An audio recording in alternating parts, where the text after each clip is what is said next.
5,000 HP, and that is actually his fall. If you cure him with a certain amount of magic power, which you can manipulate by, for example, having a claw on, or in my case, I want less magic power to deal a little less healing. If the numbers are right, you can deal up to 30,000 damage to him with cures. You gotta be a little bit careful about his max HP. If you do too much damage with heals in the first 2 turns, it will the third heal will actually heal him back up. So you gotta have just the right magic power, and then you can make it so that with a couple of heals, you can instantly kill him because the game can't handle the big numbers it gave him in HP, and you wanting to heal it. That's pretty much the gist of it. Congrats on sub 2. Did I get a sub 2? Yes, 158. 158. Yes. The first ever sub 2 in a Mystic Quest run in a marathon, I think. Casual sub 2. Unless Genya, I don't know, I don't remember. Genya had a very, very good run once, but I believe it just barely scratched past sub 2. Maybe he did get it. I don't know. But I think I got one, but it was, I don't know, I'm not sure. It is certainly the first sub 2 for me in a marathon, so... And that's what I wanted for a couple years now. Happy with this. Oh, get your baby rages ready, for me at least. Yeah, I'm gonna be heading out. It's kind of early, but thanks for having me. Thanks for letting me run. Good luck to the FF6 crew. Good luck to TheSabin and Lynn who are going to run. And yeah, thank you K-Rob for commentating. Thank you Jenya for racing. And have a good night. Yeah, have a good night, man.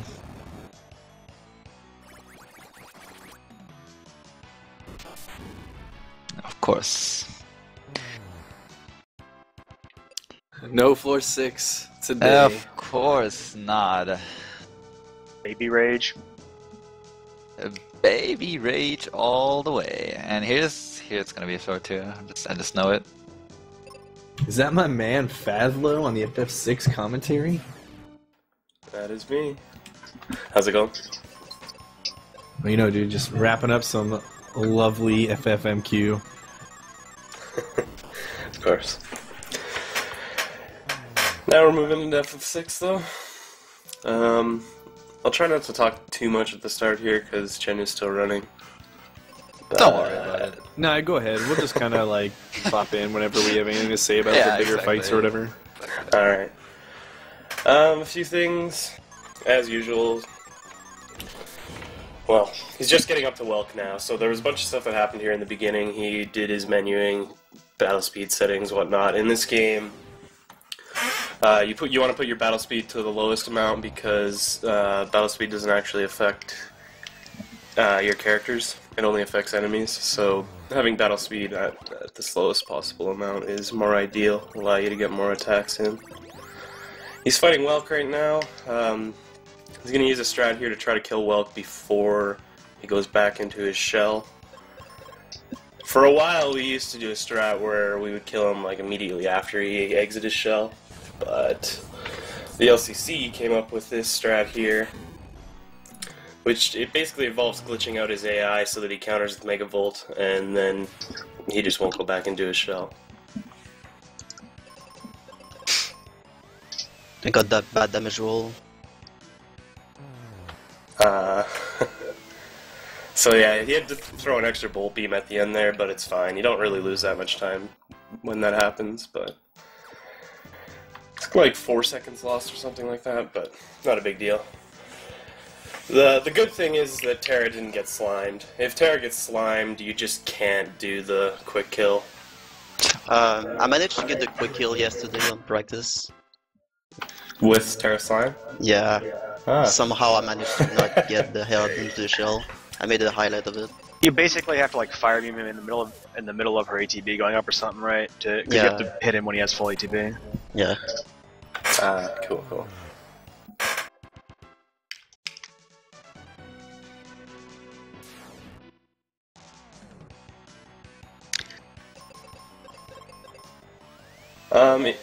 Anytime you're in battle and there's text as well, you can just hold down A to advance this text quickly, like on the very first frame possible. Other than in battles, though, you're gonna have to mash. Like through almost every cutscene, you have to mash through text.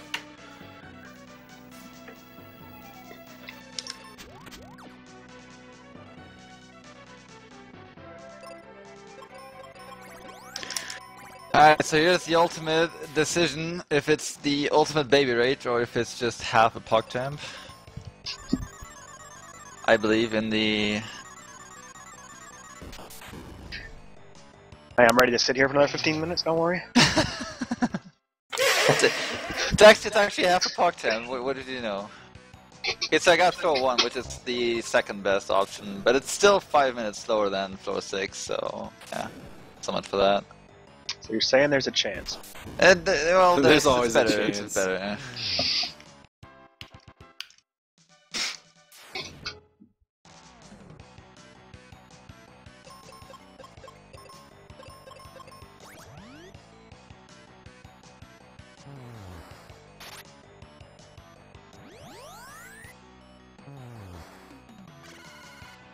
Or rather, Mark Champ, of course.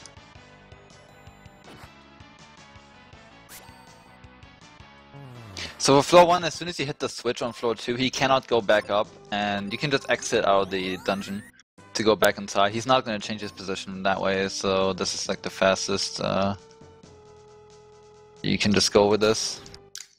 And because you block the floor on floor 2, he's not being able to escape anymore, and you can just fight him here. But yeah.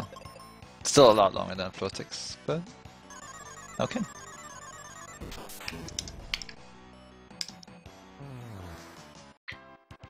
Alright, so SNES here is going to fight a few battles. He wants to get Terra up to level 6, so that when Locke and Edgar join later, they come at a higher level. Characters join your party. The level that your characters join your party is based off your party's average. So having a higher average party level will have new characters join at a higher level. Before the run here, I'm pretty sure SNES has manipulated his encounter seed. Yeah, I did. Yeah. So he knows exactly what encounters he's going to get in this cave. He'll have to do 4 battles to get to level 6 and learn Antidote, and that will bring Locke and Edgar in at the desired levels later.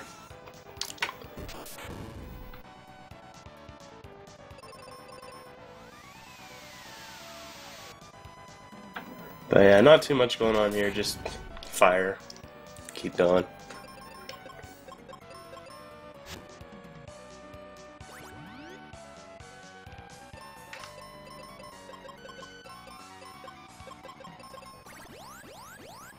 Also, notably, we named Terra T because it's faster, because this guy is a tryhard and he did not name his character Cool Things. Exactly. I haven't thought of anything, actually. SNES is a frames conservationist. Come on. But Terra isn't even in my final party anyway. And you didn't follow Yeah, I anything guess else you see that's is press true. start strats. No, I'm not doing that.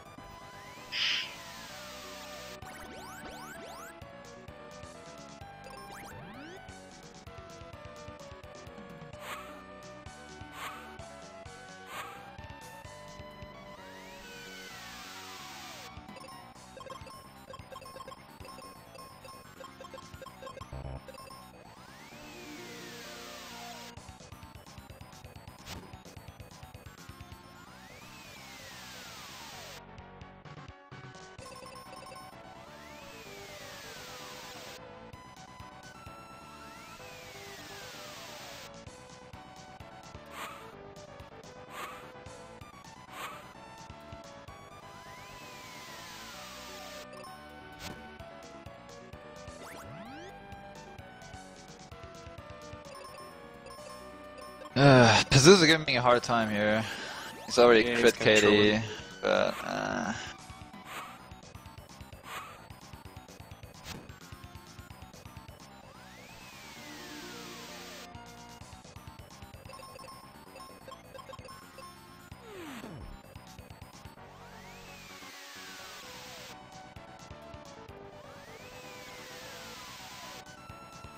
he should be dead though. Meh, I could have been better. I mean, I died once, so... it's okay.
FF6 knows what the real best team is, and here they are. Team Mog, I get it. Ah, I see Team what you Mog, did there. It took me 2 seconds to understand. Yeah, me too. But now that we're here, Fadlo with he's the got best this little jokes. well, that was Lynn. So we're at this little Moogle battle thing in Mabob. You don't actually have to fight any of these guys. If you walk in a certain way, you can get past them pretty easily. Their hitbox isn't like active as they're moving on to another tile, so you, as they're moving on to a tile, you can just like walk by them. And we come up to the second boss. We run at the start of this boss to get Mog's turn filled, if in case then Marshall casts net on him, because we want to take off Mog's stuff, and if Mog gets netted, he can't do it. Yeah, if you get net in this, if Mog gets net in this fight, you're losing like 25 seconds. It's a boatload of time. But luckily we won't see that. Oh, we will, don't worry. I guess, yeah. Probably jinxed it.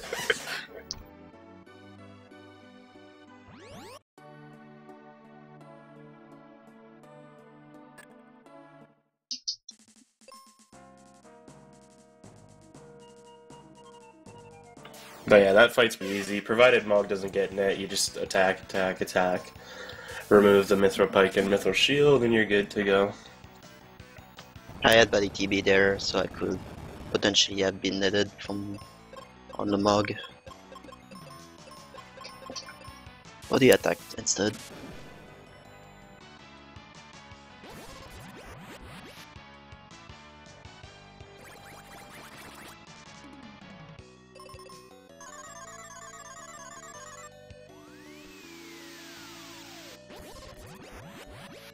Nice also of note, if you actually do mess up skipping any of those encounters there, it does screw up your stat route for the first like 40 minutes, because it counts as an extra encounter, the way the encounters work in the game.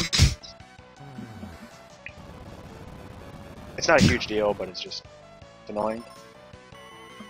I think you'll still be able to get the level still. Yeah, you'll I be think fine. It's just... I think the step before Vargas, you're still getting the 4-pack, so you're good on that. Yeah, I've actually ran into the battle before in a marathon run I did.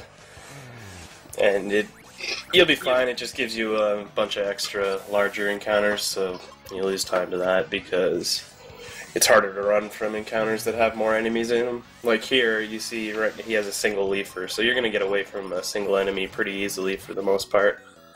There are some enemies that have a harder run flag, but not very many that we'll be seeing. Yeah, the more enemies you have on the battlefield, the harder it gets to run away.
But thankfully, this is the only part of the game in 6 where we'll be moving this slowly.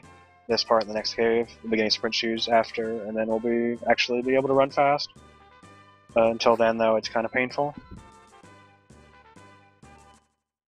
For this whole section, we're just doing the required cutscene triggers to progress with the game, and before, it's just a kind of long section. Yeah, the developer put the spring shoes right after getting control of Terra in the first part of the game. Like, but the loot is in the wall, so it's impossible to get it. Yeah, it's like one tile into the wall or something, isn't it? Yeah, one title right, I think.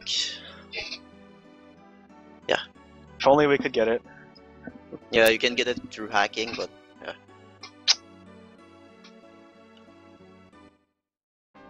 We don't do the hacking till later.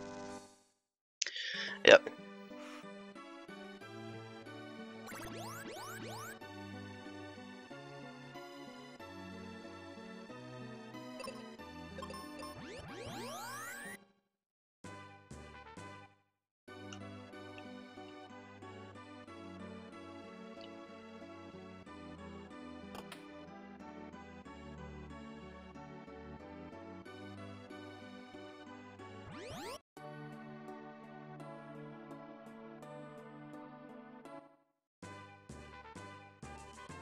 So now Genya has gotten on the ship and will be heading over to the cave as well, where he'll fight the refights and traverse that, as you've seen with Magus already. So he's getting closer and closer to finishing as well. The thing is just, Magus made it look pretty straightforward, like in Terra Tomb Castle, but I have highlights where I just spend 15 minutes on trying to kill Zoo, and it just doesn't work. So anything can happen, really. It can be like, this run can still last from 15 up to like 30 minutes. Shout out to the staring contest. Well played.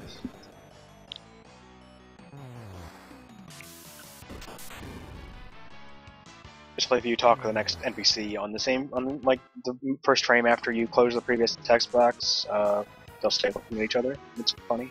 So we do it. You and you can can buffer it. the quotes. Yeah.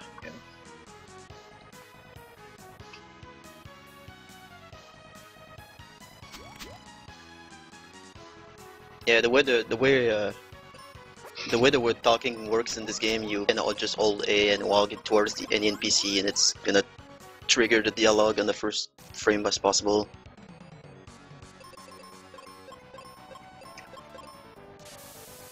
It's a little trick we hope other games will have as well.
This little fight with the Magitech armors is very simple. Just auto crossbow twice and steal with lock because we have time and it doesn't waste any time.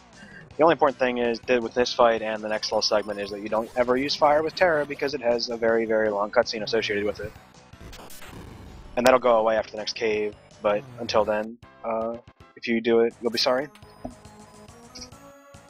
Yeah, I think the cutscene lasts 30 seconds or 25. I timed it before.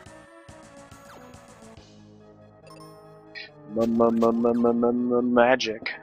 Mhm.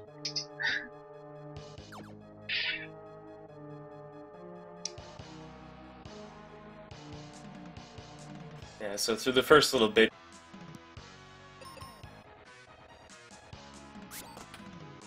Sorry. For the first little bit here, he's going to be using the auto crossbow a lot. It's some of the best damage we can do right now for no cost. Terra's fire will do more damage to it, but that will only be for a single target. If you split that on the enemies, that would be pretty crappy. Plus, we need that later. He's going to have to fight a bunch of battles for a little bit of money, a little bit of needed money, but mostly for levels, because we also want SNES to join at a higher level. Coming up here in a little bit. So he's going to head down to South Figaro and just fight every battle that he comes across.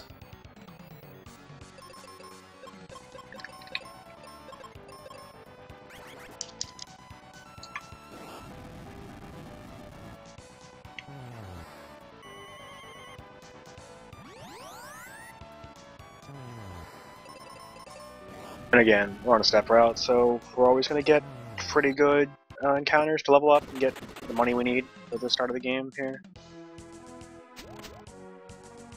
There's some encounters in this cave that aren't worth much, but we get some decent ones.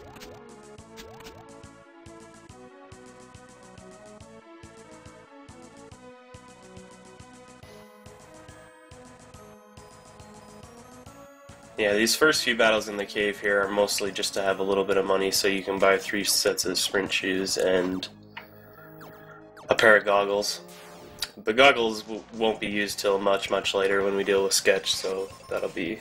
talk about that then, but sprint shoes for obvious reasons. You move pretty fast in this game. Movement is pretty difficult once you get the sprint shoes. But gotta do it. Jenya, can I ask about how long I got?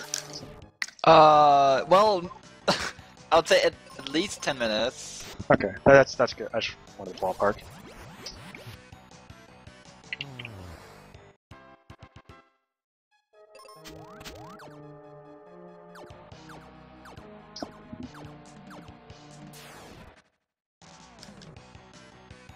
Yo, Shadow just clipped through that guy. Glitchless is over.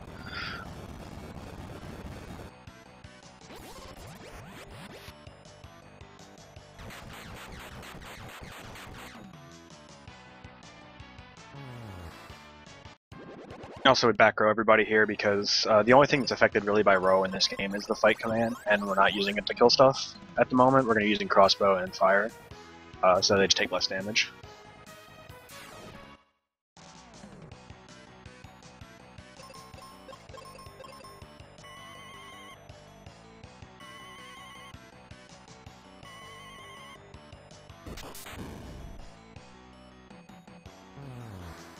Is your stream live, Lynn? It should be. Yeah, it's not showing up on the page for me.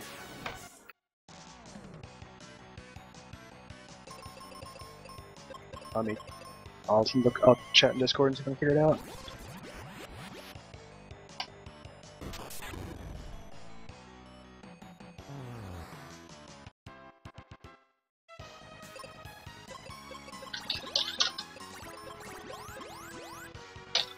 Alright, so Jen's gonna be fighting the Wyvern now.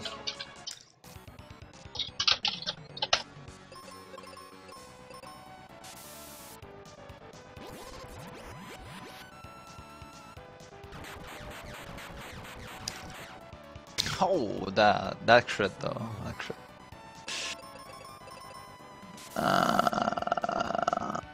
The Fire Breath is the worst attack you can do.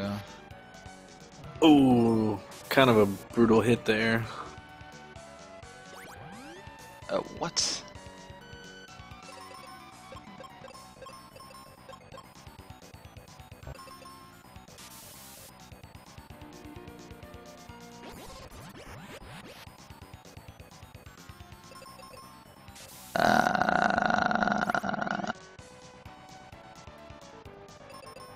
Oh my god.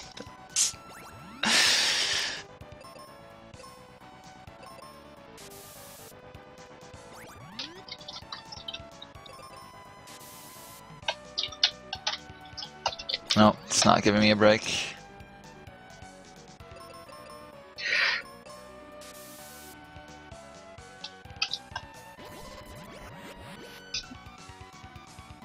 Mogchamp is just getting destroyed right now. Mm-hmm.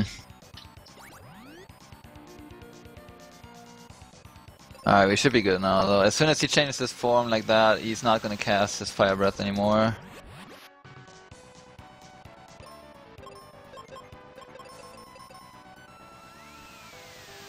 Oh, what? Oh, I've cast a Flare.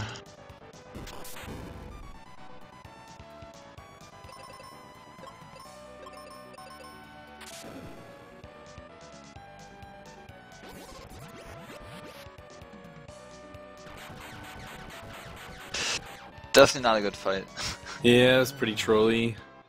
The thing is, I was protecting, I was defending with Benjamin, like on Phoebe, so that she doesn't get killed. Because as I said, if your partner dies, it's game over immediately. So your best bet is to just defend, and then hopefully that he's not gonna cast either Paralyzes or Fire Breath, which he just did like 5 times in a row. Yeah, you got paralyzed like relentlessly. But all is well, you made it through. That's good.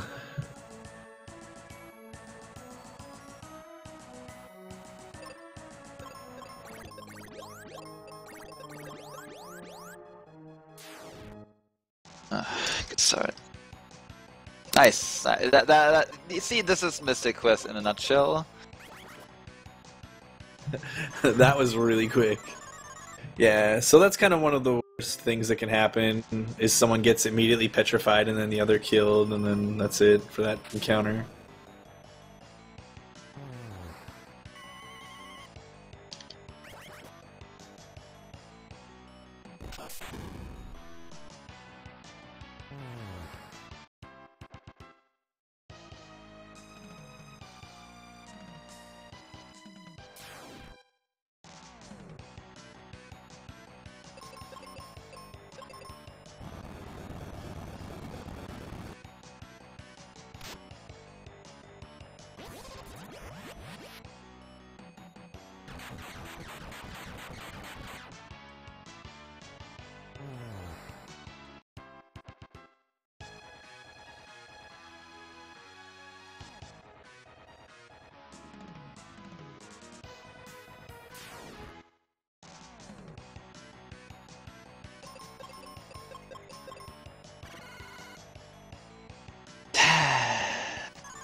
Alright, so Sabin made his way through the mountain, he fought a bunch of enemies and leveled up.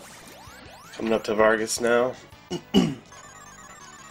This fight's pretty simple, just cast fire, kill this guy, kill off his bears, the Ipoos, and then kill him.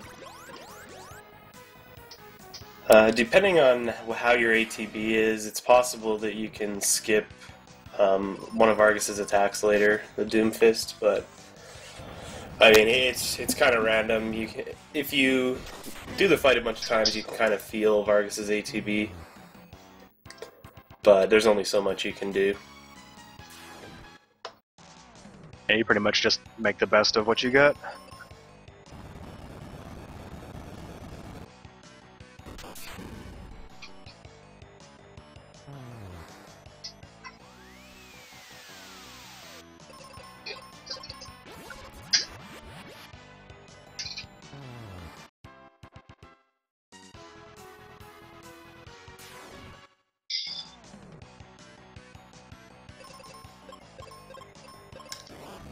Oh, come on.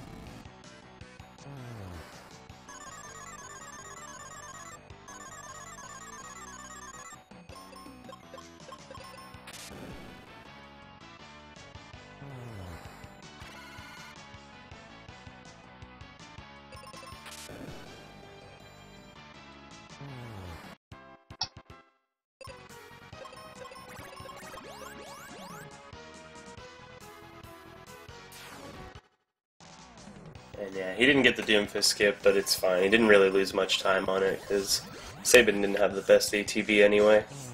Yeah.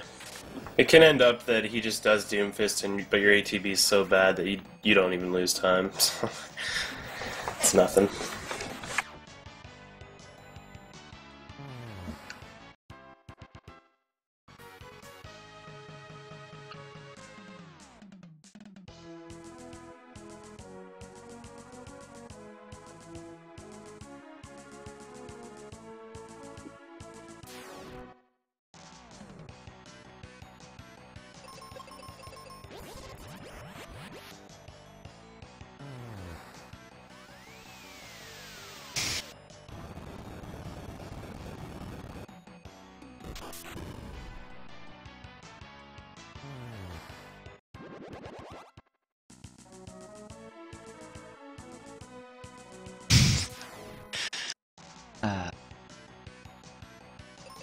Nice snowman. I got the snowman hype and the paralyzed hype. What, a video game? Oh my god. This It is just painful. doesn't want you to finish. It doesn't want to. It's throwing like paralyzing confusion everywhere. Dances all the way. We are safety saving here before we go into this cutscene, because there is a very small chance with this cutscene that if you don't press A fast enough and you have exactly the correct NPC movement, you can soft lock, because Yeah. this NPC over here can walk between you and the guy you're following, and if he gets right there on that stairs, you can't move because you're still trying to get to the guy, and the guy's waiting for you to get to him. If you're fast enough, you're gonna skip the soft lock, but I don't trust my abilities to smash fast enough. Exactly. So Jenya's fighting the penultimate boss in Mystic Quest. He can be quite trolly, so hopefully after that brutal dungeon, the game will give him a little bit of slack and let him get the fight underway pretty easily. We'll see what goes on though.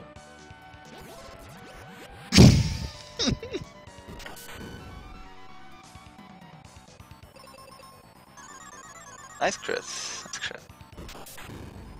Good jokes.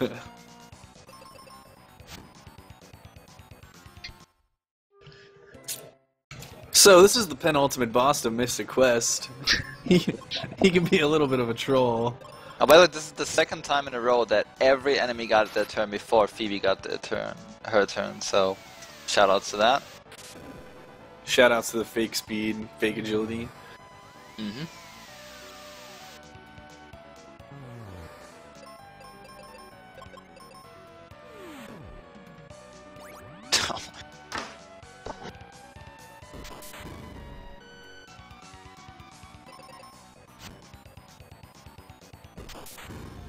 And we pick up all these chests in the returner's hideout while we're running around. Some of them we're actually going to use, some of them we're just going to sell for money, but they're pretty much all useful.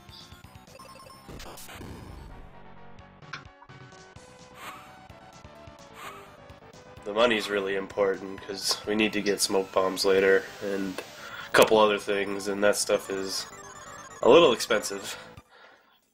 Yeah, the money route is not as tight with the new route though. Oh yeah, I forgot about that. You skip bike strafe. Yes. So. There's a new magic route which we used to get Stratham. Oh, you'll be seeing that, don't worry. Seraphim. Yeah, I'm doing the new route. Then I think he's going to do the old one. Alright. So you'll get to see both. Yeah. It's not majorly different, it's pretty minor, but the new route saves a minute or two. It's because of that new route that we got a new world record after, what, an hour and a half? We have A year and a half. A year and a half. Yeah. I was gonna say. English, please. world record about 24 hours ago, actually, by Big Fun Ball. You've got to be kidding me. Nice. This dungeon has been so brutal, and this is just the icing on the cake, man. That was the perfect fight, and then he just Yeah, it threw went you so over in well 2 to turns. start. It's just 2 turns. So It's when okay. we were talking about the heavy RNG of this run, this is like the pinnacle of exactly that. You get to see the Magus God run, and then you get to see the Genya Naso God run. Look at that. The Doom dances are insane.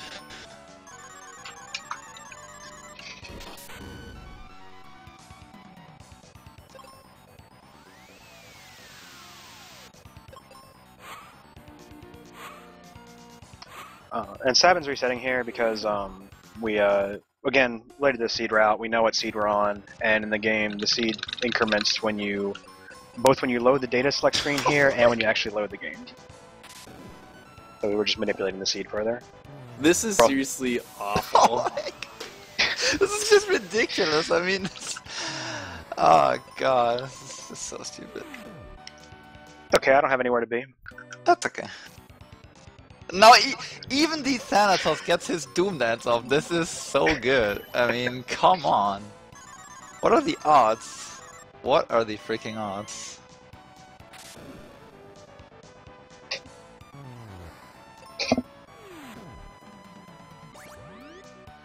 Nice crits on the tornado.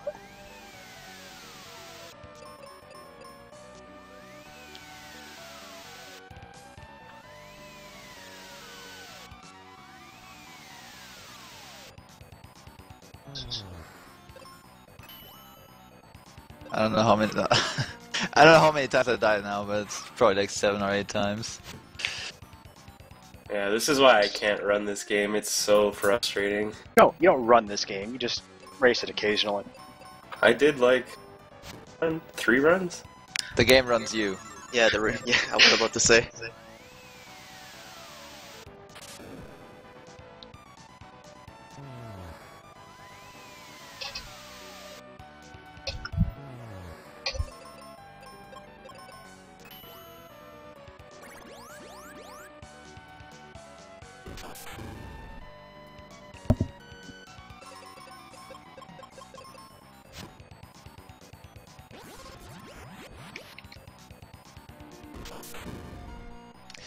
There is no way for me to revive my partner because we never picked up the life spell.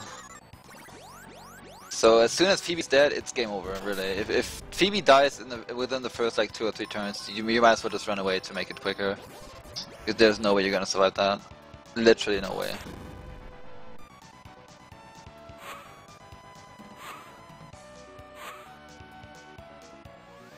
Oh, he's trying so hard.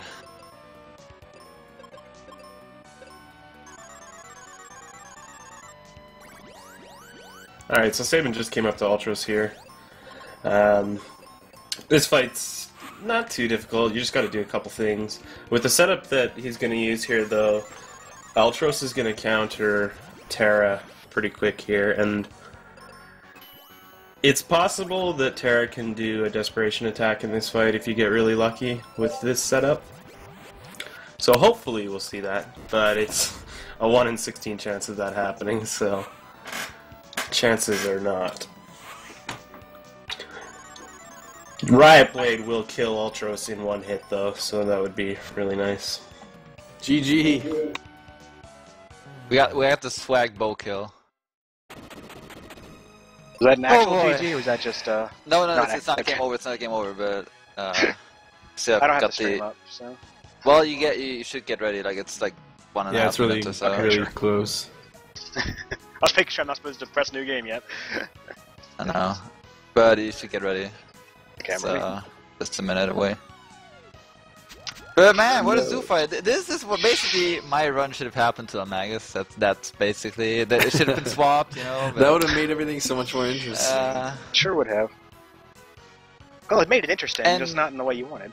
Yeah, but the thing is, like all the death that I got into, I didn't even play it risky. I just couldn't do anything about it because as soon as the boss Doom dances Phoebe, it's game over. There's nothing you can do about that really. So it's literally game over. Alright, so now he's going to wrap things up here with the Dark King. Doing exact same strats, obviously. He'll be throwing some curative spells and defending. Nice miss.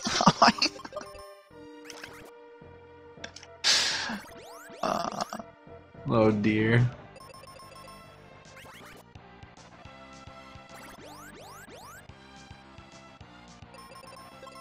That's okay. We got a little fun, right? Alright, unless something horrible happens, get ready on time.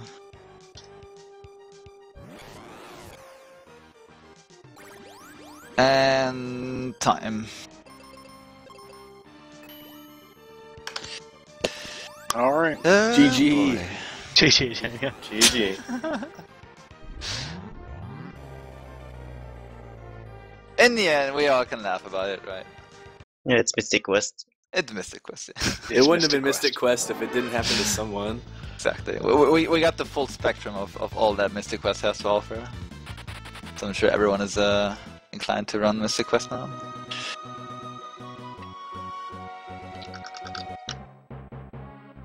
Alright, well, I'm gonna bounce out of here too and just enjoy some FF6, so good luck, runners.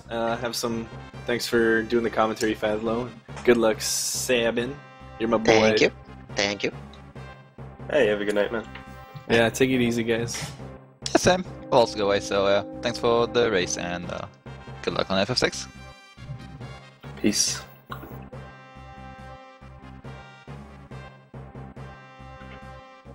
Alright.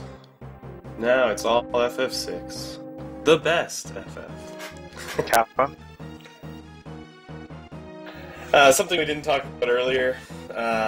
Lynn's gonna have his Wedge and Vix run from these battles because we mentioned that we were leveling Terra up to level 6 to bring the average party level up. So if you have your other characters run, then whatever characters are left on the battlefield get all of the experience. So you manipulate that in order to get Terra's level to the proper level.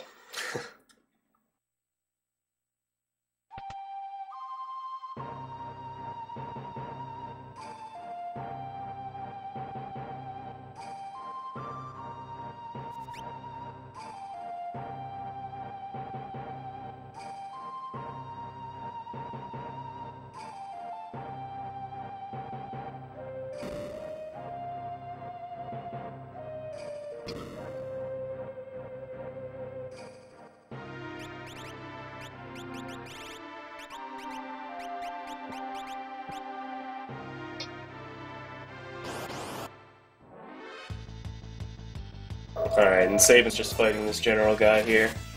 This guy has 2 item drops. One is the black belt and one is the Phoenix down.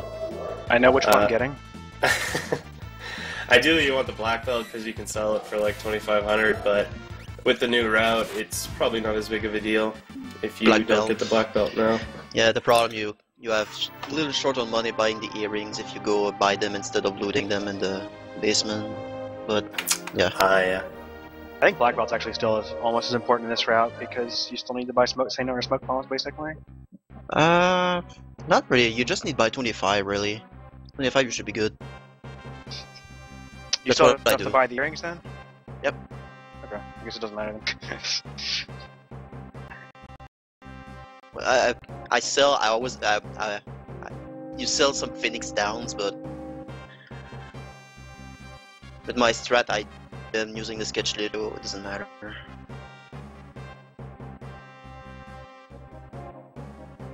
Guess what happened? Did Terra get slimed? Oh my Terra god, absolutely she got slimed. slimed. Okay.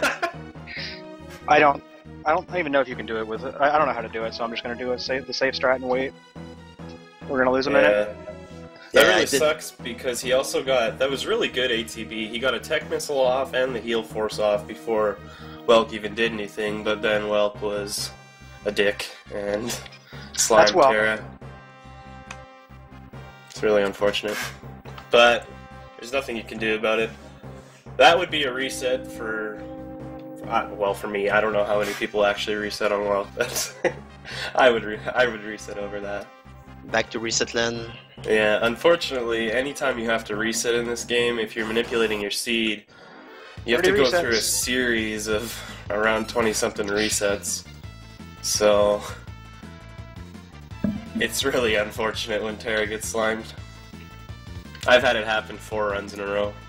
Oh damn. Pretty insane. And actually, my no sketch PB was on the last one. Like, I had gotten slimed 4 times in a row, and I just said, screw it, I'm gonna just do the run with the slime. And then I PB'd with SNES.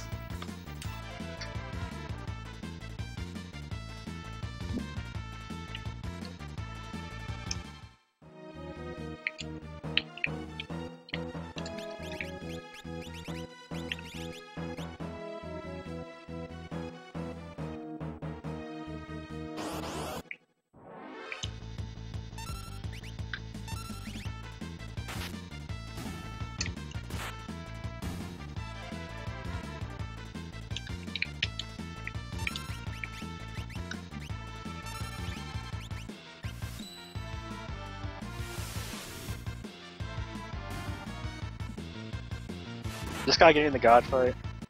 Yes, he is. What a guy. 0 preemptive, 0 attack, 0 counters. Yeah, that was pretty good. Pretty much every enemy in this place can counterattack when they die. So, Yeah. getting through that fight as a preemptive and having none of them counter is really good luck. Yeah, I got the Magus 4-2 lock from El Magus.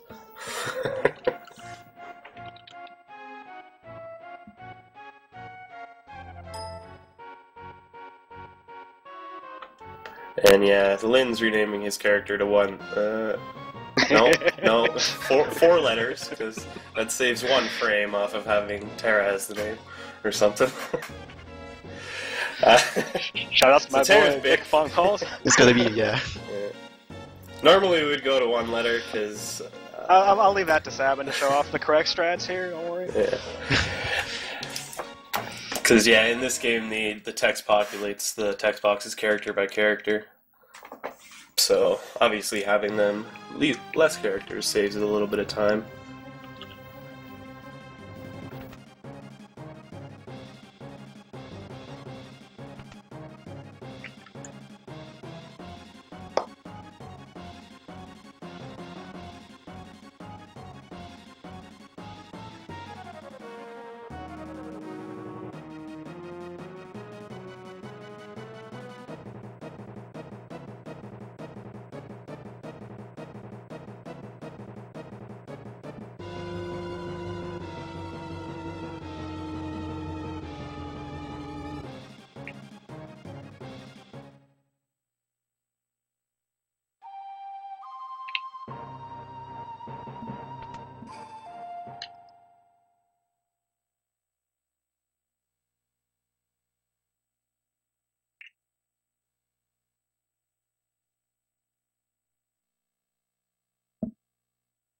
Oh, nice.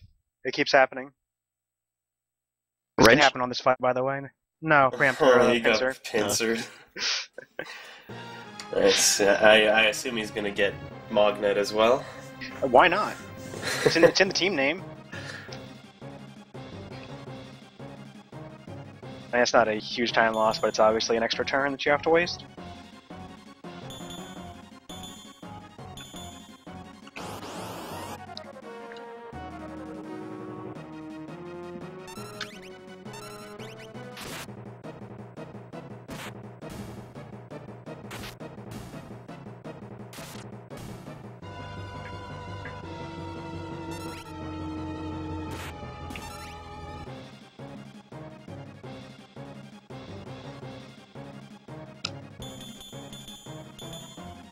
And yeah, Sabin's just getting through the Imperial base here. These fights are just attack or use Aura Bolt from SNES. The grunts here die to just a normal attack as long as you're in the front row, so you use that on them. In the next fight, he'll have to fight a cadet or a general. I don't remember its exact name, but Cadet, yeah. yeah, cadet. And the cadet here can die to an Aura Bolt, but sometimes your damage could be a little low and he won't die to just an Aura Bolt. So hopefully he does. Yeah, he did. Not really Yep. losing much time. But The fight can change depending he on what did. Cyan decides to do too. yeah. But of course, he got perfect luck because, you know, Team Choco. He did get pretty good luck.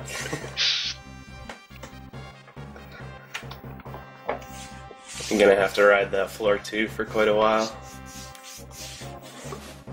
That floor 2 buff. Yeah. It's okay. The 20-minute sketch glitch is coming, I believe.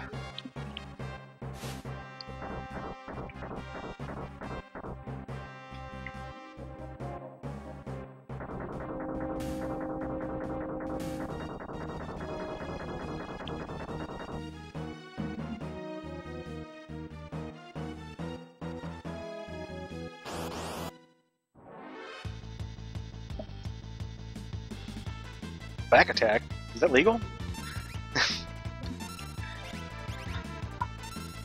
Well, it didn't hit me though. No, I can't ask for too much. Which was odd. He just stood there. I believe that's because I hold Eleanor. I buffered it a little bit.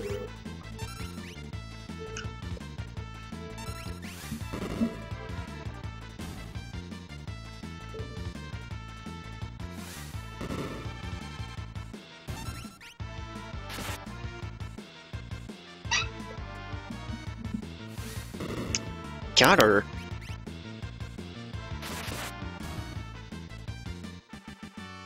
Oh, the turnaround. The turnaround is happening. Oh We're getting boy. counterattacks. Actually, I haven't gotten through the marshal yet, so we may see if there's still problems ensuing.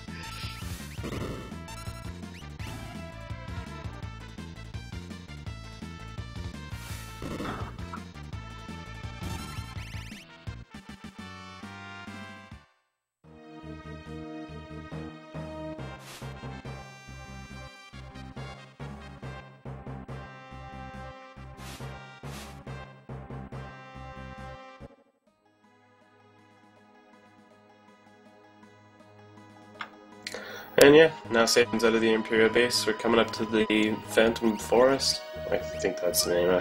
The forest. Where the Phantom train is. This area used to be kind of bad before people did seed manipulation, because on the train there's bombs, and they do a pretty nasty attack called Blaze, but luckily with seed manipulation we will be seeing bombs, but we'll only see single bomb encounters, not triple bomb encounters. Those are bad.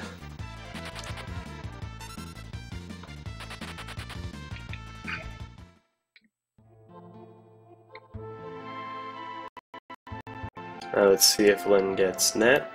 We made it. Ah.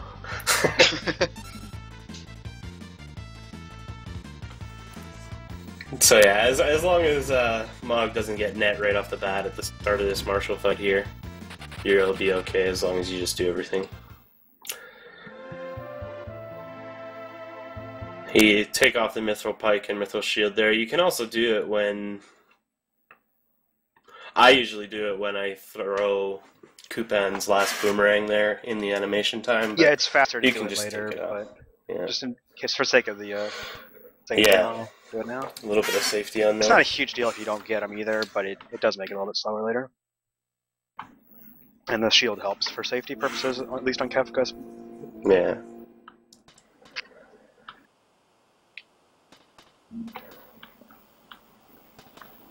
So now Saban's on the train. There's a bunch of ghosts in these carts.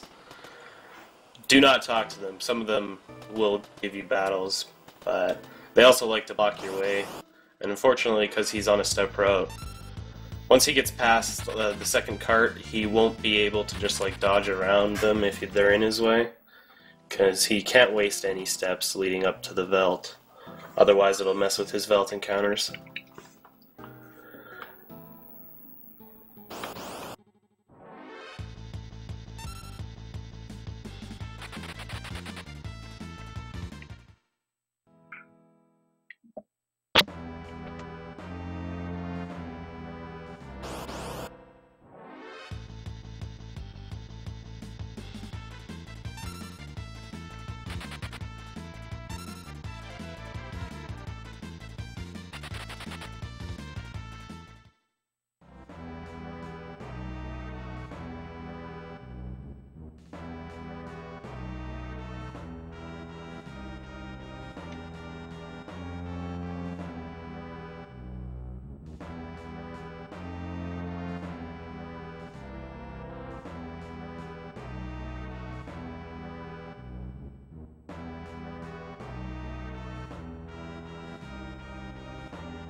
And yeah, Sabin's getting some really good luck moving through here.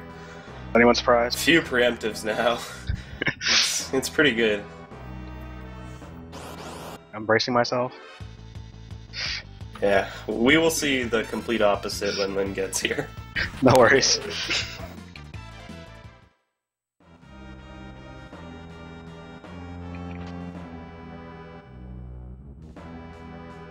Okay, I've got my RNG manipulation names down. We'll be fine. Just see the frames, man. Just see the frames. Oh, I see all the frames. I see all the frames being lost.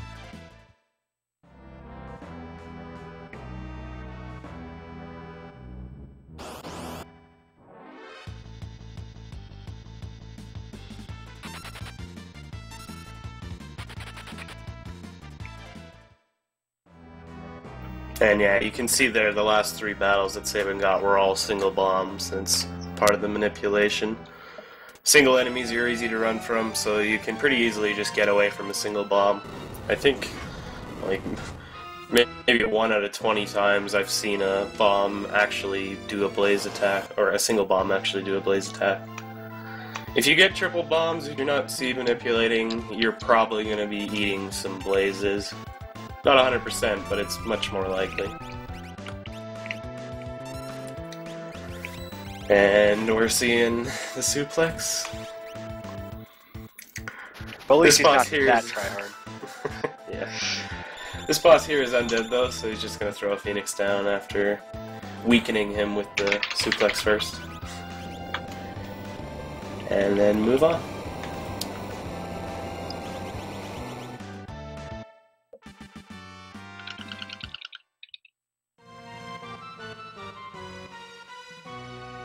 Dang, I showed that NPC who's boss.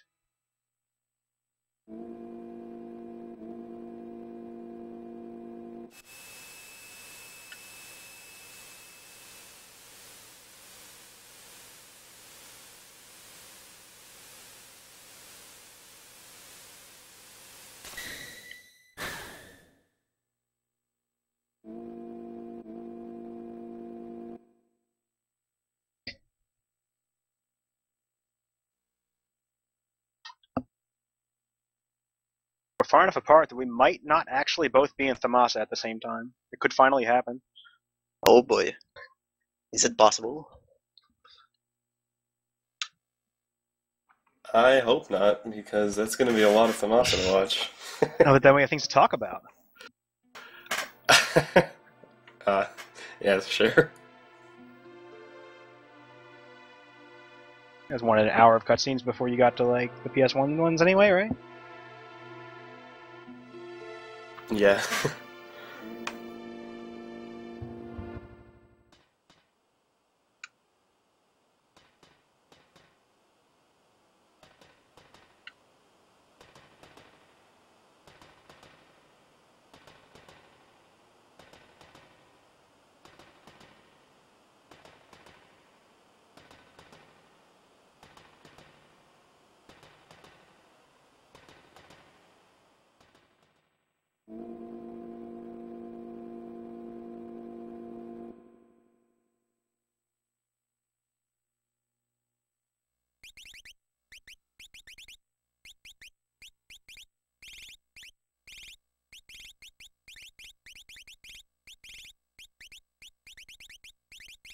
And here, Sabin's in a cutscene that's timed, so he can do some menuing, move his inventory around, change his options for the next boss without actually losing any time.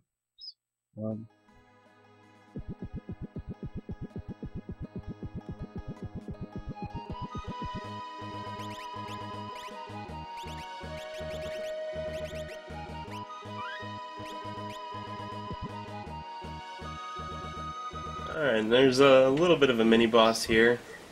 I assume Sabin's gonna do the retort strat.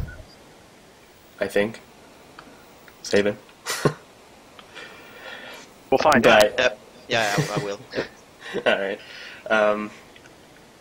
So there's a strat here. He's going to get into the battle first and start killing off Sabin. Or, sorry, Cyan. To set up a glitch with Cyan's retort. So he's going to kill off Cyan and then revive him and then use retort at some point. And what that's going to do is make it so that when after Cyan uses retort, he will retort any action. So in this case, we're going to kill Cyan, set up the retort glitch, and then pummel Rizopass when he appears. And then Cyan will retort Sabin's pummel, and it will kill Rizopass in one hit. It will also skip the death animation, which is a big part of the time save from it. Because this guy normally has a boss death animation, but if retort kills it, it's just a normal enemy death. Please don't crit. Yeah, the only bad thing that can happen is after you revive Sabin, or revive Cyan, this one fish can just decide to crit Cyan, and that will kill him, and we don't have any Phoenix Downs other than that one that we just used to revive him with. So, you're probably gonna die. Rizopass has an attack called El Nino, which he does on his second turn, I believe. I think it's a 1 out of 3 chance of him doing it on his second turn. So, if you can't burn Rizopass down before his second turn, there's a high chance of you dying. But yeah, he did the retort, pummel, and then Cyan retorts. And that kills Rizopass. And he just gets the normal death animation as if you killed a normal enemy. For whatever reason.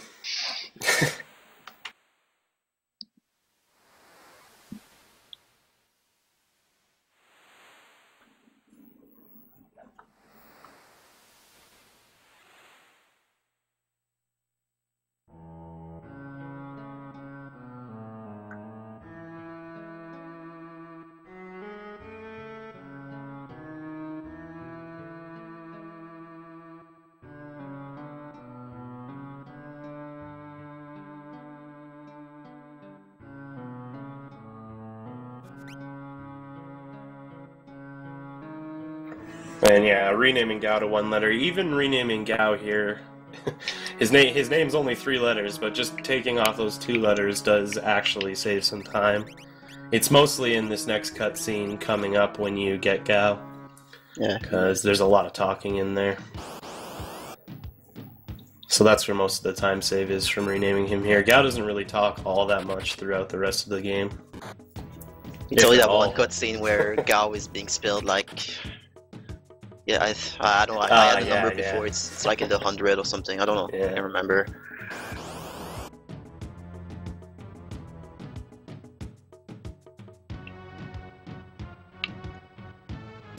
I gotta preempt it. Suddenly this is the run.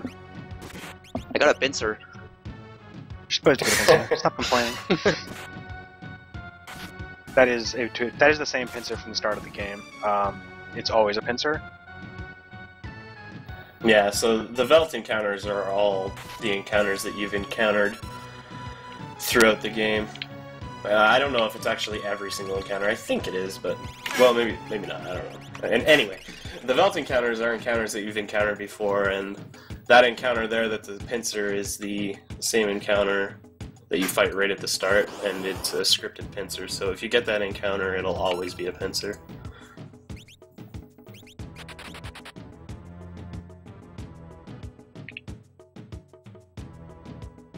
And because we are manipulating the seed, we're always going to obviously get that encounter.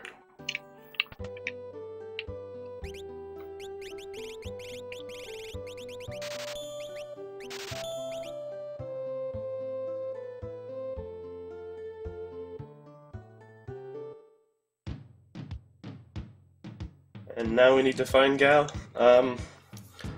Ideally, you want to get him in the first battle that you fight, but if you don't, then you definitely want to get him in the second battle that you fight, because if you don't get him in the second battle, then you're going to have to farm encounters before leaving, and you didn't get him in the first battle. If you have to farm encounters before leaving, that throws off your step route for the rest of the run later. But It's I not think as it's huge a deal, but I didn't get it. Didn't? Oh, man. I think it's a 5 out of 8 chance of you getting him, so the odds are more in your favor than against, but Yep. I've seen 7 encounters before without until getting him, so... like the most important part of the step route is here to get Gal. Like this is where it saves the most time because you get good encounters, but it does help for the rest too.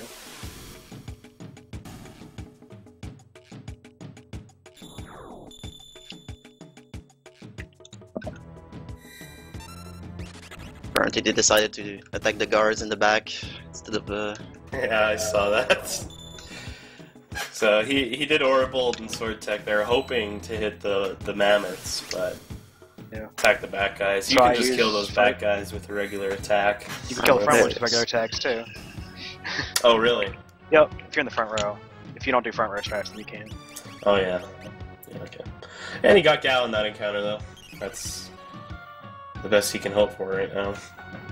It's not the end of the world. You lose. I think he loses about 45 seconds on the belt doing this. I already had to heal Terra because she's already gotten 1 million damage. Yeah, and Lynn's making his way up the Mount Colts right now towards Vargas. He doesn't really want to fight any encounters on Mount Colts until he gets the Atlas Armlet in that room that he just got it in. You don't really want to fight brawlers at all, because they're not really worth it. But these bigger encounters, the Tusker and Serpiuses, yes, you do want to fight them.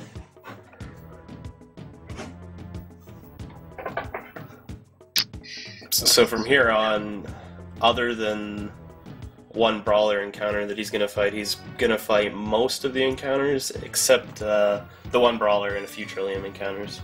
He just needs to get Edgar to level 10, Locke to level 9, and Terra to level 8. I took an extra step, so I'm gonna get a bad encounter before now. I'm gonna get, instead of getting one of the Trillium packs, I'm gonna get Serpius before the Yes. next room. Yeah, It doesn't matter too much unless you get a pincer from it. Yeah. So he'll get a 3 Serpius encounter, which, I mean, if you get that encounter, you just want to kill it. So they die to auto crossbow, just like everything else in here, pretty much.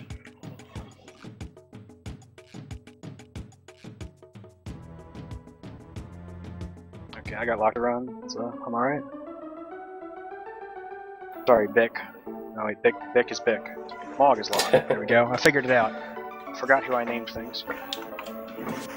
Yeah, remember what I said didn't need to happen? Yeah.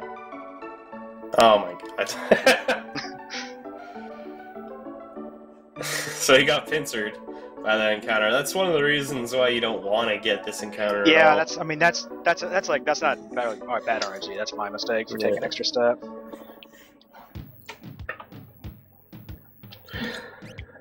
But yeah, I mean, even getting this encounter with Terra at low HP, that Serpius that's behind her could possibly kill her. And if Terra dies right before Vargas from that pincer, it's actually happened to me before, so I know it's possible. You're done. Like you can't really do anything, like, because then you don't have any Phoenix Downs. You can't revive Terra, and you won't be able to nice. have. Faint touch. Nice. What a in this game. fight too. I rarely ever see Bane touch in this fight. But yeah, in the event that, in the unholy event that anybody dies before Vargas, it's going to screw everything up because you won't be able to get SNES to join at level 11. So you're just going to end up losing time everywhere. But that's pretty rare to happen.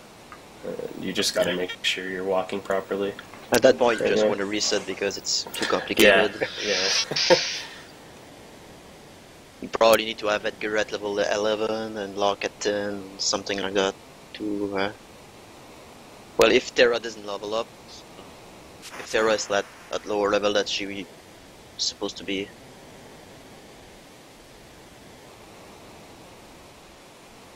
SNES gonna join up at level 10. And so now SNES's going through the trench here. These encounters are random. They're one of the few places in the game where the encounters are actually random. The encounters that you get in here are based on the frame when you jump into the trench. Got a scary encounter And yeah, he got a single angle form as his first encounter. That guy, when he's alone, has a 1 in 3 chance of doing Aqua Rake. And that will wipe Cyan and SNES and usually just leave Gao alive, and then you'll die in the next fight because Gao will get hit. Unless you get it preempted. Which... Preemptives... It's like 50-50, depending on your runs, if you're going to get preemptives in here. Like, sometimes you get them, sometimes you don't. It's all random, you can't control it. Preemptives save a lot of time in here, though, because most of the encounters down here are really large packs.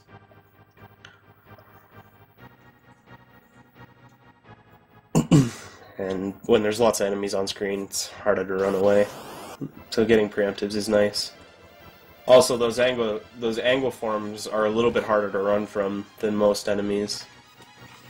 And you can get a double angle form encounter down here, which is... It's easier to run from than the 5 packs that you can get down here, but it's still a little more difficult than just a regular 2-pack of enemies. And he got numb spines. Oh, nice. Something good happened. Yeah. So that guy can do numb spines, which stops you, and then you just lost at least 30 seconds. Okay, I got bad damage rolls or something, I think. No. Because Vargas didn't die on fire.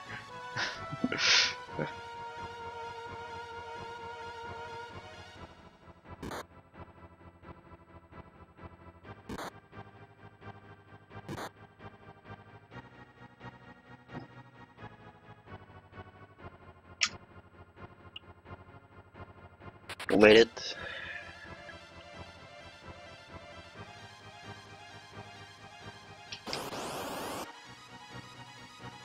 On the bright side, I didn't get Doomfist because he got an extra attack off.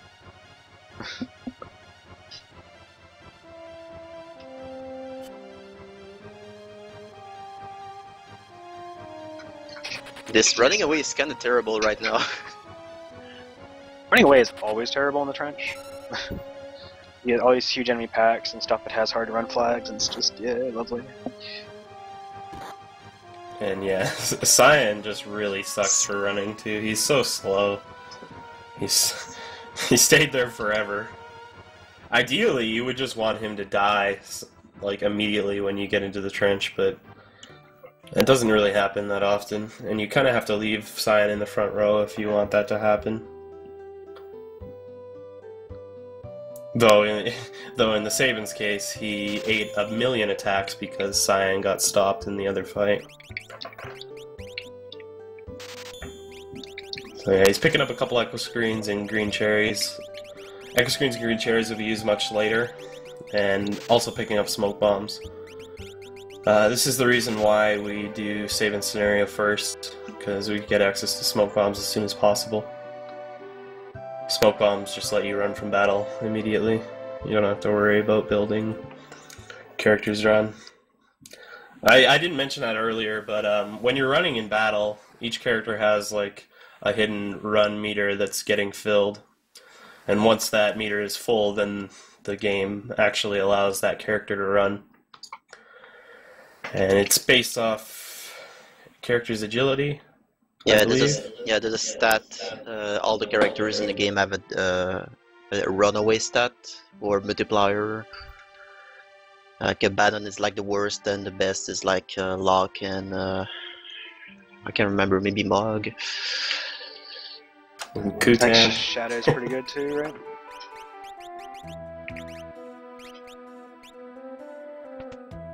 Yeah, Kutan's just bad. Like, she's bad at everything. Oh yeah, by the way, that was Locke's scenario. Hope you enjoyed it. Hope you didn't blink. If you blink, you missed it because just clip through the NPC and leave. Yeah. So Sabin, sorry, I wasn't paying attention, but he clicked through the NPC on the right there by entering his menu. He went into his menu as the NPC was just about to move onto the tile that he would want to move on, and that just like allows you to clip inside of the NPC. And then you just walk out. You're done. So we won't be getting Celis, we will get something else.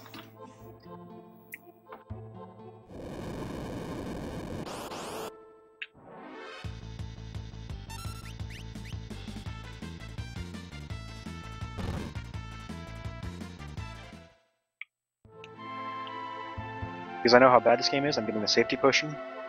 Heck yeah.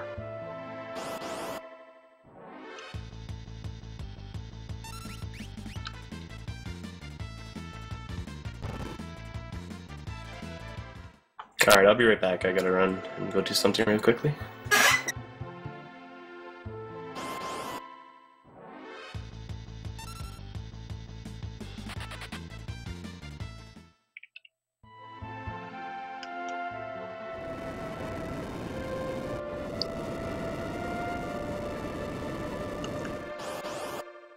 I don't remember for sure if it was mentioned, but I'm saying no to ban in here 3 times to get the Genji Glove instead of the Gauntlet, because the Gauntlet sucks and the Genji Glove is good. Yep. Might have been dealing with tech issues at that time, I don't remember. So we picked up the Thunder Rod here to basically one-shot Third in Armor. Basically how the game works for the rods and stuff, and its shields as well, is when you break a rod in battle, it's going to do the maximum possible damage from that element. So in this case it's going to be a Bolto, and it scales as well as from the magic power from the user. So it's always going to be 1448 damage using this speedrun route. Yep. It's always max, ignores defense. Yeah, ignores defense, magic defense, it ignores that as well. That's really good. It's really overpowered for glitch, the category glitch called glitchless any percent. Yep.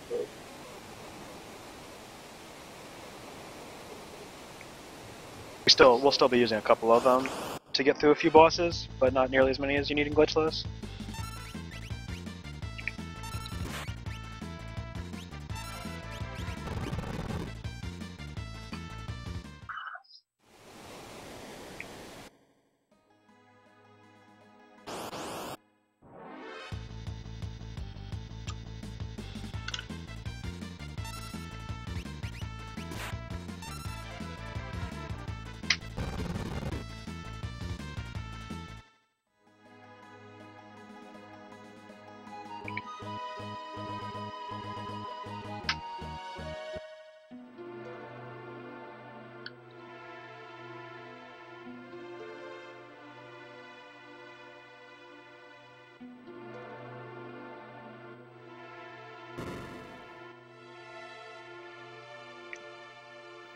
Alright.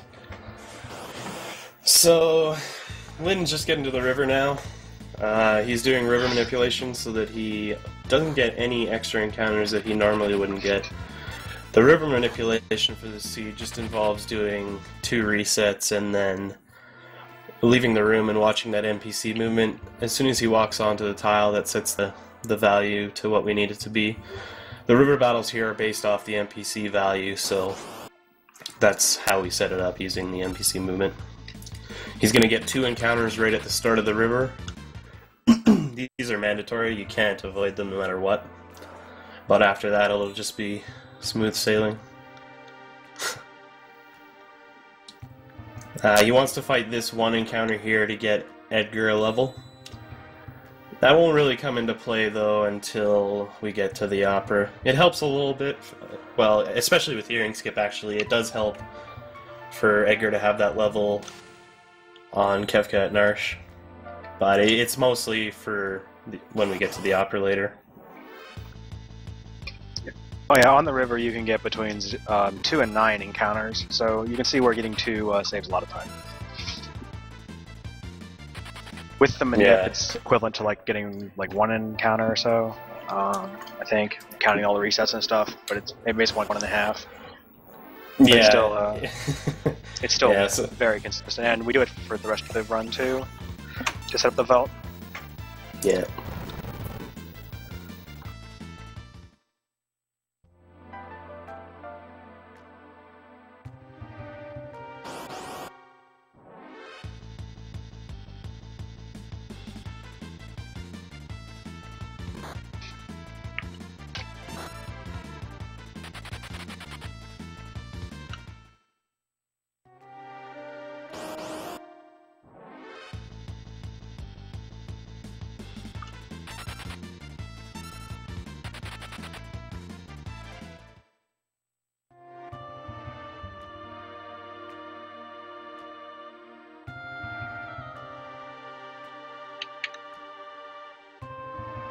Yo, block, good girl. I was gonna say, now to see if we get the Riot Blade, but her blocking there is actually bad. No, her she blocking broke is the good. gauge. That was the initial attack. That's not the ink. Oh yeah, oops. Yeah, mistake by me. Yeah, actually blocking that initial attack was good. I forgot. Ultros' first attack is random, who he decides to hit. And if he hits Terra, then you have no chance at Riot Blade. But since she blocked it, it's okay. You got a little chance at getting the Riot Blade. If he had hit her, then when Ultros does his tentacle attack right here, it would have killed her. And of course, no Riot Blade. You got one more chance at it, but it doesn't save as much time the second time you do it, if you get it the second time. And no showing. Oh well. Of course not. That's very rare though. It's 1 in 16 chance each time. Yeah. So basically any character in the game has a 1 in 16 chance of doing a desperation attack when they're in critical. A certain amount of time needs to have passed in the battle. I think it's like 30 seconds? 25? 24 something, or rounded to 25. Yeah. So 25 seconds needs to have passed in the battle for a character to even be able to do a desperation attack. And they also need to be in critical. And then there's a 1 in 16 chance of it happening. So it's definitely not going to happen. LCC came up with that strat, and he never had it happen for like over a year. And other people had it happen. So it shows you how rare it is.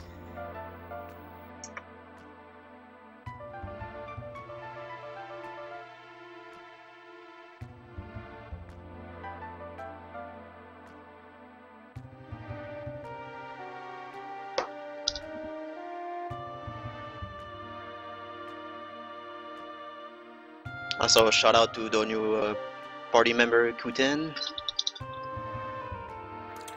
Yeah, so that's the effect of skipping Celis and not naming her. All the Moogles at the start of the game actually occupy your character's slots until you name them. So if you skip naming a character, then when you would get that character, you would get a Moogle. Or the Moogle that corresponds to that character's slot. Which in this case, Kutan is Celis.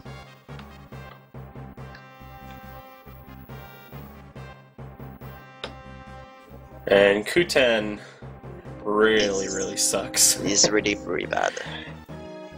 The stats and every stat is terrible. Can't equip anything. But you will have to have Kutan in your party at some point, because you gotta take them to the Imperial base later.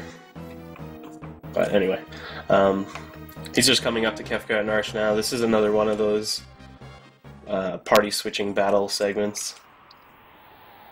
But he won't have to fight any of the battles here. He can just go straight to Kefka as long as he moves correctly. Do the thing. Well, I pressed yes for the tutorial though. Oh, nice.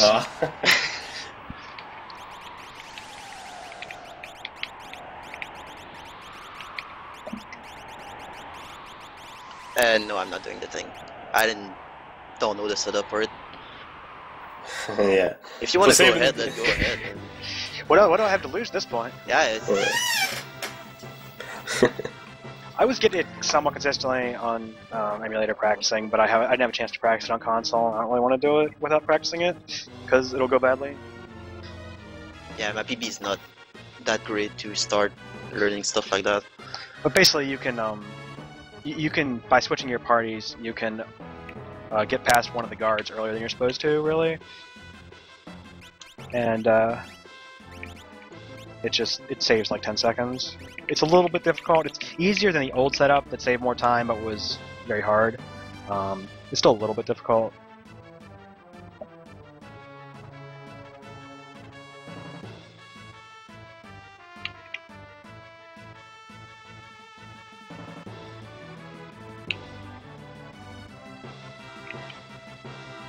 But shoutouts to Chrono Kirby for coming up with that. He made it to beat me in the tournament, and then didn't because he got owned by the river.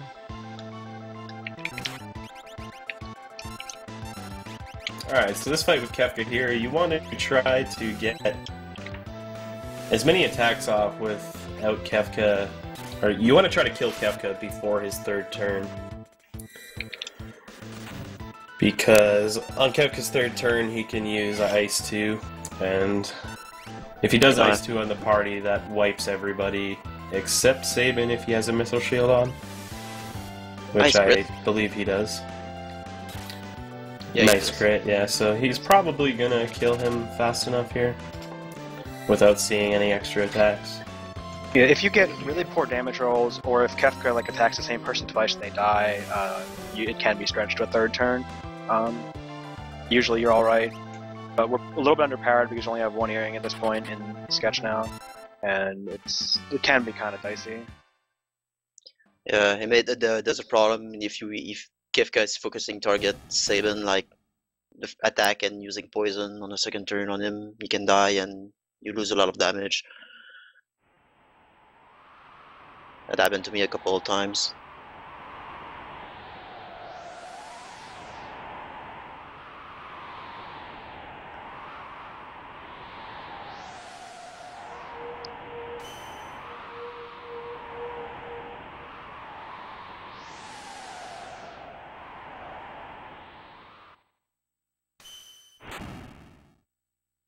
So I'm doing the Imperial Camp now.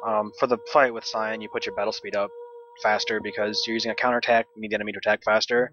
And then for these two fights with Kefka, Kefka's considered actually a party member, so he's not affected by the battle speed anyway. So it doesn't matter that my battle speed's high up, because the battle speed only affects enemies in this game. They made Kefka a party member so they could do stuff like this where he has animations and whatnot, because all the enemies are just sprites.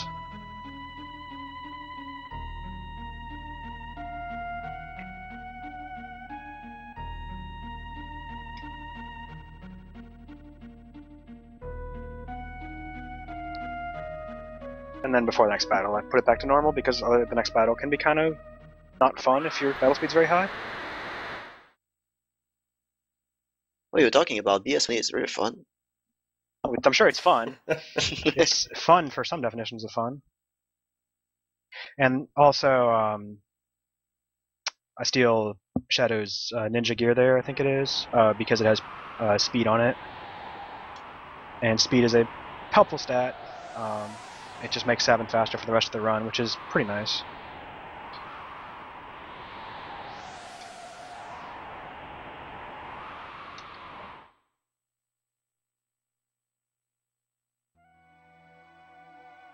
Okay, I got the God Templar fight too, so you're off the hook. Damn. One counterattack, but it was while my ATB was filling, so it didn't really matter, I think.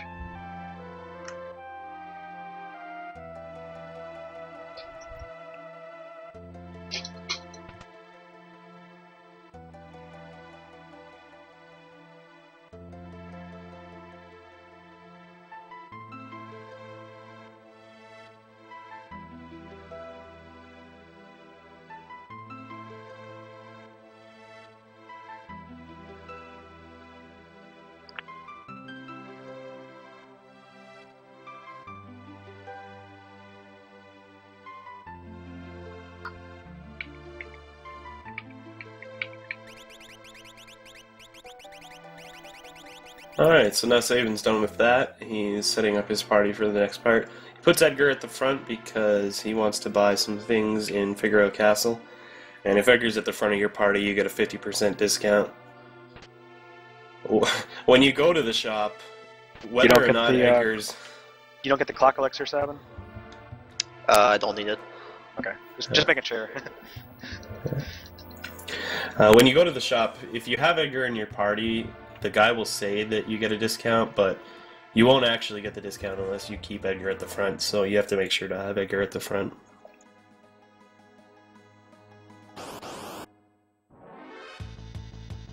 Yeah, I read somewhere on the blog that there was supposed to have a mechanic in the game where if you had female characters, they would get a discount in some shops in the game, but that was never implemented. And that code is still in the game, but it's not even used. I think I read something in the blog before, like the same way Edgar gets a discount here. There was the same mechanic for girls. Ah, interesting. Yeah.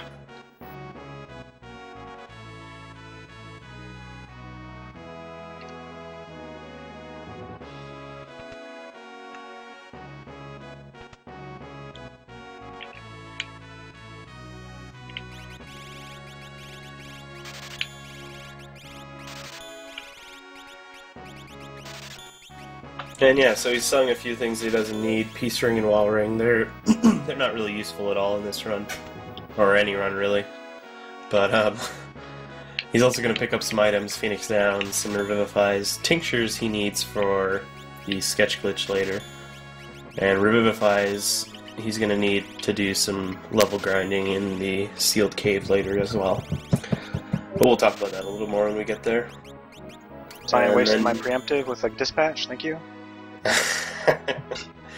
Yeah, you don't want Cyan to do dispatch in those fights. I mean, sometimes it doesn't matter if he does dispatch, but for the most part, every time he does dispatch, you're losing time because dispatch is a longer animation than just his normal attack. And as mentioned before, these guys just die to normal Shout attacks out to as long as Cyan. you're in the front row.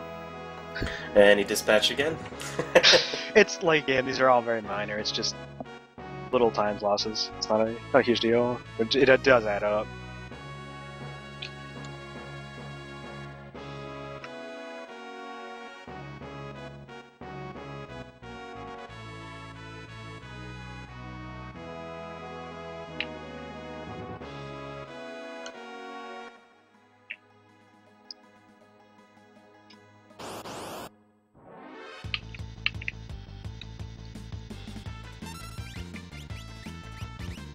And the cadet didn't die to Arbol.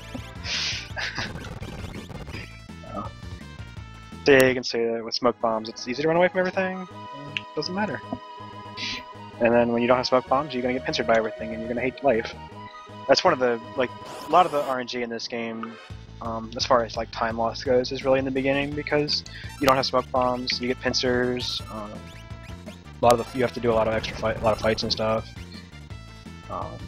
Once you get to the end, there's a lot less RNG, I think, overall. You can still lose time in a lot of places, but...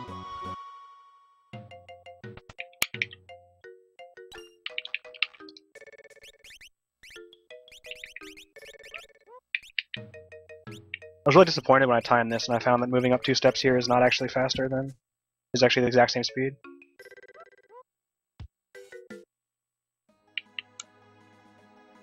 Alright, and judging by SNES's menu there, I think he's going to do the classic Dataluma strat coming up.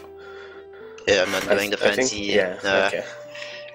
I timed it once to see how much time it would save, and it was 10 seconds. I was like, yeah, not doing that.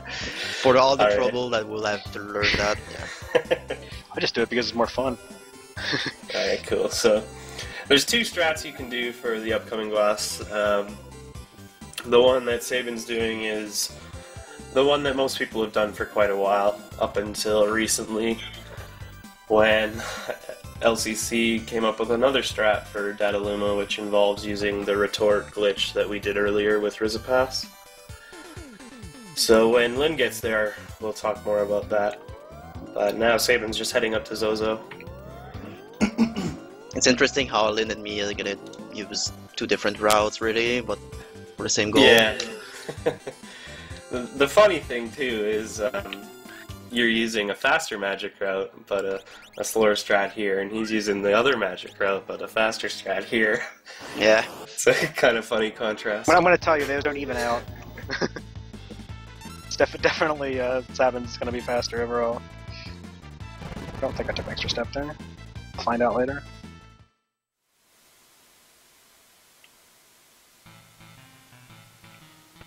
Just save everywhere because I'm a pansy. Yeah, I'm doing that as well. Don't worry.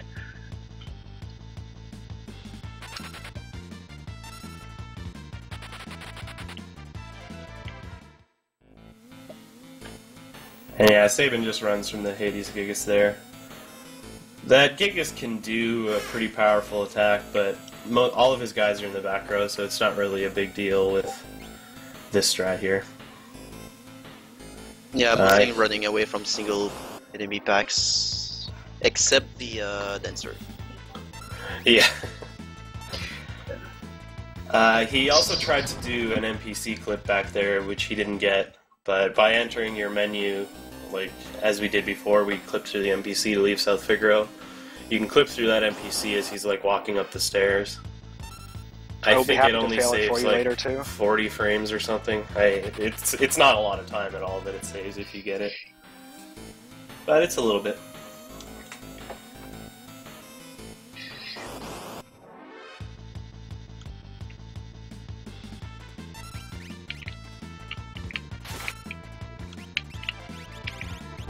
And yeah, as we mentioned just 2 seconds ago, for the most part, single enemies you want to just run away from. Except these slam dancers, and you got a preemptive on that harvester. But if you run into a single slam dancer in here, she can she can do fire 2, ice 2.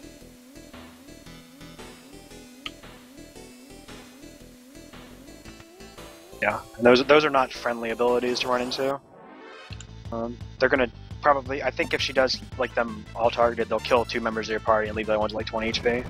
Yeah, it's not friendly, and you don't have a lot of potions in this route, so if it happens once or twice, you're pretty low.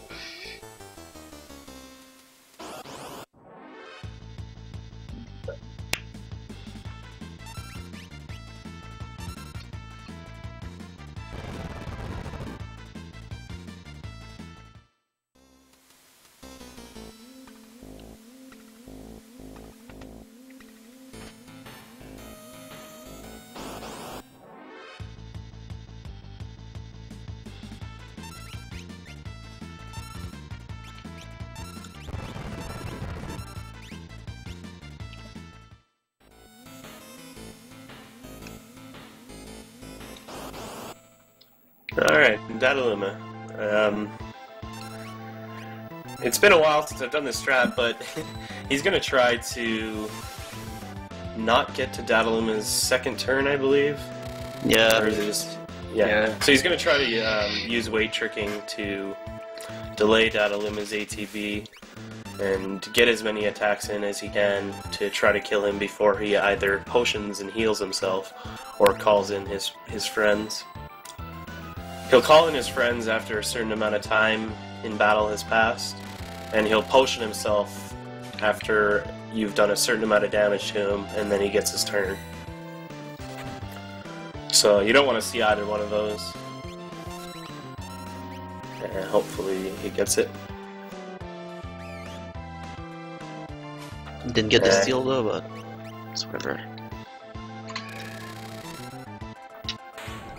Yeah, so he called his friends.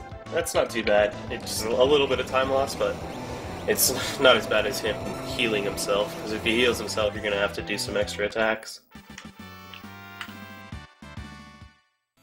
That was a pretty good fight. The question in chat, yeah. Steals are mildly important. We mostly just sell them.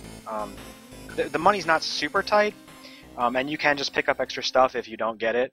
If you don't get the steals, but it wastes a little bit of time. Yo, nice back attack. Hope you kill SNES so I don't have to suplex the train. Yo, it killed SNES. Disqualified. Ripped. I actually have to heal now, because... Oh wow.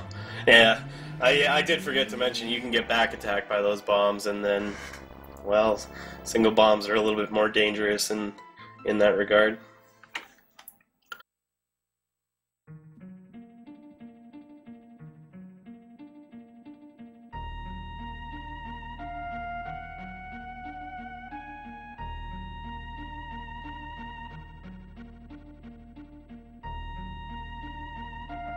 Well, at least we had somebody that did it for the people. I absolutely would have if Sabin was alive. I mean, my name is TheSabin, so I'm Agree. Yeah. You're the man to do it. Yeah.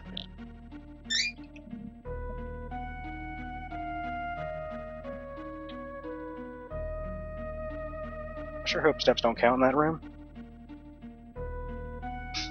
No, they don't. That's good to know. Yeah, You don't need to know I why. can guarantee you they don't.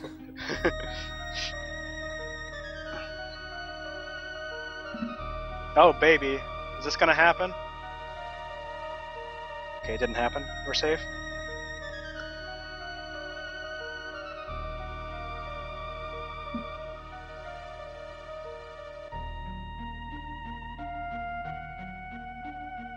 Yeah, so with the Phantom Train's Evil Tooth there, he can do random status effects. And if he decides to berserk both your characters, then you cannot get a Phoenix Down off. If you get your turn though and input the Phoenix Down before the Evil Tooth animation finishes, you'll throw the Phoenix Down no matter what. Well, actually, I don't remember if that works with Berserk. I know it works with Muddle. You just throw the Phoenix Down. It works with Berserk. I usually, for this fight, I usually hold LNR to run away to delay his attack. And I do my that turn as gets well. earlier, Yeah, that's actually a good idea. so I'm able to confirm it. Yeah, so as long as you can confirm that Phoenix Down before the Evil Tooth actually finishes, you can avoid that, but sometimes the train can just get an instant Evil Tooth, and it'll be too hard to get that Phoenix Down input off. Doesn't always happen, though, so that's why you kind of want to run right at the start of the battle, because that brings up a can't run message, and it kind of just delays a little bit.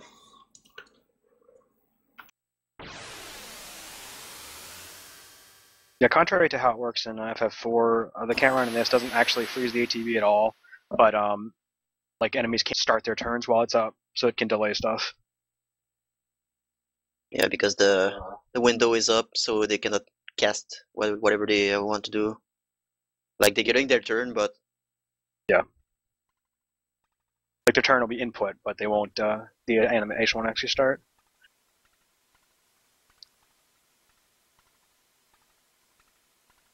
I have to actually waste time menuing to equip Sabin later, too, because he's dead. I can't put earrings on him right now.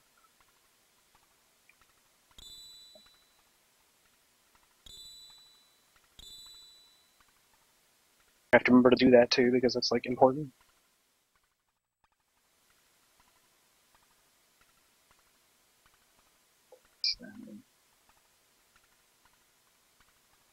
Rest in peace, Kieran.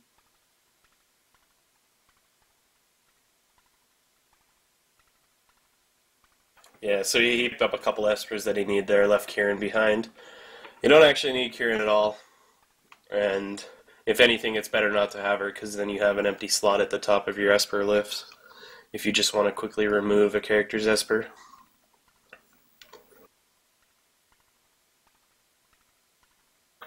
But the espers he did pick up are, for the most part, very important. He has to pick up Ramu, or else you can't progress the story, but the other two he picked up were very important. He needs Stray, because you need to have Imp for the sketch glitch later.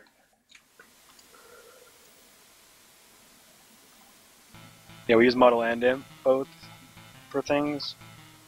And yeah, Muddle and Imp are both very useful. And Siren teaches Sleep, which is useful on a boss too. Yeah.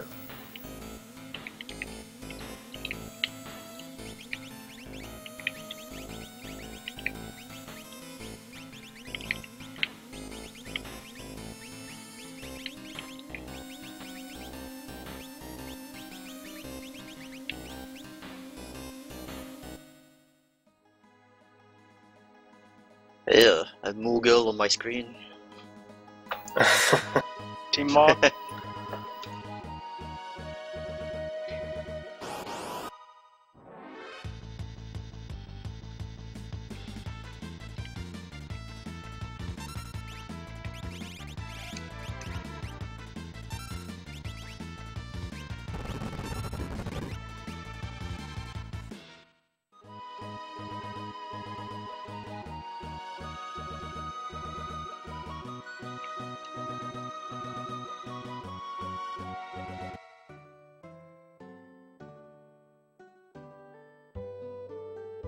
Oh, I waited longer than I needed to, I think.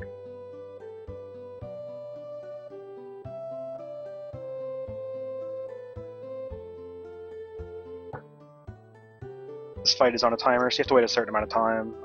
I use the music to time it, but I waited longer than I needed to.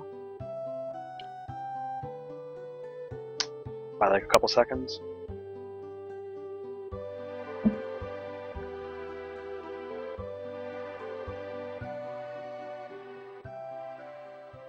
Yeah, for the question in chat, we're killing off Cyan so that when he revives, he will counterattack any attack that we do. So when I use Pummel on Rizzapass, his retort will counter my Pummel and hit Rizzapass as well. And that makes the fight faster because it skips the death animation of the boss. How much money I have?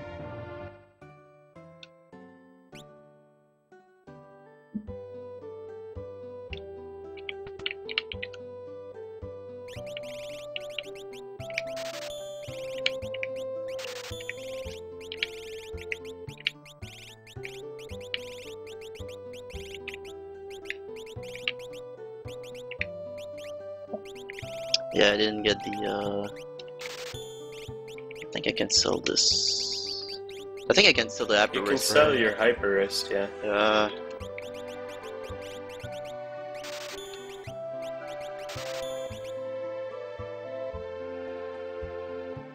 That's pretty much the only time I'm gonna be tight on money. After that, I'm good. Yep. Like my run yesterday, I bought like 9 Thunder Rods or something. It was dumb. two ice rods, 9 Thunder Rods. Like, yeah.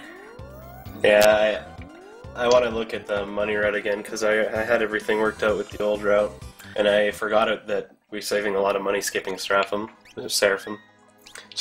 whatever. It says Seraphim in the game, that's what it is to me. I'll just keep calling it Seraphim.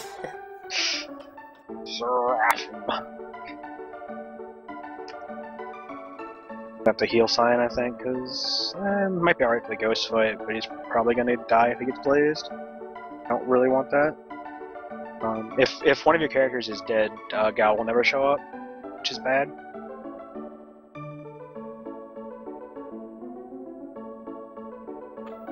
Yeah, if one of your characters is dead, Gal won't show up. He won't show up in a pincer or a back attack. Or if you have status effects too, I believe. I don't think status effects are right. I think that was disproven. Oh, okay. So yeah, I'm pretty don't sure want any of those things to happen. Poison and Berserk don't do it, so I don't think anything does.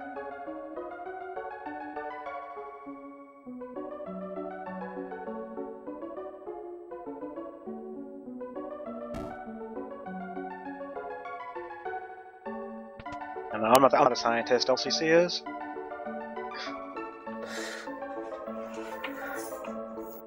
Probably went to bed. Probably did. Nice. Not first try. Start. I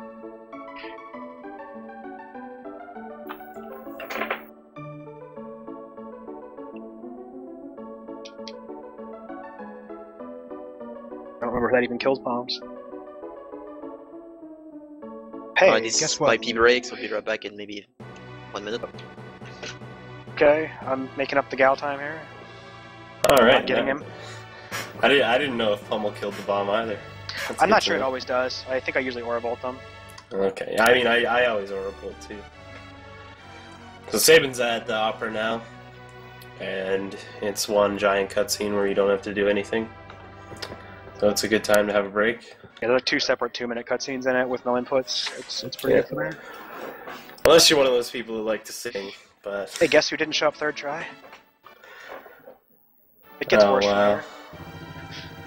Eventually we're gonna hit Templars and then it's gonna be really fun. Oh hey, a back attack. I don't have to fight this.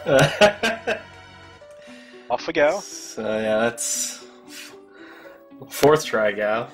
At Is least. the next fight really bad or is it the one after? I forget. At some point it's gonna hit Templars and we're just gonna be very sad. Because the way it works is it just... There it is, okay. Every fight from here is Templars, I think. I think that's how it works. Actually, it may skip around, I don't remember for sure. I don't remember. I have The never most had I've this had many is tries, 7. so... The most I had is 7, and I don't remember it other than it happened.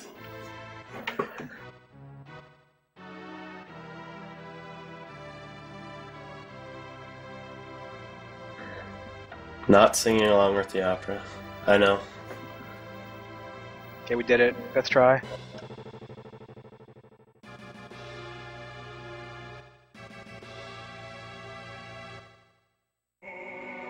The curse continues. Oh, Maria! Carl!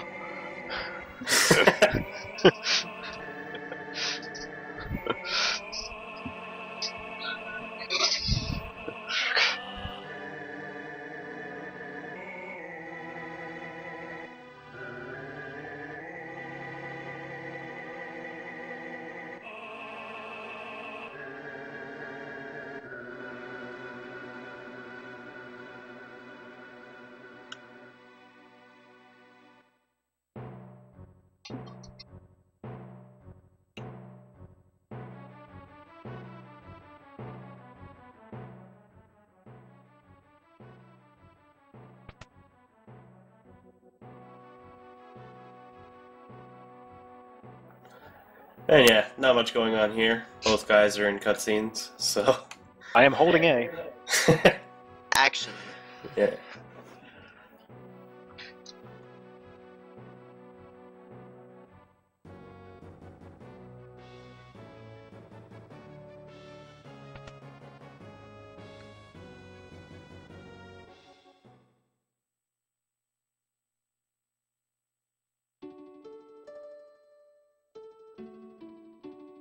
So neither of us is probably really sure what our operas and stuff are going to look like now because we got extra encounter with Gal and stuff.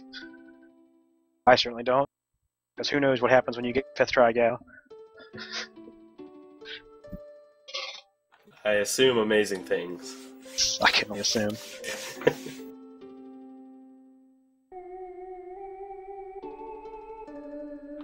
Oh, my hero!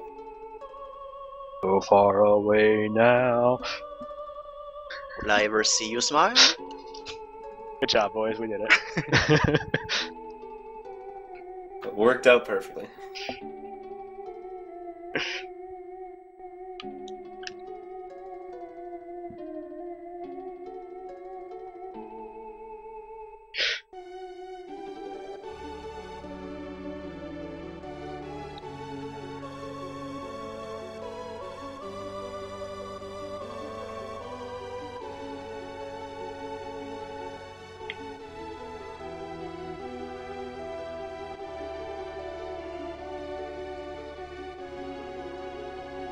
We sung our 3 lines, chat. The rest is up to you to sing. Okay, get on it.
Okay.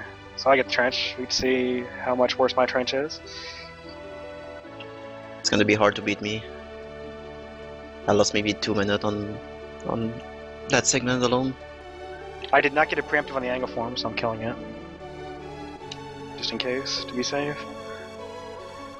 Yeah, you can try to run from it, and that's probably going to be faster, but for safety, you should probably just kill a single angle form when you get him. Because you don't want that guy to kill you.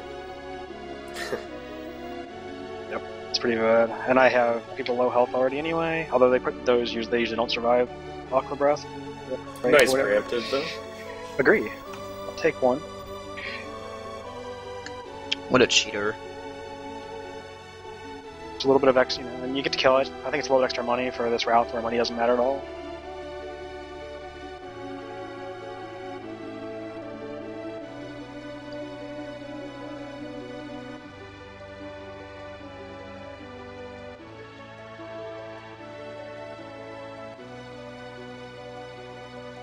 But yeah, you can see how much faster just getting like one preemptive down here is, because Yeah. it takes so long to run from these fights. What you really want to happen is in the first fight, you want Cyan to be low health and then have him get killed. That's really nice, because he's the worst to run away by far.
Alright.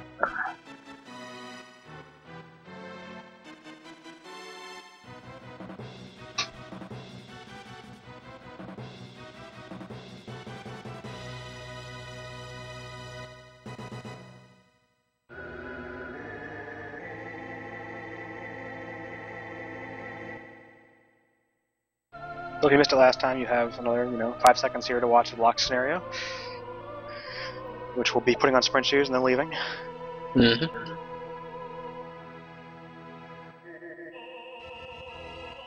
If my right input will work.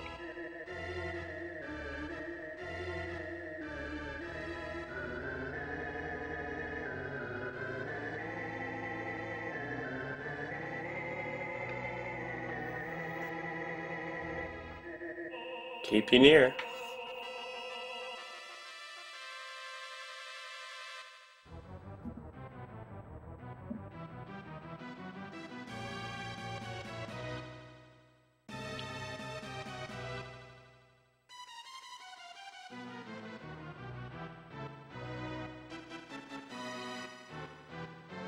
Alright, playing the game again.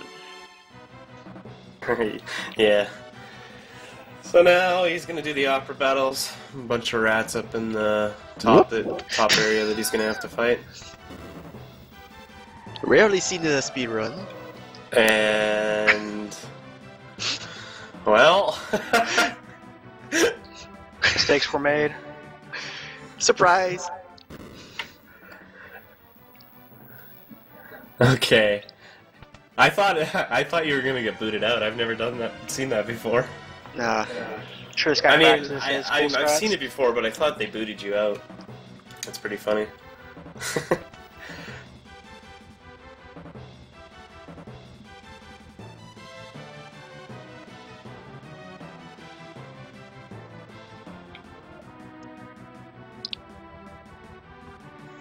Alright, a bunch of rats that he's going to have to fight here. This is where leveling Edgar up earlier is mostly going to come into play, because He picked up a couple of tools for Edgar back in South Figaro. One of them is Flash. Hopefully, Flash kills most of the rats. Most of the gray rats. But on top of that, you do need SNES to attack the gold rats to finish them off. Ideally, you want 3 rat encounters, not these 5 rat encounters, but we have no clue what his encounters are going to be because he's off the step route because of Gao. Yep. So we'll just see what happens. The 5 rat packs actually can be fairly dangerous, especially if you get pincered by them. And he got another 5 rat. So yeah, the encounters aren't looking good here.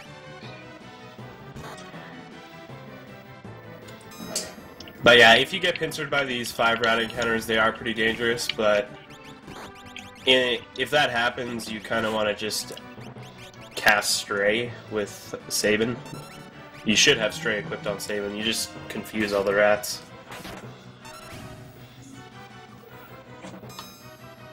Yeah, I couldn't target the other one because targeting is weird sometimes in this fight. Yeah, it's really finicky how you have to target the top 2 rats there. Oh, and naturally I got all 3 encounters on the river instead of 1 or 2. Because why not? Yeah.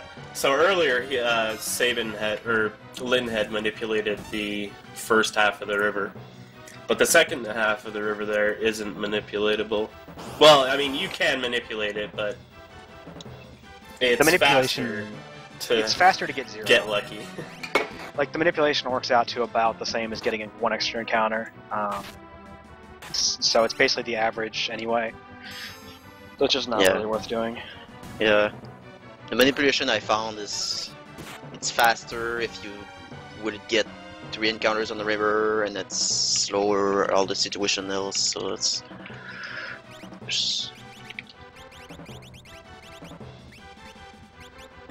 like getting 3 is faster, getting 2 is about the same, and getting 1 is slower, so it's like, yeah, it wasn't worth it. The only manipulation you can do is walk perfectly from SNES scenario, which is almost impossible.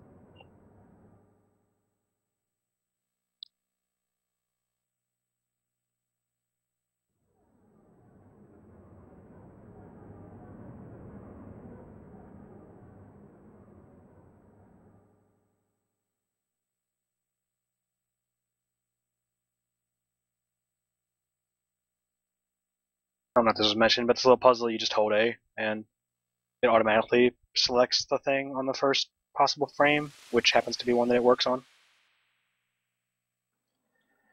Yeah, so the way that little mini game works, there's a little gold light that goes around, and if you press A when you're looking at the gold light, then you'll just skip the battle.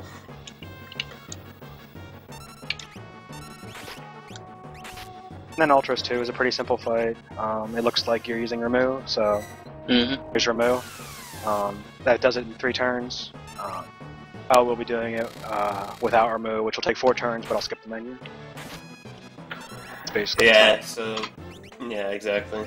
The strat that SNES's doing here is, I mean, this fight's so easy. You just do everything done. There's nothing really wrong.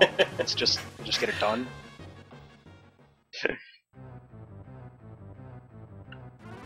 He actually has like 4 separate forms or something, all of which have the same all of which have like HP values, and he'll change between them normally during the fight, but we just kill him in his first phase and he doesn't do anything else. Yeah. The battle speed one, the BS1A strat that Japanese runners are doing is very different. Like you have to SNES at full health and put lock on the other side, so he doesn't one-shot SNES with Tentacle, because Tentacle is damage gonna be spread across 2 characters, and SNES is gonna be the person's gonna do the most damage. So having him dead doesn't help. Yeah, it's like, and Sabin's behind him with the Fire Knuckle, so he's doing very super effective damage or whatever, and taking from behind with a physical attack, so he does a lot of damage. And that's really what gets the fight done fast for us. What the other characters do is just to make up the rest of the damage.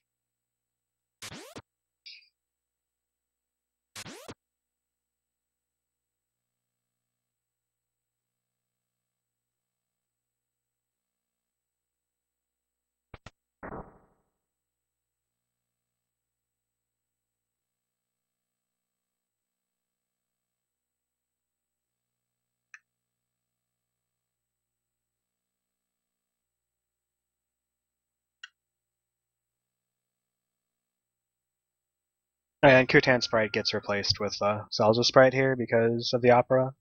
Like at the end of the opera, because it replaces her sprite with the opera sprite, and then at the end it has to put it back, I guess.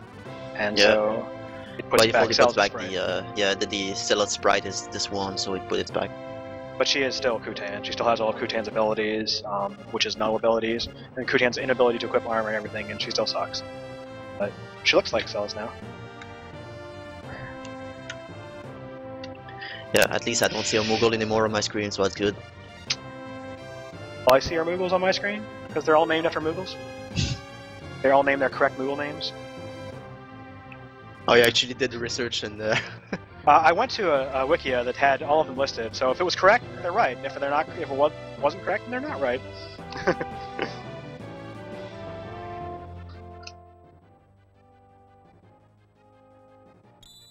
I did everything I could in 30 seconds.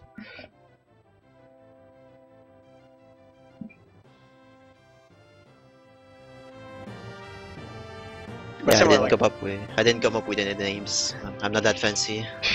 but like similarly to how Kutan works, if like each of the Moogles, the opening thing is a party member basically, and when you name the party member, they get replaced by the individual Moogle gets replaced by that party member, and they get their stats and their ability to equip stuff and things. So but so they're all character slots are set. So I'm just naming them after the Moogles that are in those same character slots, because why not? Team Mog.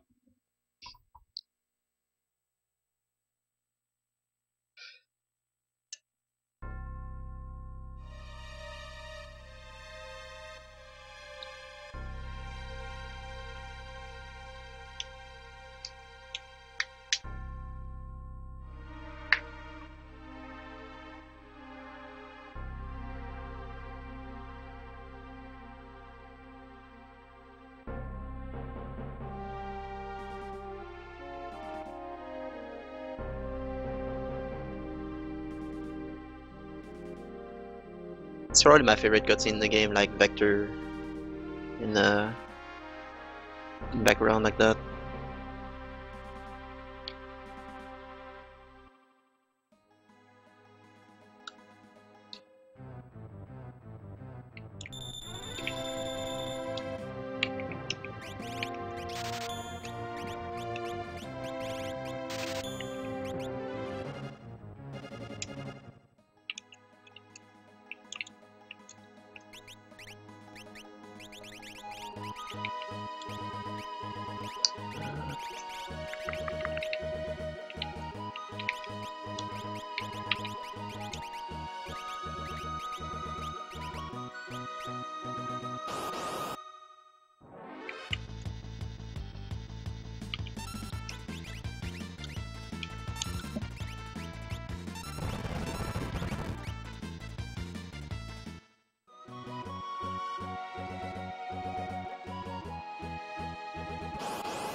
Are you doing the thing?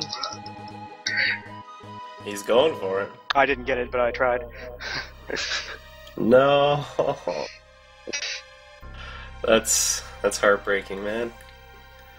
So yeah, what Lynn tried to do there was clip past the guard by swapping between his party a couple times.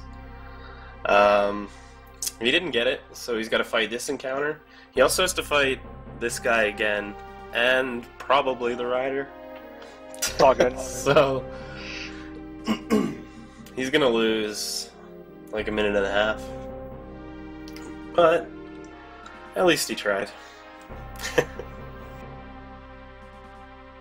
Yeah, so you can see he got boxed in by both those guys there, so he's getting both these fights. okay, I got it preemptive. Everything's fine. This is fine. Dude.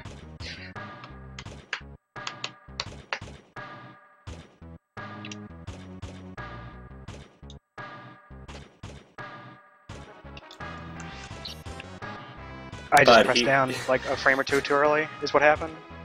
That would have been fine. He will have a little bit more money though from these fights, so Which doesn't matter, but you know. you know, less you have to worry about.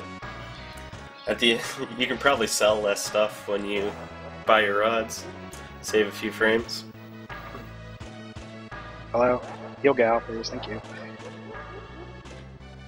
But yeah, SNES just got almost or about halfway through the Imperial Magitech factory. He's gonna have to come up to the Shiva in a fair fight right away. And yeah, I'll talk about that in a second. Lynn's just finishing off Kefka.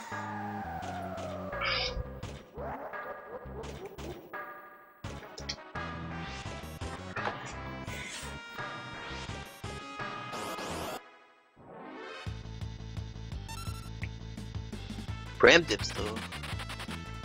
This guy.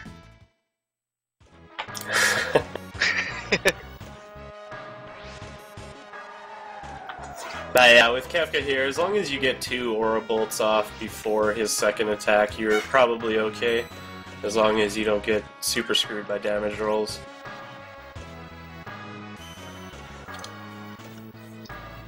And yeah, you just use weight tricking and boom. Alright, Ifrit and Shiva.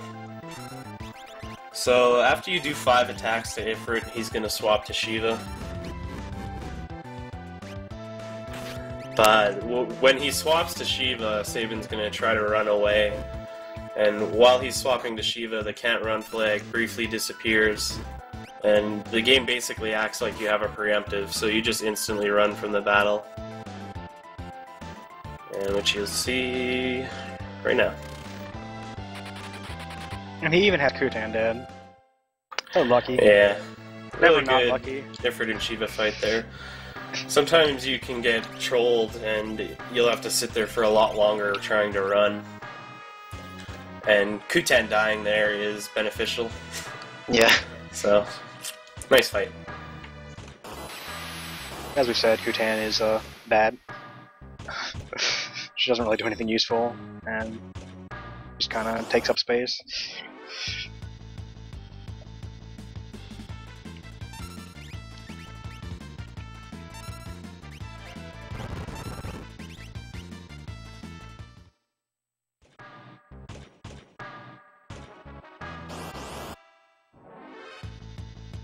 Got the preemptive.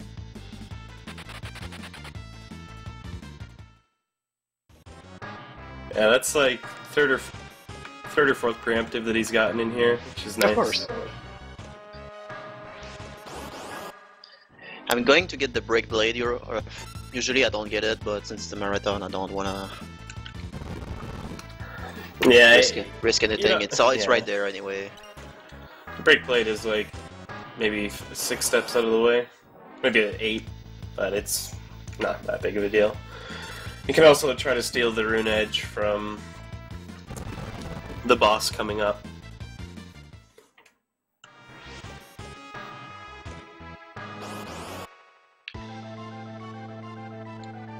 And then you'll have 1,000,000 Thunder Rods. Literally a million. But yeah, this guy's susceptible to sleep, so you just put him to sleep right off the bat, then don't use any physical attacks. Sabin's Aura Bolt is a magic attack, and Edgar's Flash is also considered a magic attack. He's gonna try to steal. Couldn't steal. It doesn't really matter if he gets the steal or not. If he does get a steal, he wants the rune edge. You can also steal a drainer from this guy, which is Like completely so. useless. And he got the I got drainer. the drainer. But money isn't really a big deal, so it's whatever. The drainer's useless. It's the rare steal, and you can also only sell it for one GP, one whole GP. So you definitely don't want that, but once again, it's not really a big deal. He picked up the Break Blade, and the route is already more lenient on money.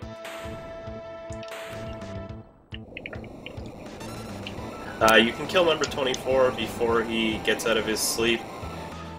He was just a little slow on that, but that's fine.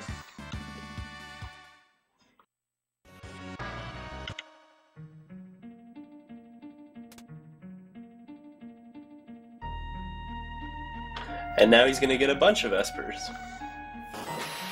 I think that's the second time I'm getting the Drainer as well. Or I did practice this week, I got it still. I guess I'm getting lucky for that. But yeah, on this game, I think all the rare weapons are being sold for 1 GP. Just the developer didn't want you to sell them in a casual playthrough, since they're not overpowered but unique. Yeah.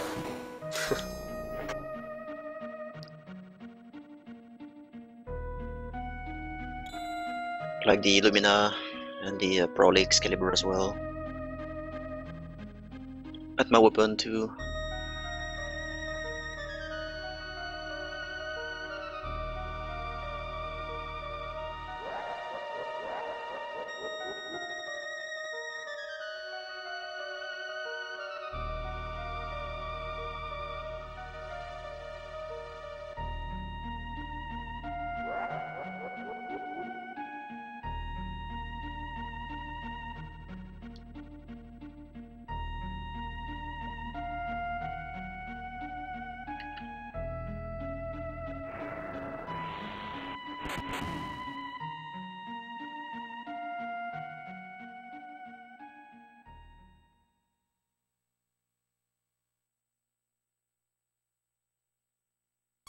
Just gonna take some extra money and buy a couple extra Phoenix Downs and potions, because this game is a jerk.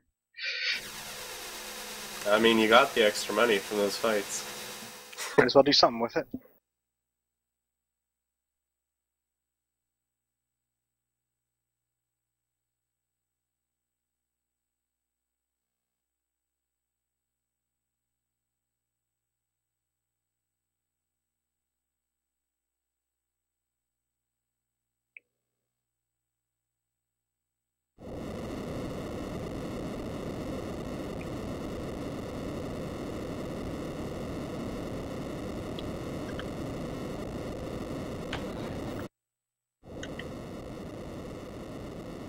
So yeah, we're a little over halfway through the runs now. Lynn's a little under halfway, but Team Mog. probably about 2.5 hours left to go. If I know how to do math. Which I don't. About 2 hours, we'll say.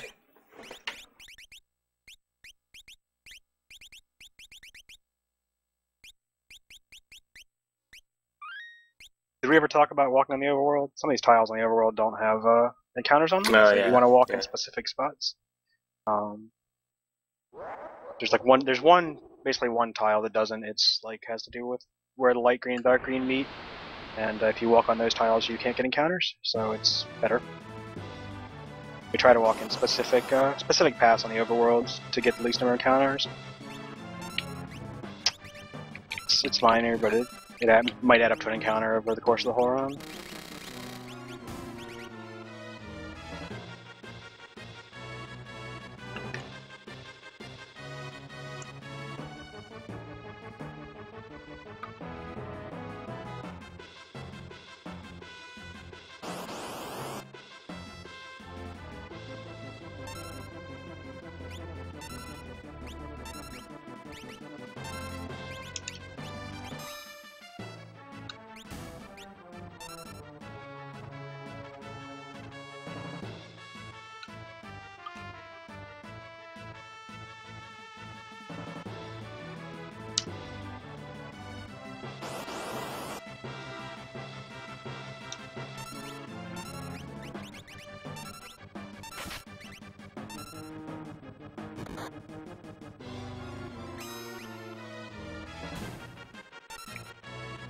The minecart section that SNES is going through is actually based on like your party order and your status effects and some other stuff. So we have basically the party order we have because it gives us the best encounters. We can learn, for this game, for the new art, we can learn Bio on Edgar. Yep. Which is going to be used to manipulate the sketch glitch later.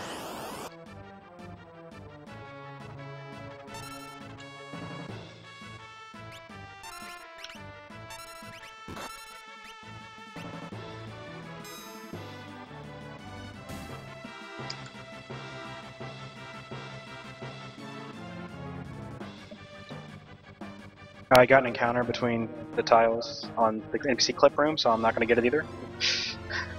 Can probably hold left and I'll get try. it still. I'm not on the tile to hold left. I have to hold up first, I think. Yeah, I didn't get it. I wasn't sure what tile I was on. I was 2 tiles down, not 1. I thought I was only 1 tile down. Yeah, you wouldn't have been able to get that.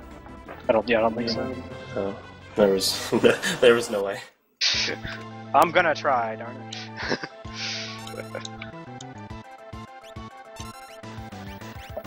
So, SNES at number 128 here. He's going to cast Choco and hope that Choco kills both of the arms, because that would be ideal.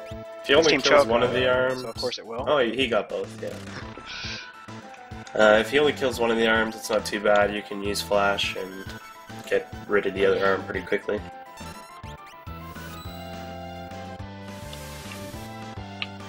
And then just Aura Bolt and drill him until he dies.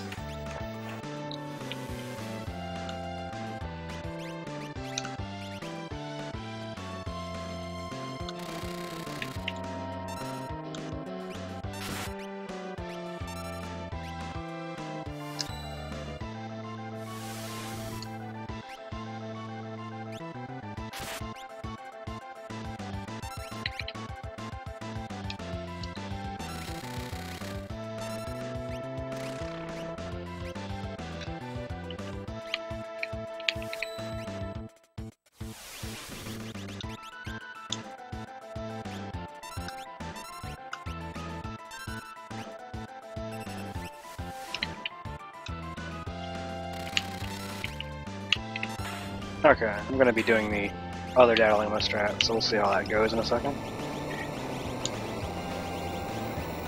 Yeah, so he's doing the newer strat for Dataluma. It's a lot more riskier, but overall, SNES said it saves about 10 seconds, so he's gonna set up the retort glitch similar to what we did with Rizapass earlier, and then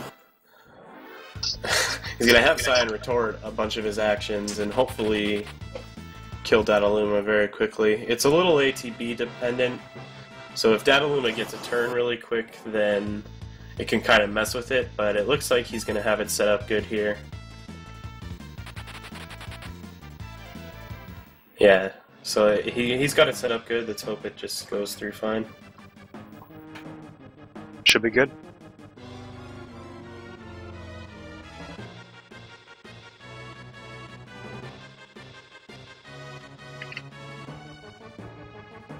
And now you see Cyan will retort every one of our actions for pretty massive damage. And he's going to retort SNES's attack there. He's also going to retort again because Dataluma retorted countered SNES. And then Dataluma dies, and you skip his death animation. And that's a perfect fight. Yep. So I think the menu is pretty good, and the fight was pretty good, so that probably saved the 10 seconds or whatever it saves. Yeah, I didn't time the menu though.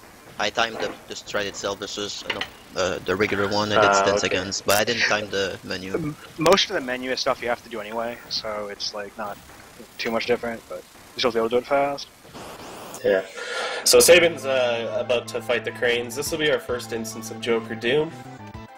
The slots in this game are actually rigged, so you can't just get whatever you want. You need to set it to a certain value, or the RNG value. The RNG needs to be at a certain value in order for you to get the 777. Incidentally, once you use an echo screen, that sets up the value perfectly. So he buffers the first 7, and then the next 2 7s are easy to get after that. and they die.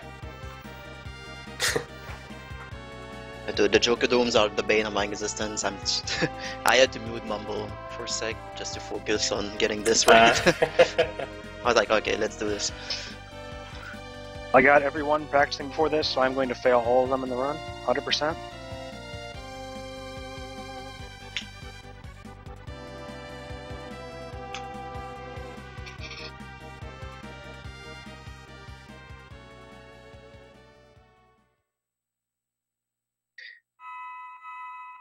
So it's funny, we're both in Zozo right now, me and Lynn, but... Yep. You just happen to be 40 minutes ahead. Yeah, you're both in cutscenes too. It's kind of been like that.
So basically nothing much going on.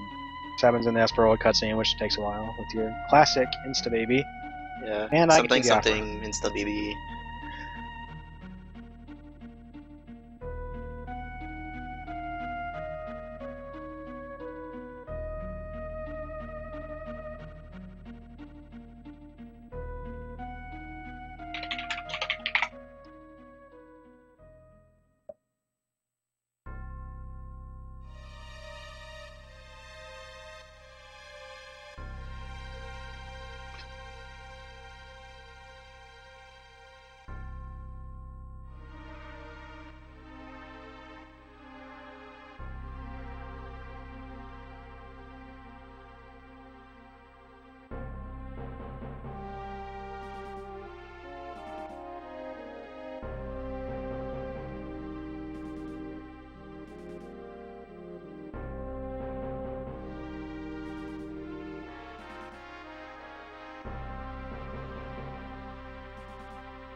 Nice, I got an encounter before I left Zozo. That's hilarious. Alright, it's step route, right? Yeah, you No, get it doesn't trolled by actually, Gal, yeah. it doesn't actually matter. Yeah, I got 5th try. Yeah. Because, why not?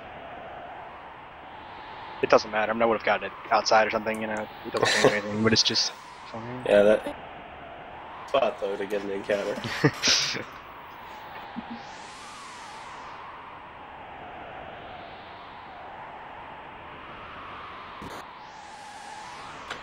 And now Lynn will be going up to the opera, and I assume that he's going to sing.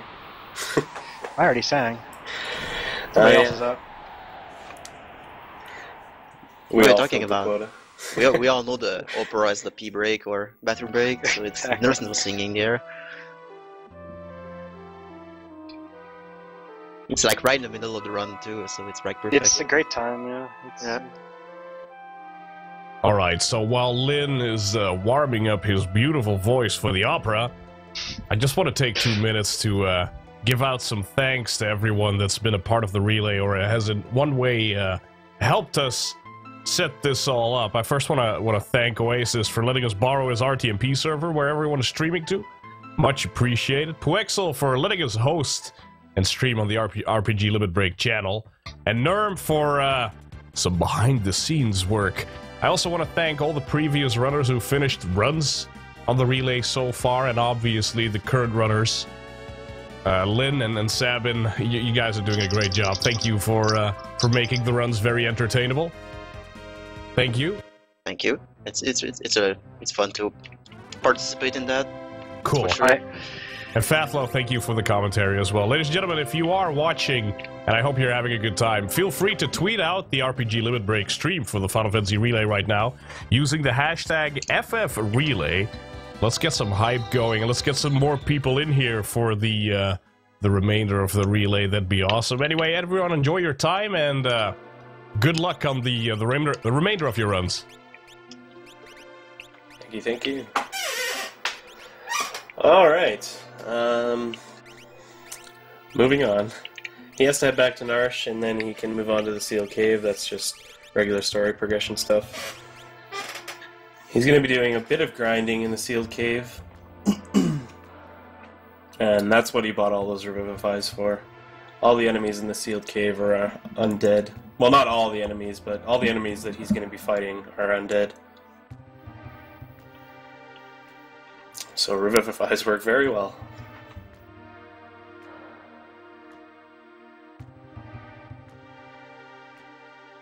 Yeah, I think using a Phoenix Down works as well, but it's more expensive. Actually, Yeah. I never tried. Actually, can you probably with an elixir and Phoenix Down can probably kill them, but it's not.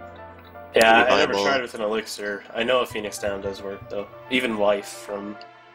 Well, you don't learn Life in this category, but Life from Terra when she learns it at level 18, I believe. That would work as well.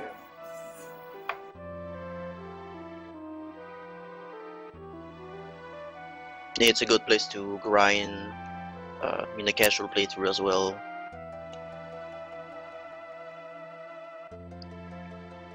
Only thing that's questionable is what encounters you get, because depending on the encounters you can get more or less magic points and more or less money and experience, because they're all worth different amounts of things. So you're hoping you get decent encounters. It's usually not too bad, but it can change stuff a little bit. But maybe not so much in the new route, but in the old route definitely can affect stuff. Still needs to have a couple of good fights because it's not luck. The problem is Terra. Like she needs to learn Imp and Model, and you getting luck is gonna learn Remedy earlier than Terra. That's for sure. So the problem is Terra is not luck.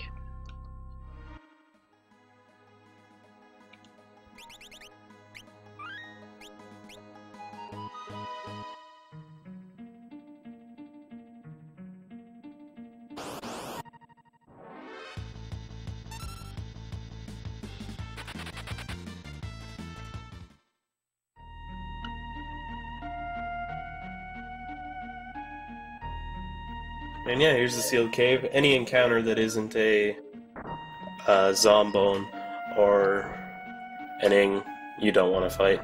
The Zombones and Ings are undead, so and they give good experience and magic points.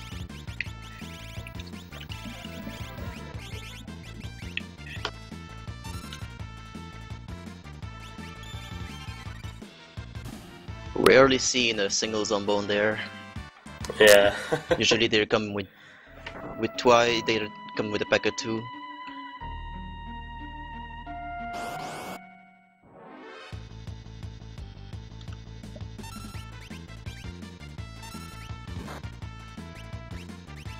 And yeah, he's just gonna fight them. If you want to be safe, you could put Phantom on Terra, and then cast that in the very first battle, and then just put Stray back on her afterwards. But it's not too dangerous, and you can just do it without using Vanish. Just heal up. As long as you don't have to heal more than once, it works out to be faster to not use Phantom.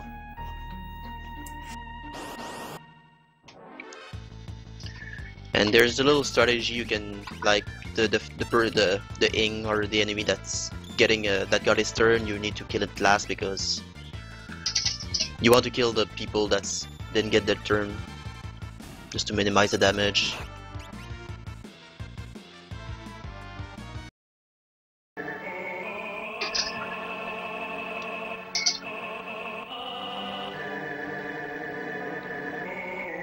And yeah, Revivifies are cheaper than Phoenix Downs. That's why we get Revivified over them.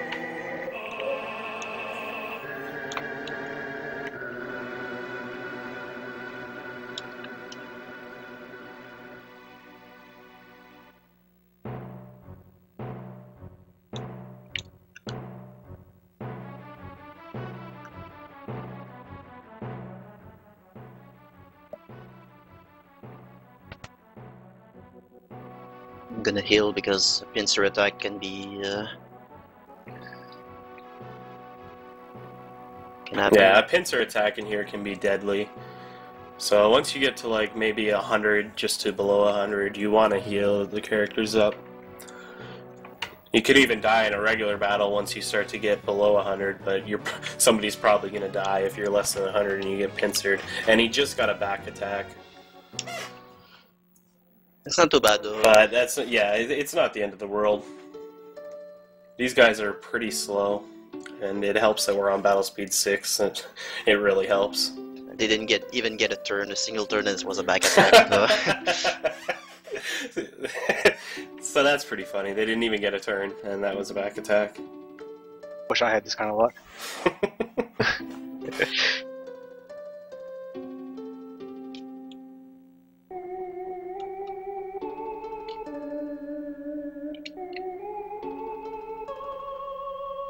It's like those guys don't even get a turn, but then in this fight, that guy just insta-attacked you. That's random starting ATB for you.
Yeah, Sabin's just gonna... sorry. Sabin's gonna farm a couple extra encounters here. He wants to get Terra and Lock to level 16. On top of that, he does also need a little bit of magic points into his spells. Yeah, I might need to get another... okay, now we're good.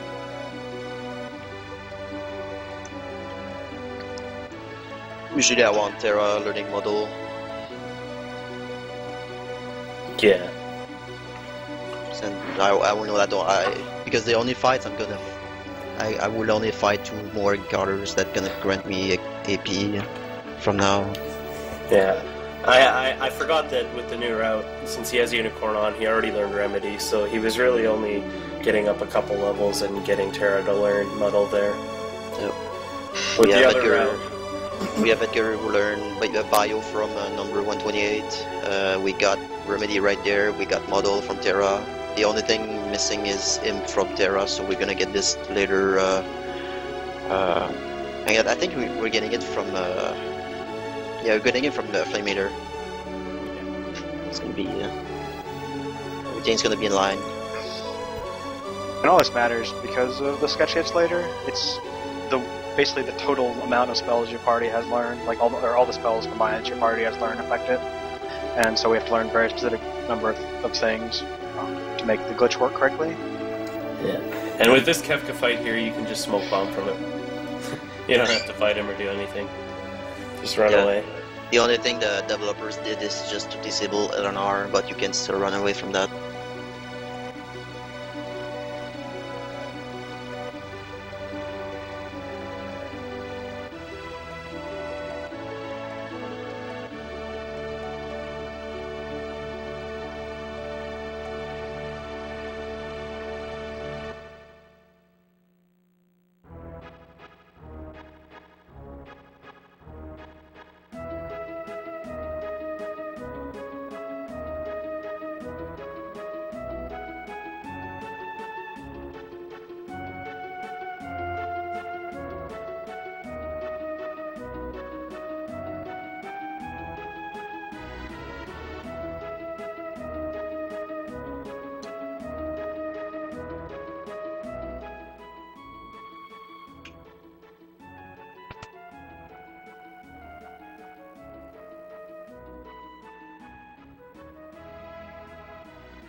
Here is one of the 2 uses of the warp stones in the run. That's why we bought them. Is just get out of here faster. Yeah, That there's a far door out. open. There's a door being opened at the bottom of that screen, but it's just slower. We just pick up a Phoenix. You have a chance to get encounters as well, so it's just faster to get the warp stone.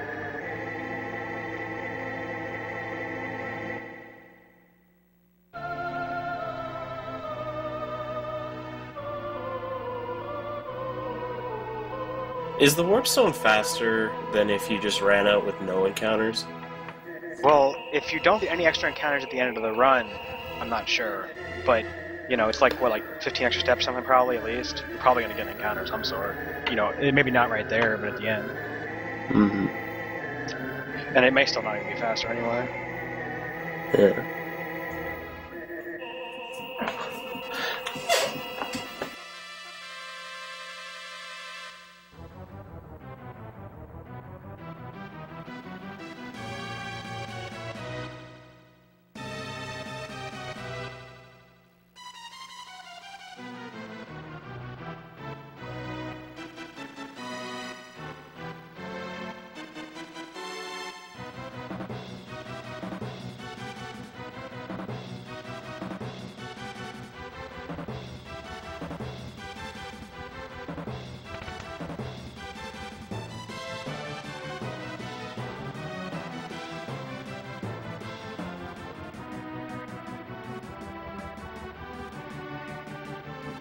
Alright, let's see what kind of rats I'm gonna get today.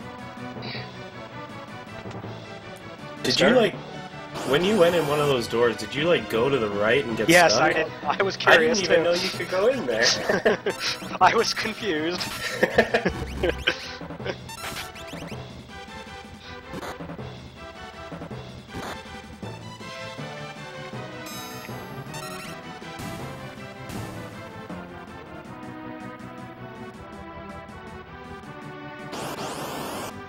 And yeah, as with before, using Flash here to hopefully kill the rats in one hit. He's gotten 2-3 rat battles so far, so this is looking good. And his Flash just killed them both. Sometimes Flash won't do enough damage to kill the gray rats. But if that happens, you just kill them. And yeah, Locke's got hit a bunch of times, so he probably wants to heal him, just for safety. Yep.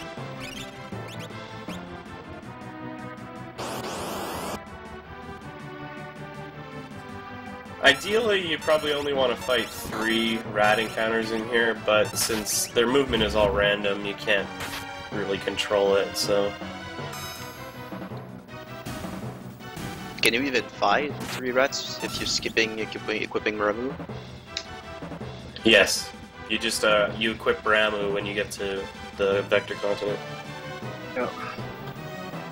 I'm gonna go for 3 and we'll see what we get.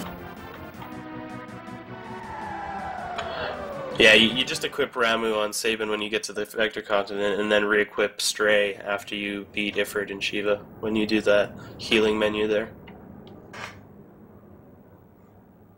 Play, don't forget.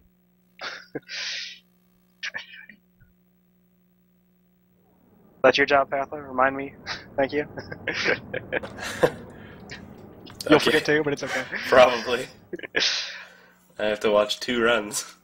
Oh, jeez. This guy's in the banquet. He's not going to be doing anything. No, there's a lot of tech going on in the back. There is actually a lot of tech. Yeah, I have to There's a lot sort to my explain, inventory. actually.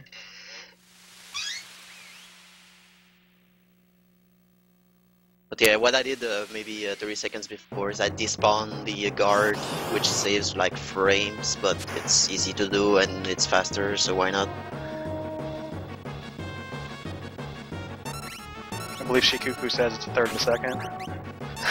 It's like really nothing, but we do it because it's faster. It's completely free. And, yes, you don't have to do anything.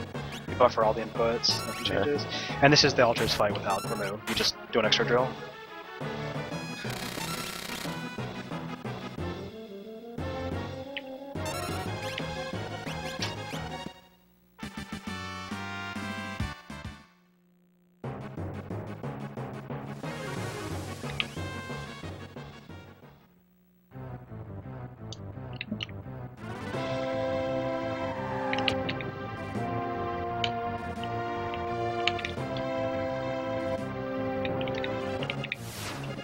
And so he's setting his magic order, again, for the sketch glitch, because it cares about the order of your magic. And then he's just doing some other menuing stuff, because we have free time during the thing. And then he's going to sort his inventory and put the goggles in a very specific slot.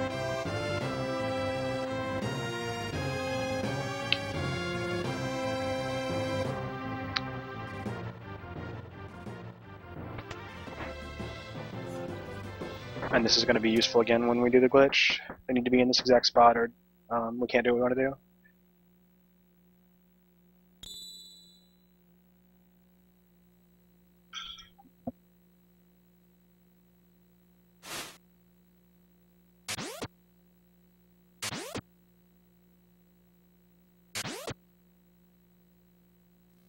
And we have time, so he's going to go outside and fight this Mega Armor for 2 AP, or 1 AP, I think it's 2. Yeah, I thought you would have fought think that it's before 2. doing the menu. So I thought maybe you just routed it out. Yeah, it's because actually I'm much slower in this route, but it doesn't matter. yeah because I have to spam fire, but I'm equipping the Mega Cell hat. Yeah, I mean, it doesn't really matter how fast this fight is anyway, since you're on a timer anyway. Anyhow.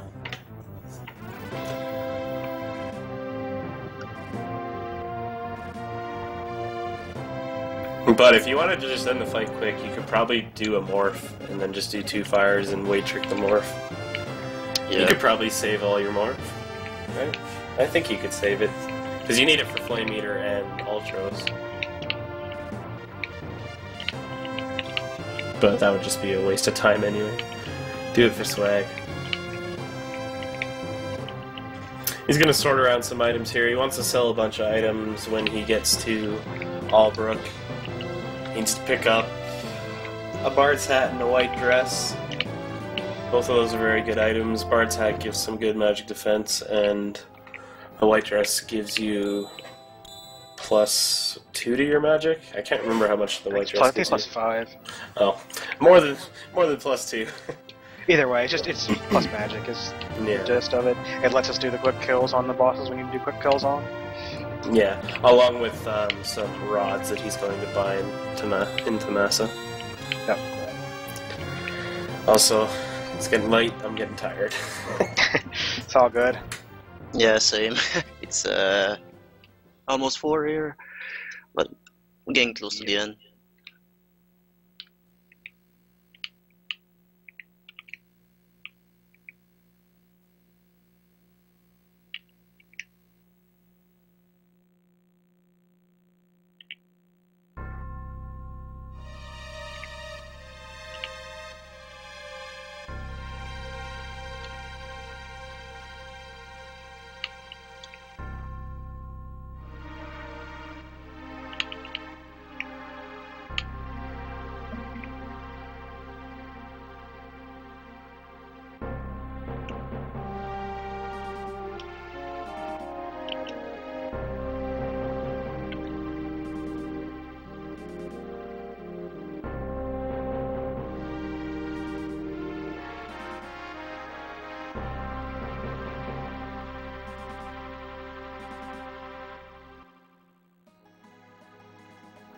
Alrighty, in most other runs of this game, you actually have to talk to all the guards and everything in here because you want to get the charm bangle. But in this run, we're going to be using the sketch glitch to get a hold of the Moogle charms later, which are much better than the charm bangle. The charm bangle reduces your encounter rate by half, I believe, and the Moogle charms just turns off encounters completely.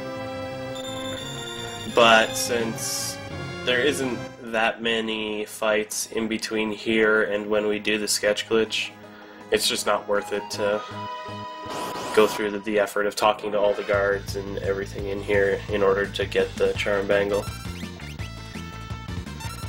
Every time you go through screens in this place, that loses a little bit of time because the timer doesn't run on screen transitions.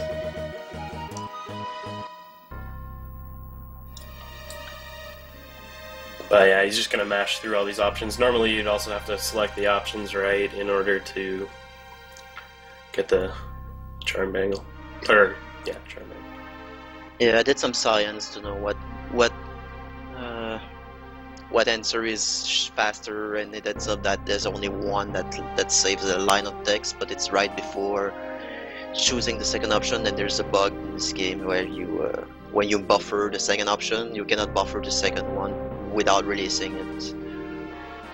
It's kind of weird, but because of human error, it's not worth going for. It's like this, a single line of text, that's it.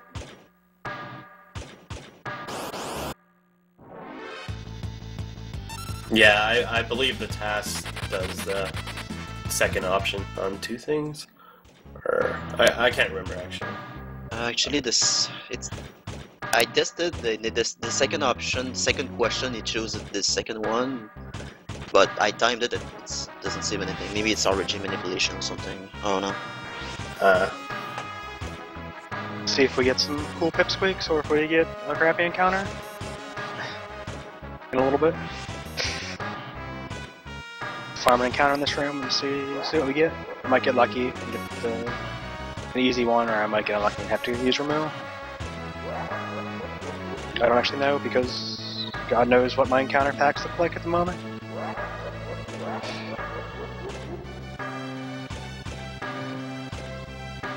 It doesn't really matter, it's just one Well, special kill. you did have a good opera. Those rats were really nice.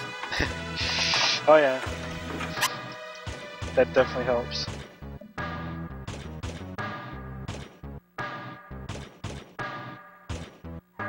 For some weird reason, you can warp. Use a warp stone at the cafe there, which is faster than going out by walking. Okay. Never lucky.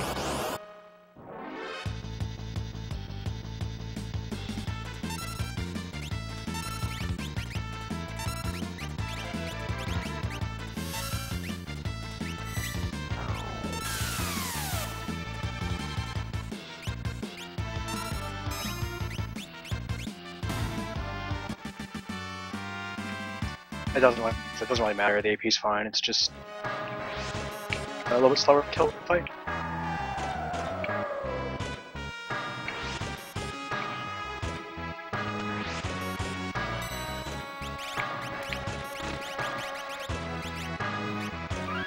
So yeah, SNES selling a bunch of his stuff here. He needs money to buy the white dress and the bard's hat and a bunch of rods.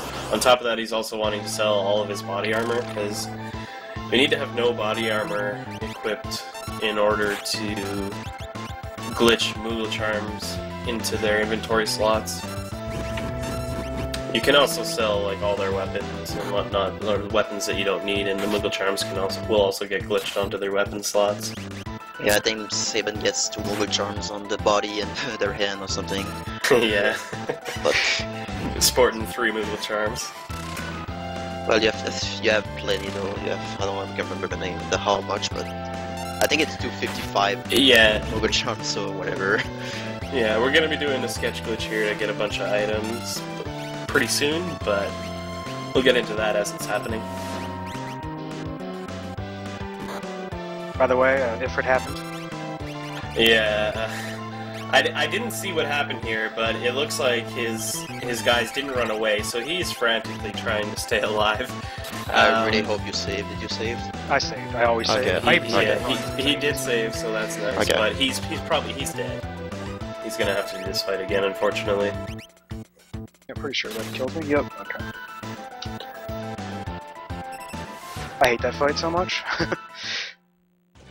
Yeah, sometimes it can just like not If work. Locke gets countered on his last attack, it can screw it up because he can like that just screws it sometimes, and it's kind of like just a crapshoot from there. You're not really sure. It's really unfortunate in this category. In the other categories, you actually have Celis and she has Runic, so it's really easy to stay alive. But because we have Kutan, who is utter crap, you probably aren't going to live if you have to face Shiva. Let's try this again. Be countered again, of course.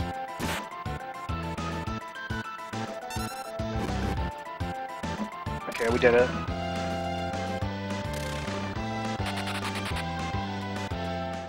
Is Kutan stayed behind? Oh, I guess she died. Never mind.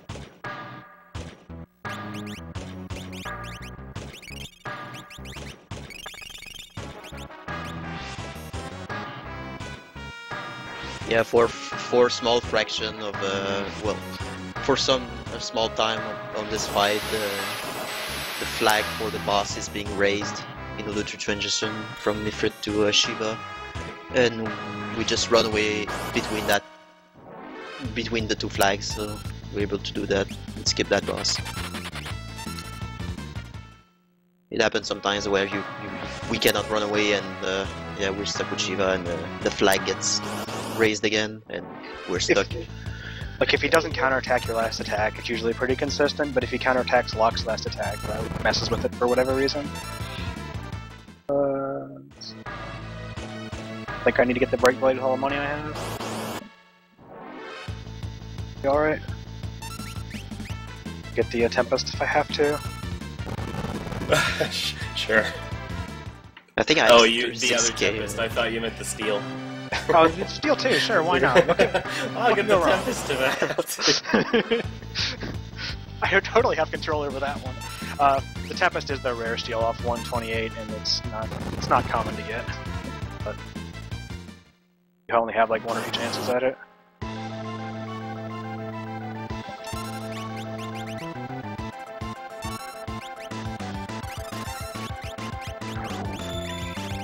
I wanna know what love is. Now.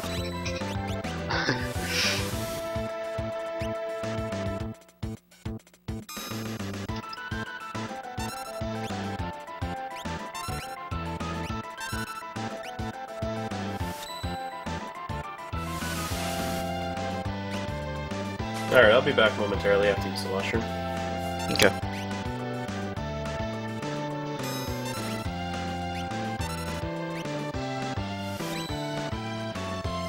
Okay, we got the Rune Edge. That should be fine for money.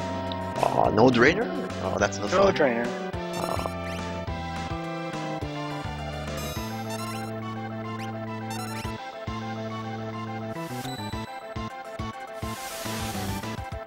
Yes, Kutan is the glitch character.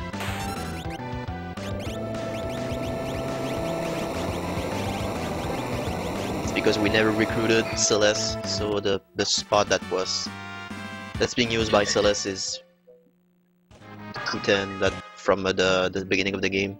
It saves a minute or two from having to like go through and name cells in block scenario, so it's just faster. We don't have any other reason to go in there. We don't need extra earrings, and there's like earrings and running shoes in there, but we don't really need them, and we don't need Celis for anything. So we just keep Kutan, and she's really bad. And I mean, of course, right now, and she's gonna leave like right now on mine, and already left on yours for the rest of the game. So we only have her for this little section here. Yeah, but It's not really a glitch. The way the game works is at the start of the game, like all the characters are basically placeholder by Moogles from the first fight with Locke and like 10 Moogles, and then when you name the characters, they get replaced by essentially their actual character, and they get all their stats and everything. But since we never named cells, by skipping her, she remains as Kutan.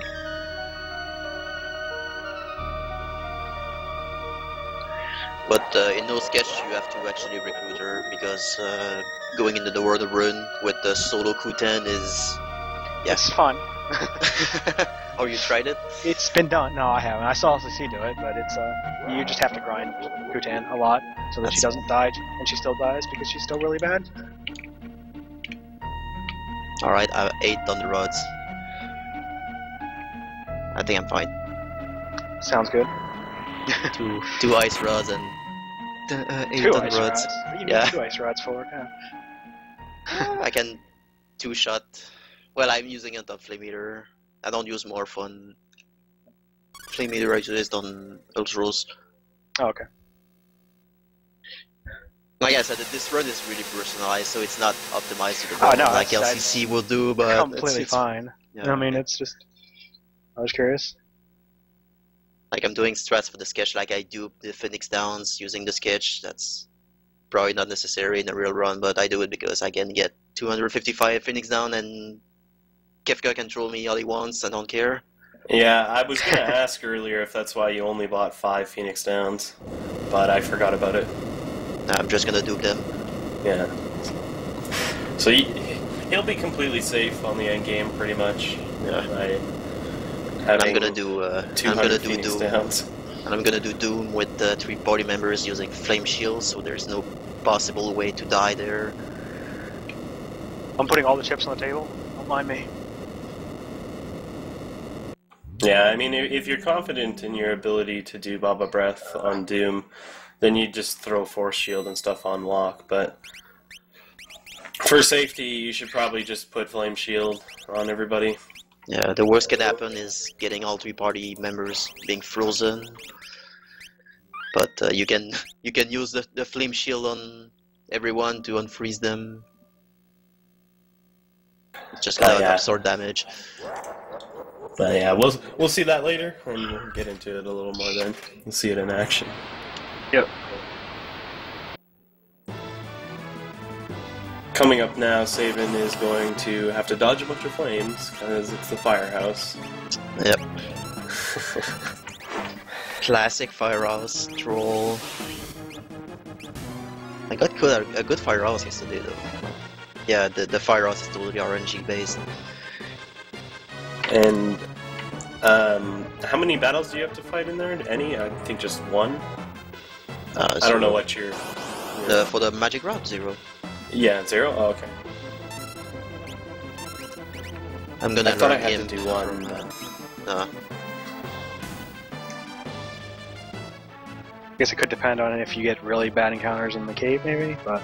Yeah, maybe there's some bones and stuff like that. But yeah, the only thing left to learn is Imp on Terra, and she's gonna learn it on Flame Eater.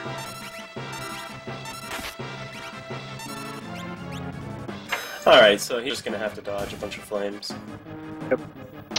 You can do a little bit to dodge the flames in here, but for the most part, you kind of gotta get lucky, because NPC movement is random, and the flames that are moving around in here, they just move whichever way they want. As they're moving, though, to next tiles, it's possible to just run past them without getting an encounter, similar to what we did with the Moogle fight right at the start of the game, how we walked past those 2 enemies without actually triggering a fight with them. You can even clip through the bombs if you enter your menu. Like, if they're moving onto a tile, and then you're running onto that tile and you enter your menu quickly, you can clip through them, but it doesn't really work. No matter how hard you try, you're gonna get gutters anyway. So. In practice, I had a firehouse where I only got 2 encounters, and I clipped through the bomb in the first room, and I didn't fight any encounters in the first room. But I've never done that in a run, and I got 1 clip on a bomb before, but then I just got sucked inside him and got the battle.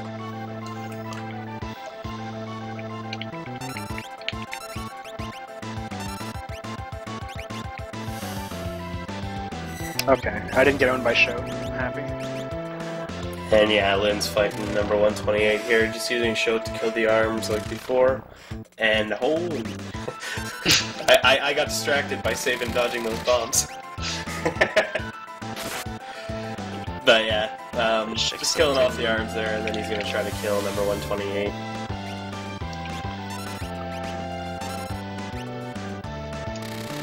Yeah, that was a nice first room, that's pretty much what you want. But gets another bomb encounter. Not the end of the world, though. Aw.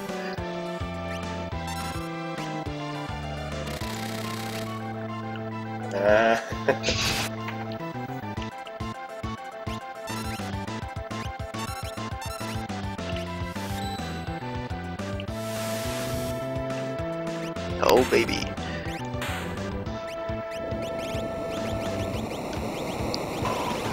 Oh, nice! That was pretty sick. So only 3 encounters. That's a pretty good house. I can't wait to have to follow that up. You can't really hope for much better than that.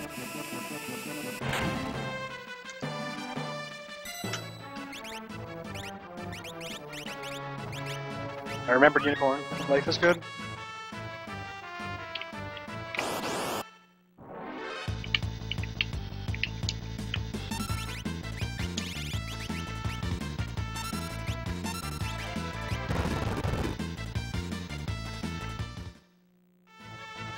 And we pretty much learned all the magic we wanted.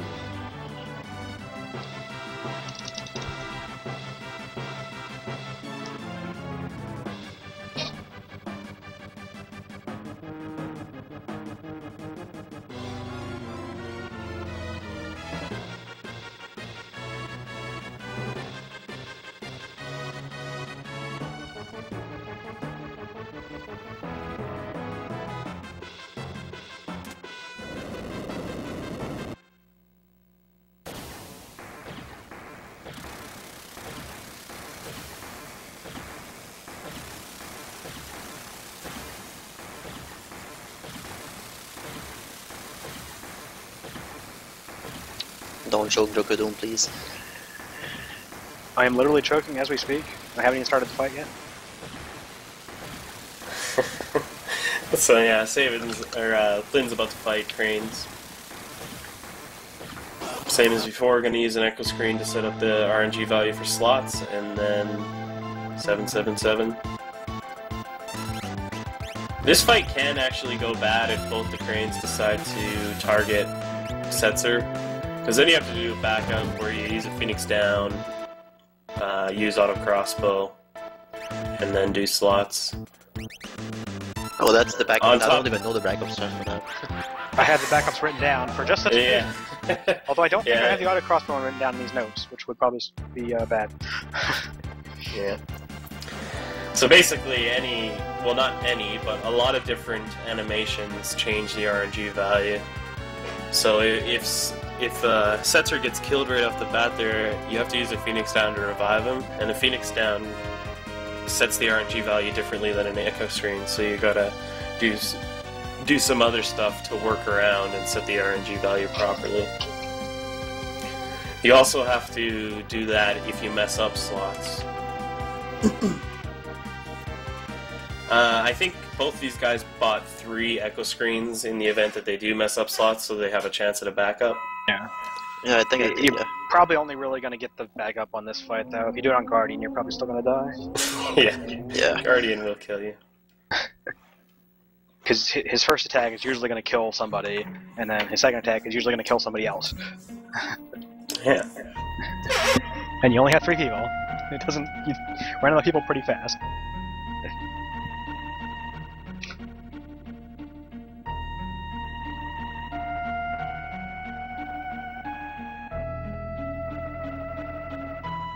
Listen well and think clearly. Return together?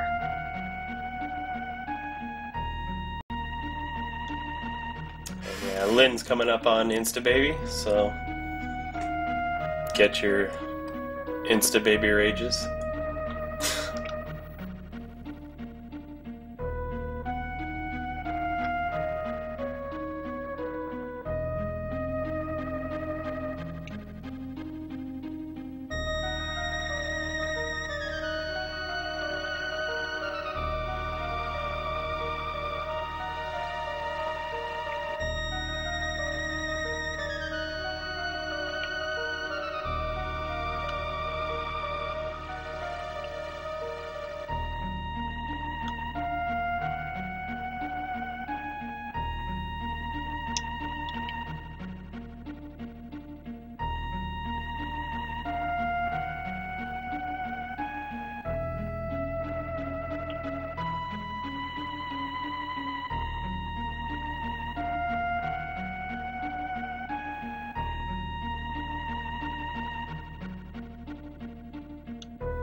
I'll never remember the layout of this place.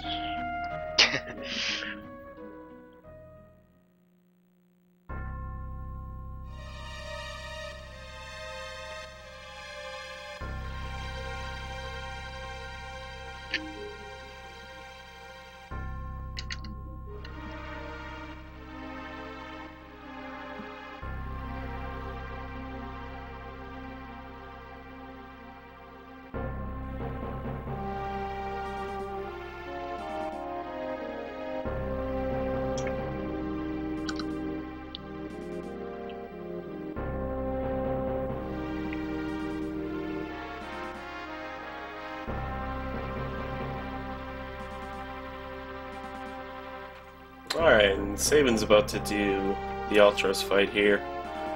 Normally you would just damage Ultros a bunch, and then eventually Realm would appear, and you would just sketch him, and the battle would end. Sketch would miss 4 times and you'd die. Or that. But in this case, we bought a bunch of rods so that we can actually kill Ultros and not sketch him, which ends up being faster because you skip a bunch of dialogue and a bunch of Ultros' attacks. He actually has an HP pool, so you don't have to use sketch to win the fight, as you'll see.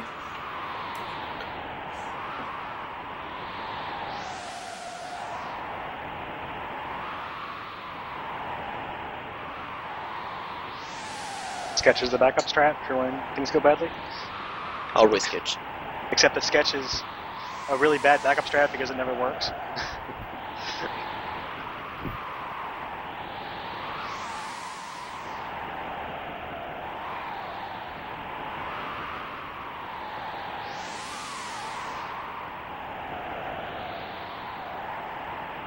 Yes, 22k. Yeah, 22k HP.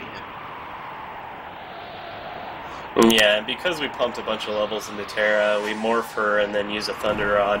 Rods in this game, when you use them, ignore defense, or ignore magic defense completely, so you can do massive damage with them. And he didn't get the quick kill. No, That's unfortunate.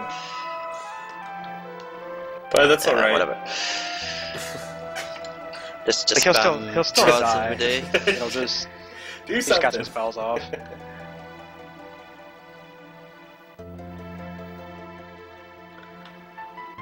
Whatever. I don't think you had enough rods.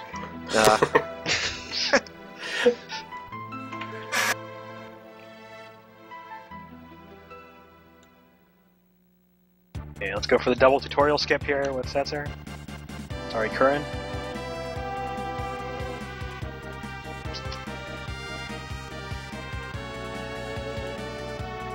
Okay, we did it.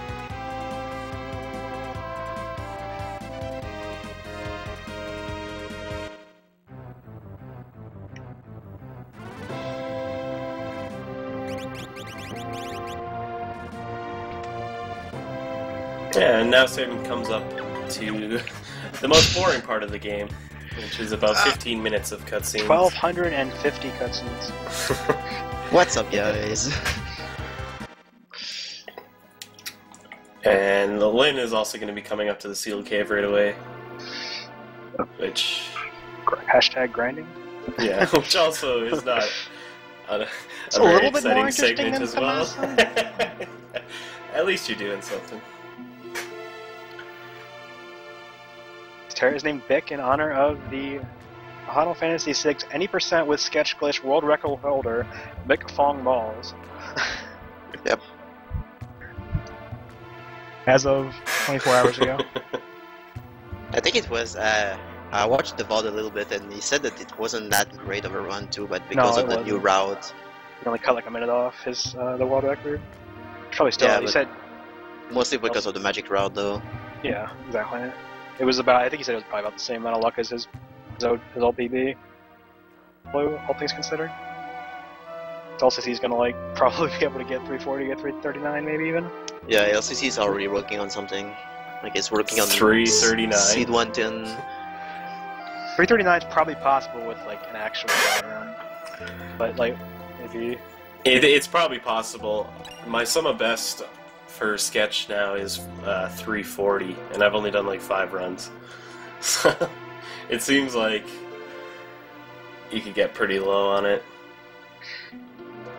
Now I have to go buy Seraphim because I'm doing the old route. So I'm just gonna go up here and buy Seraphim. So Lynn's gonna waste a bit of time here collecting Seraphim. Seraphim. Just read it off the card. You don't have to. Don't have to ad lib. But yeah, he's gonna pick up Seraphim here. He needs to learn Remedy. Since he's using a different magic route than Sabin, he won't learn Remedy until he gets to Flame Eater. And his money route is a little bit tighter because Seraphim there costs 3000 GP. Correct. No. It's funny how the magic route changed for this game. It was grinding for mage or wizards in the forest, then picking up Seraphim, and then picking up, skipping Nothing. it completely. Yeah. Yeah. I remember the first sketch runs that I watched, you guys used to grind over in the forest over there. I had to do that in the 420 race because I like screwed everything up and I had like no magic points on anybody. It was good times. I left Ramu on SNES, so he didn't learn anything, and I didn't equip Unicorn on Lock, so he didn't learn anything. Just like, yeah, let's just go fight some ghosts.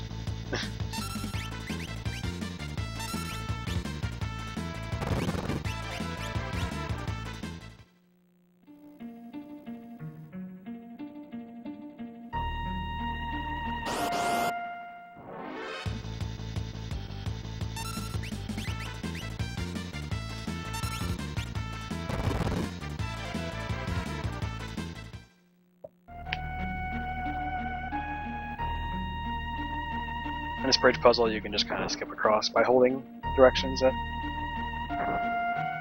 get kind of a little bit out of the intended direction.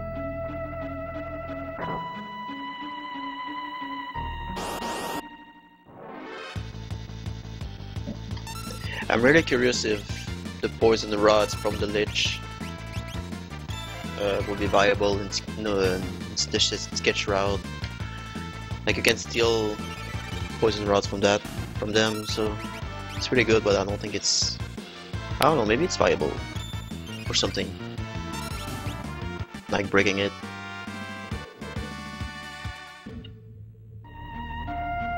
So we put Leo on the front row here because the character slot that Leo is sharing is the same one as Bannon from earlier in the game, and Bannon was in the back row. You can skip that menuing if you put Bannon in front row before ending the Terra scenario. In No Sketch, it's actually faster to do it that way because you have to menu during Terra scenario to put sprint shoes on, but here it doesn't really matter. You can do it there or you can do it now. Alright, I should be back. I got moved away because Yeah, you get they had to kidnapped double or check something. Splits. Yeah. I don't remember what I was talking about, so whatever. Just had to wait for punishment time. No. It was about the splits.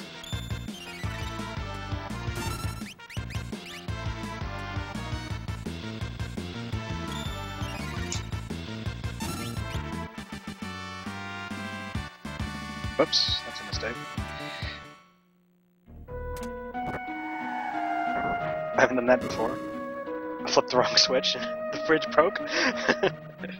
Oh, you triggered the first one. Yeah, I flipped the first one. It doesn't really waste much time, but it's just funny.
everyone is enjoying cutscenes and grinding, which is what's going on. Mm-hmm. Yeah, Damasa is notorious for being very, very long in the speedrun.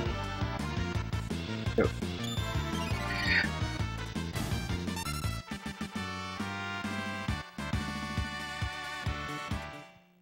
Hello? No, you don't do that. I think in the grand scheme of things, as far as FF series go, it's not even all that terrible. It's just pretty bad for this game. So we complain about it because we can. I'm sure you'll see plenty of cutscenes in some of the PlayStation Final Fantasies later. Yeah, it's just that for SNES standard, it's a long cutscenes for this game. For PlayStation, it's fine, but and considering the run is not that, it's like 4.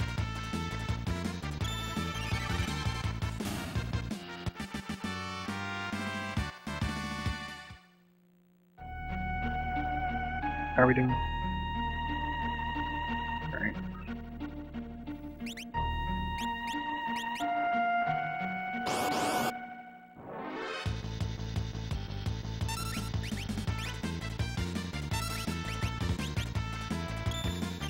Aww. We didn't save the frames.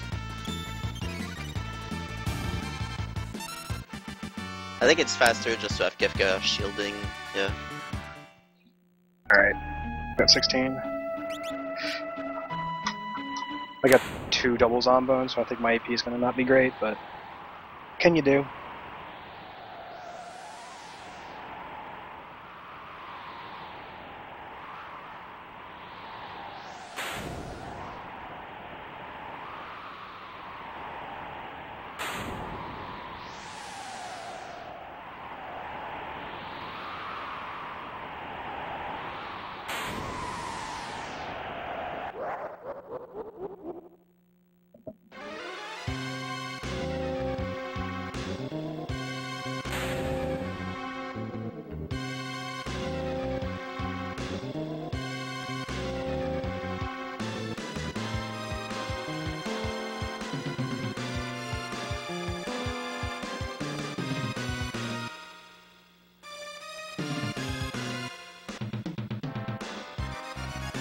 Again, I think it's about confidence this fight because there's actually in your party, I think, is why it works. There's actually no enemies on the screen.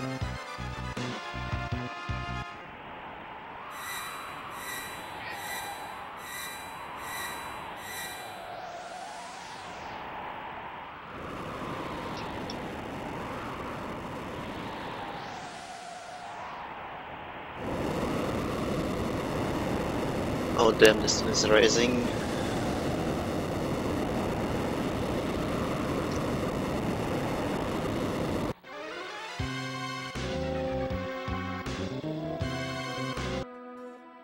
That feel when you've been awake for 22 hours. I hope you're ready for your one step of gameplay, which is coming up fairly soon. Mm-hmm. I've also been awake for 22 hours. That's pretty funny. We must have both started work at the same time. Yeah.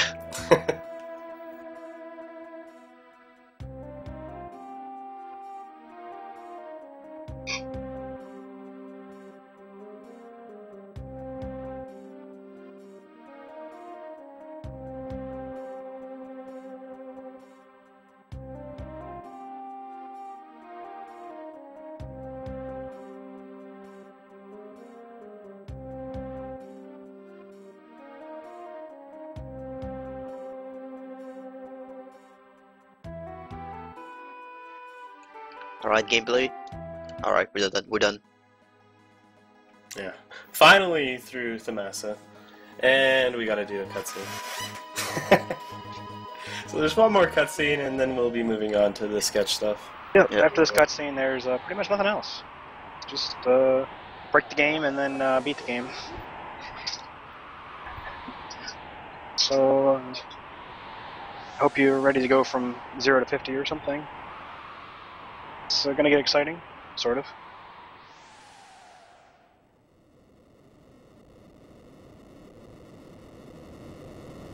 When is the Masa skip? Yeah. Yeah, we just need to get Realm like before Thamasa. It'd be great. Just the Holy stumble. Grail.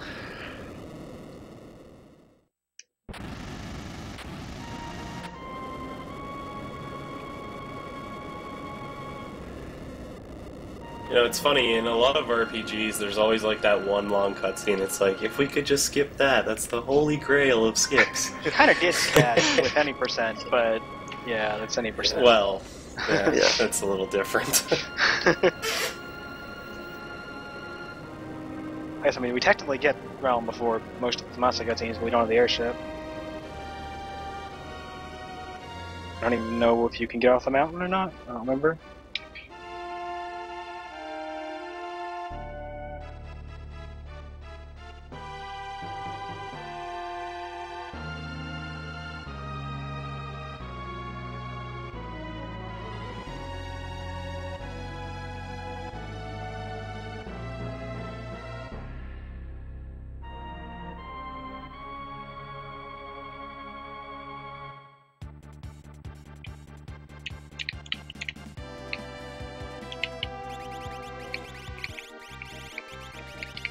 Okay, so he needs a So yeah, straight now party. Sabin's setting up his party. He chooses to find the floating continent because it's a little bit quicker to just set up your party there. If he only chose 3 people, though, he would just get sent to the floating continent, and that would actually be run over. So he selects 4 people after selecting Find the Floating Continent. It pushes you out because you're only supposed to take 3. And now he's heading over here to the Triangle Island. Setting up a couple of things just before he enters the battle coming up. And then we're going to start drawing things. Quick save and reset there, though, to manipulate the encounter. So the next encounter that he gets will for sure be what he wants. I hope you guys pay attention in art class, because it's exactly like this.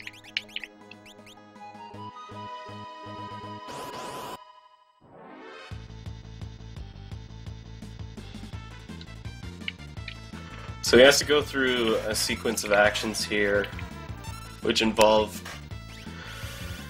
turning Locke into an imp, getting rid of the imp, turning him into an imp again,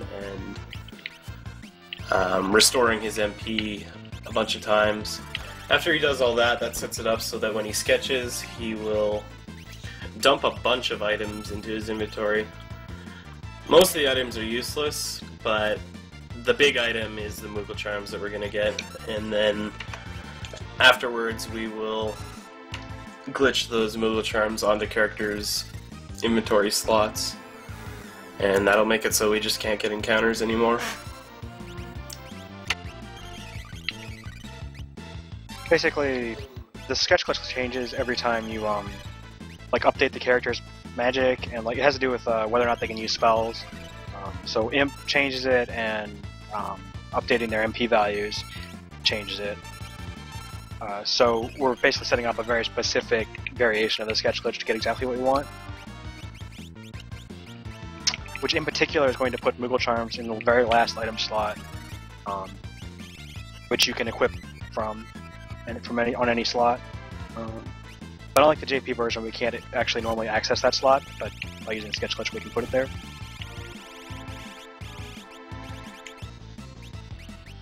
And yeah, you see as soon as he did the sketch there, the game sort of freaks out. He moves his Phoenix Downs there to a specific slot so that he's going to get 200-something Phoenix Downs. Yeah, And that's I'm gonna mostly get just for 0, safety. but I'm gonna use it outside of battle just to. We will see. Okay.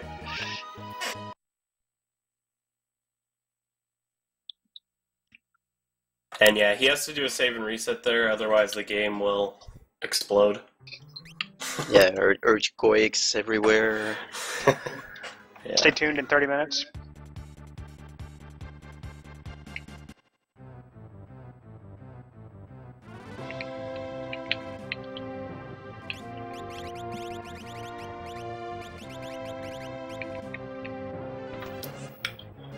And right here is where he's gonna glitch the Moogle Charms onto their equipment slots.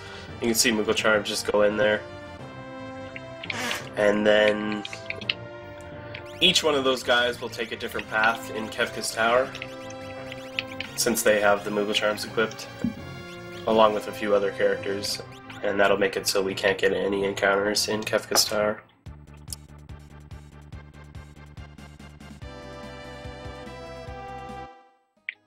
And now we're going to sketch again, and this will be how we warp to the World of Ruin. Once again, it's another specific setup.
Like basically I have 0 Phoenix down, but I cannot use them inside the battle because it will wipe them.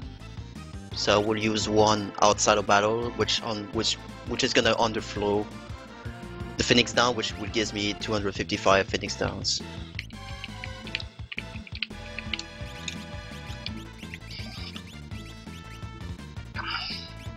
And it happens that with this new setup, the 4th party member is gonna die. So we can use that right away.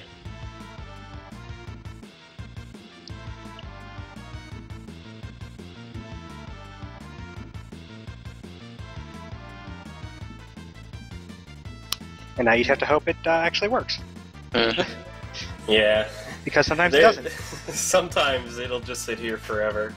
But of course it And- did. But, you know. Team Choco. It can Like, I take have quite a long 0. time. Apparently it should always resolve itself after a little while, but the ones that I've seen where it just takes forever just never end. So I don't know if I believe that.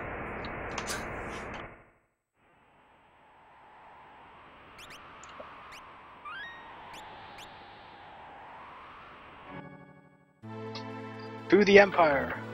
Wait, by the way, we're in the World of Ruin now. I just thought I should mention that. Yeah. So I just got to the World of Ruin, heading straight to Kefka's Tower. The reason for that is And- because you get the engulf status that the Zone Eaters have, and so it puts you where the Zone Eaters are when the battle's over, which is in the World of Ruin. So you're there. Yeah, the wrong warp writes the variable that's considered. Well, it writes down the fact that all the party members are engulfed. So in order to proceed with the wrong warp, you need to game over, run away, or win the battle. In this case, we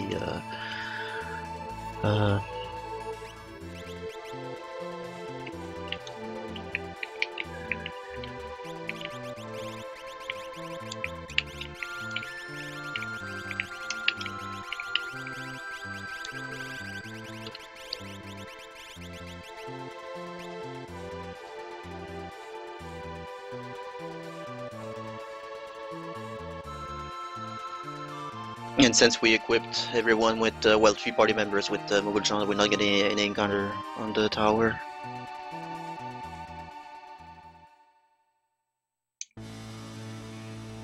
So relaxing right around the tower with mobile trimmers on. It's just like, oh, I can go wherever I want. I can do anything I want.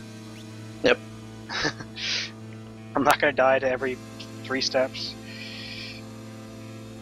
Well, considering you were what, at level 14 average? Yep, pretty much. Not really that different from No Sketch, where we're also level 14. But Probably a little bit higher, but not a whole lot. Most people are around 14, 15 in no sketch, except... Yes. Well, no, yeah, everybody is. 14, 15, 16.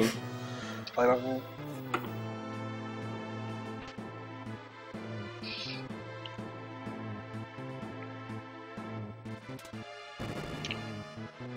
But yeah, just heading through Kefka's Tower here, hit a bunch of switches. You don't have to worry about random encounters, so you can have fun. There is a boss skip coming up, which is the Inferno skip. We'll see that very, very quickly. It's not too complicated. Yeah, it's not too complicated, but you just have to... You kind of have to switch around your parties, similar to how Lynn tried to do the guard clip earlier at the Kefka and Nars segment, but much easier. It's not. It's unlike that. It's not timing based. It's just buffering things. Yeah, you just buffer your party switches, enter your menu, swap characters, and then you can do the skip, which you'll see right now. Guys, even safety saving.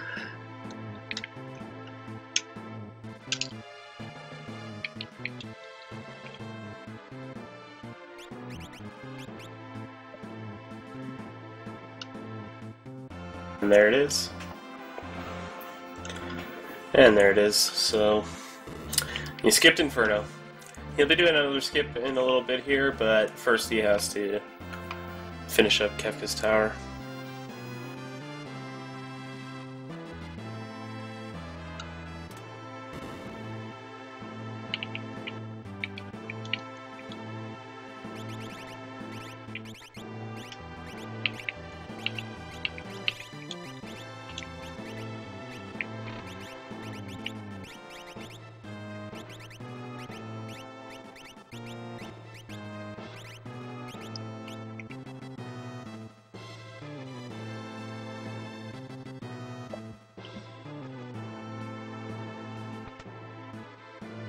Oh yeah, I got plenty of money.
Okay, just step on all the switches, and then you fight a bunch of bosses.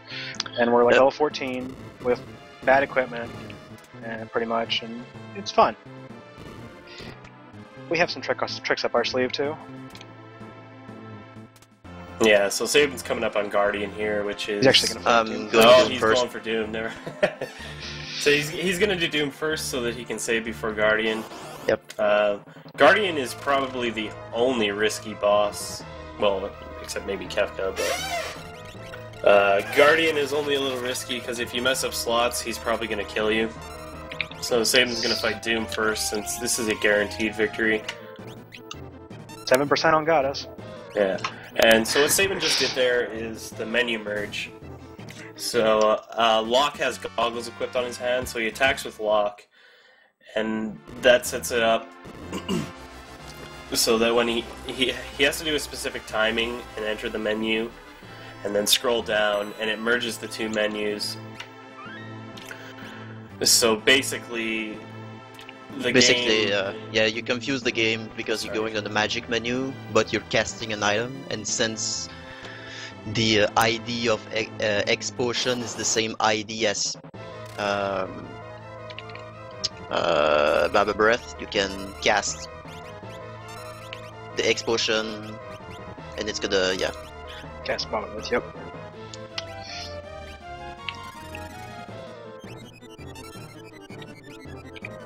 You have a 9-frame window to press the button. Basically, it's not like so. It's not super hard, but there's not a lot of good references for it. If you can time it after attacks sometimes, but other than that, if you're just doing it without the enemy attacking, you just kind of have to time it. That could have been bad. Goddess got a turn. That could have been very bad. So with that goddess fight there, that was pretty funny. But he cast Phantom and reverse Phantom that onto Goddess, so he put Vanish on Goddess, and then he just used Exfer, which automatically kills her. Since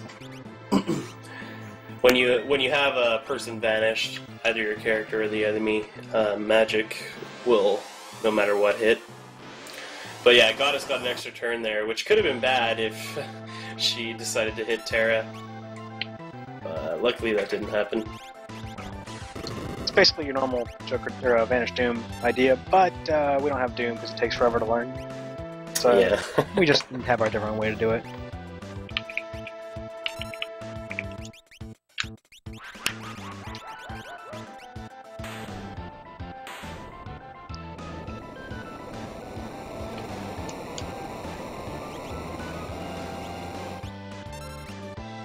And Guardian with just Choco Doom.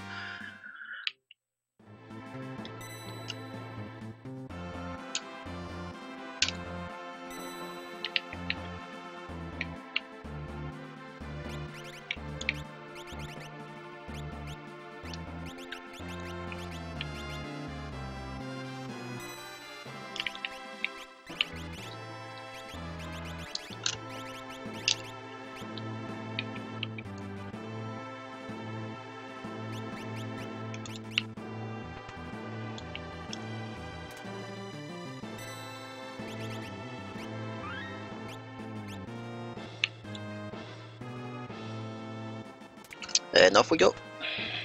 Yeah, now Sabin's made it to the end. Which...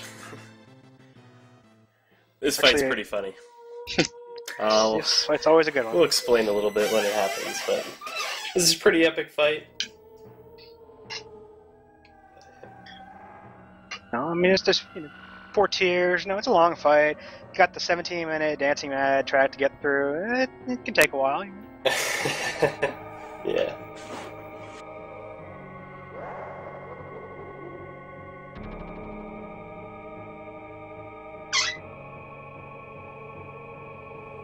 I hope 7 is ready though. I don't think he's expecting me to finish on tier 1.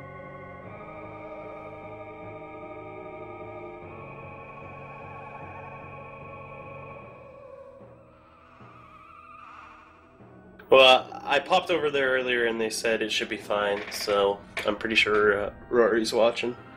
Okay.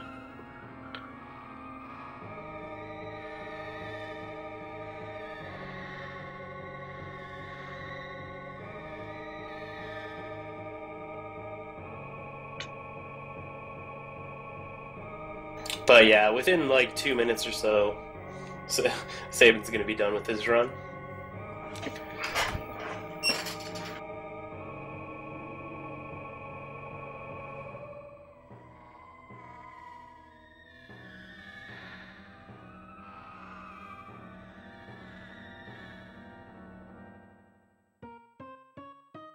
Yeah, the final battle kill can be finished real quick if he doesn't troll me by attacking lock on first turn.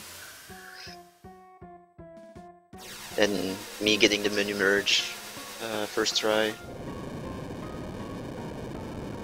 And then you thunder rod the rest of your party just to game over. And that's GG. Do you leave the flame shield still on him, or did you swap force over to him? I equip force stuff on luck. Okay. I didn't know if you would just leave it or Nah. take the time to swap over.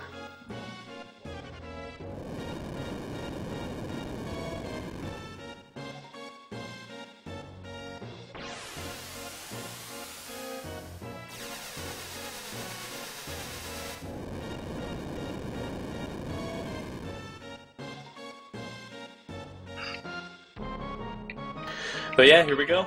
Here it is. The big finale. He's picking the characters that he set up just before this, and he's going in.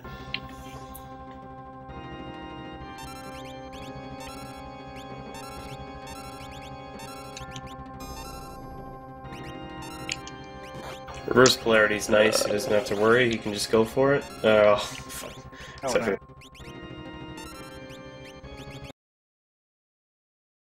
We have 255 minutes now. So, Never know when it might that come in handy. sucked. I told you it was a long fight. You didn't believe me. Well, Is this time for Mirager? Oh no, it's time for Lock and Die again, I say. oh my god. What a fight!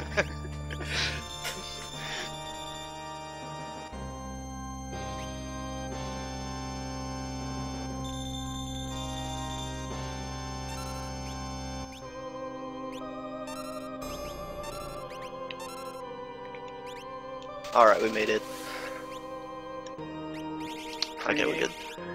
Alright, nice. Nice, Just nice. just need to kill.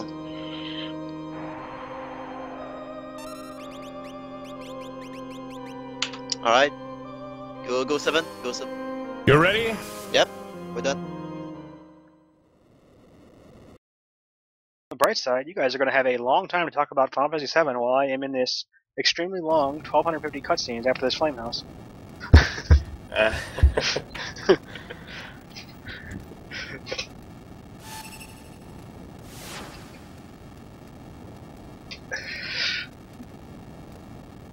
GG then, Sabin. Well done, man. Thanks. Good luck on your run. Thank you. Hopefully you get a you're gonna get a lot of preemptives than the luck I had on this run. So again, just to explain that, Baba Breath sets the flag that when the fight ends, you win. And so we kill off our party, the fight ends, and we win the game. That's just how that works. Yeah, the principle for Baba Breath is the same as the 5 for Pumbaba in the Wool Rune. When you're casting Baba Breath on your party member, it raises a flag that it proceeds to the next cutscene, or you don't game over after you game over. Well, after everyone is dead, you don't game over. So that raises that flag, so we advances the next step and we beat the game like that.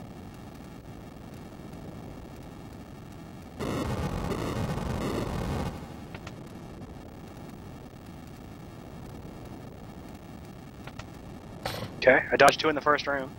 God.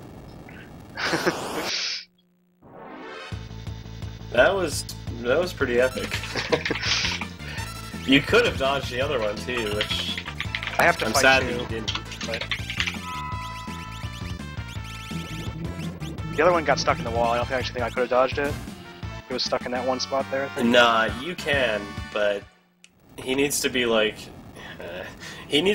moving but not moving. It's really weird. you can totally dodge him though. Trust me. So this is not my forte, I'll be honest. Yeah. Although I did just dodge 2 more, so. Okay, that should be all the magic points I need. Just have to get through this bomb that's in the way here. But what you should do is if you see him go into the little crack like that, just press Y as either you're stepping onto the tile there or just before. Because you will probably skip past him if you do that. Oh yeah, menu, okay. Yeah, menu, press Y. Well, actually that's not Y, it's X. I usually don't say hi to everyone in the chat, but I just want to say, hi, Mom! Thank you for watching!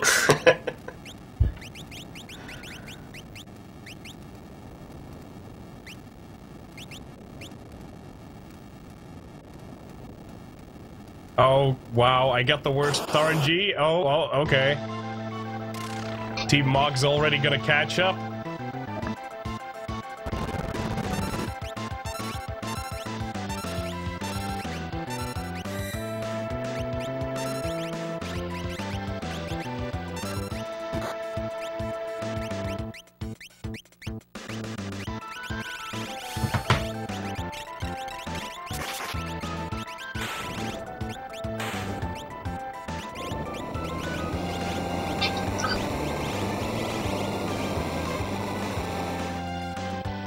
And in contrast to what Sabin did earlier, I wait in the menu there to conserve morph because I use morph on Flame Eater because I do need morph for ultras still.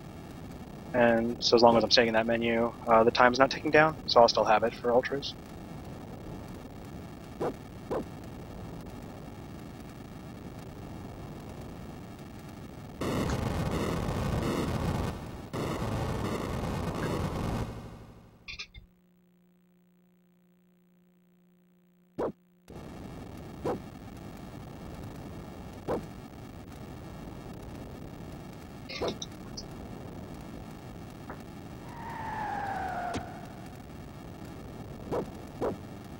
For anyone asking, the Final Fantasy VII audio will come after the Final Fantasy VI run is done.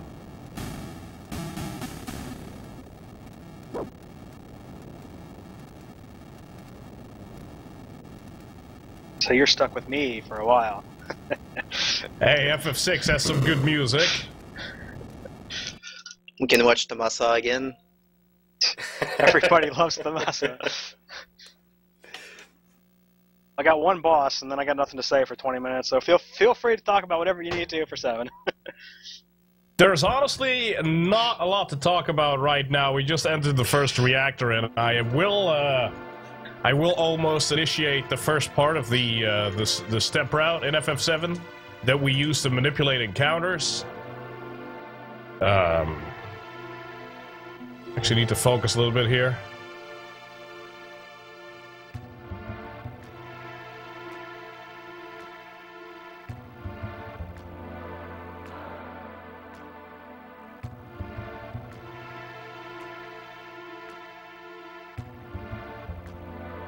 One, 2, 3, 4, 5, 6, 7, 8, 9, 10, 11, 12, 13, 14, 15, 16, 17, 18, 19, 20. 4. There we go.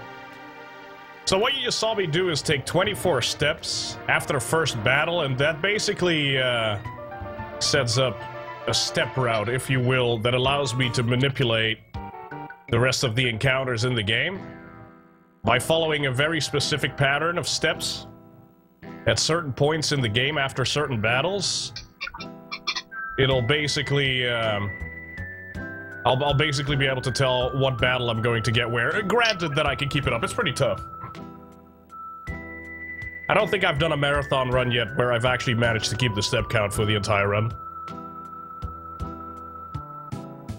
Yeah, there haven't been many no-slots marathon runs, but I can't recall anybody actually keeping the step count the entire time through a marathon run.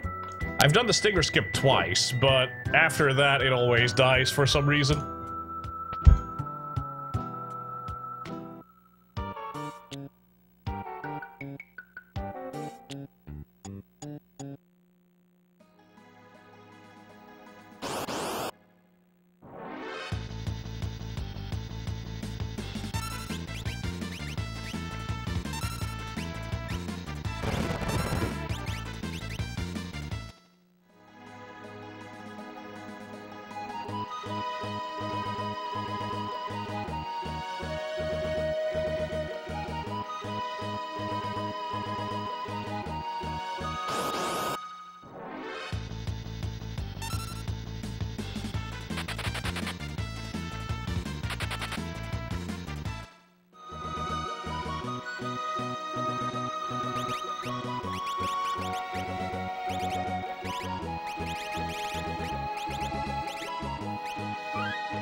Just figured I'd check on my magic real quick, just in case. Never know. It's better to be sure.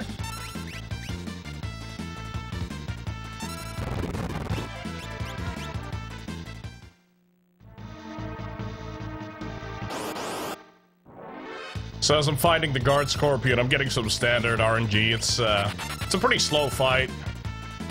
Nothing really special going on here, sadly. Attack while its tail's up. That's what we're totally going to do, because we do want to leave the fight with both of our limit breaks for a setup for a boss that comes afterwards, so we're totally attacking while the tail is up and paying the price.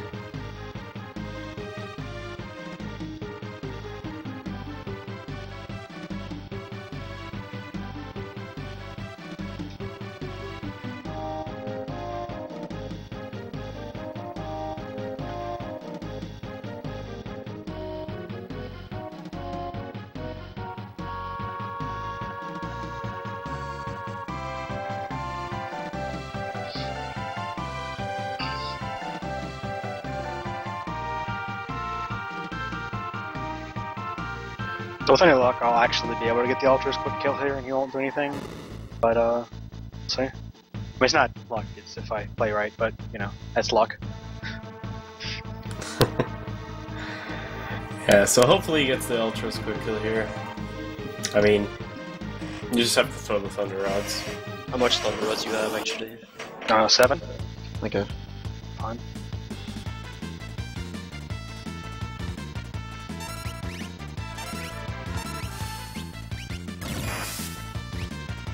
TheSabin, good luck with the run.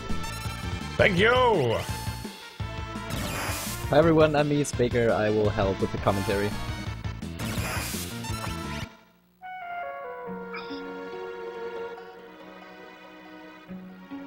We're just giving the priority to commentary to FF6 as they finish up the game. And I just ruined the step count. As I was talking, nice. Now it's a speed run.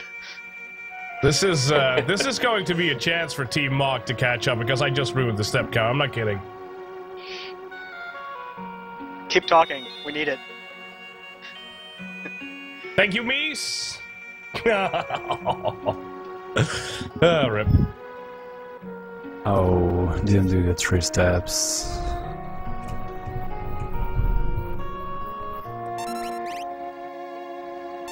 I'm not sure if it's that bad, I think it's just one extra fight. It's one extra fight. Oh, my boy's already dying. But I don't know how the later fight will be, like that close and stuff like that. It's Rip. It's Rip. I'm not sure. We'll see what we can do. Probably nothing.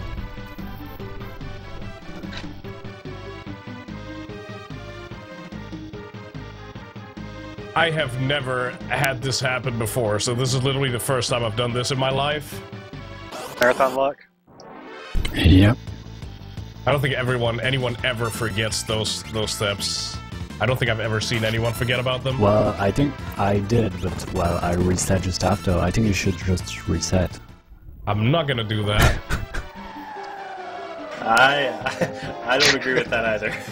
Nah, don't do it. No. I agree with it. I'm on Team Mog. Anything to waste time. Hey man, you didn't suplex the train. You should be disqualified already. Hey, it's not my fault. My train was terrible and Sabin died. Okay. Hey, maybe I can lose like 20 minutes so Mog can catch up the hour that they're behind currently. It's all good. It's all good. It's all planned. Bible thump.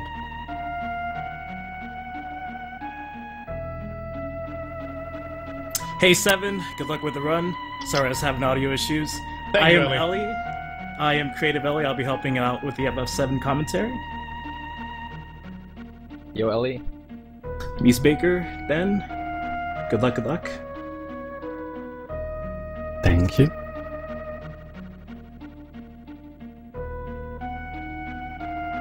On the left screen, you will see cutscenes. Enjoy.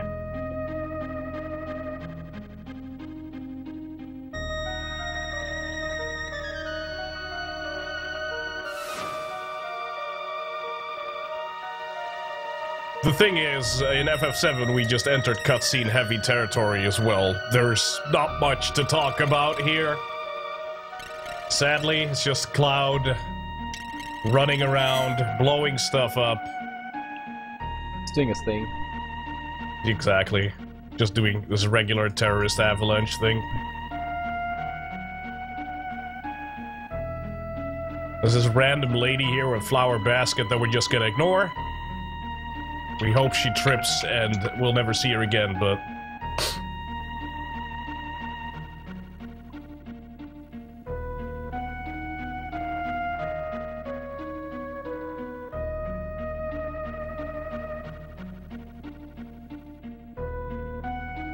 Just a quick introduction to no slots. I don't think this has been talked about. So for this category, we're doing no slots. That means we are not going to be using Kate Sit's Limit Break to one-shot bosses. That's another category.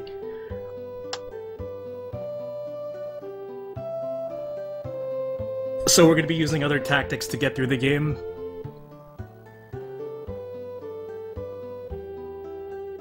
Exactly, we'll let Tifa do the work mostly. Spoilers! Sorry! That's fine. But first, we're going to raid a weapon shop and steal his entire inventory of grenades.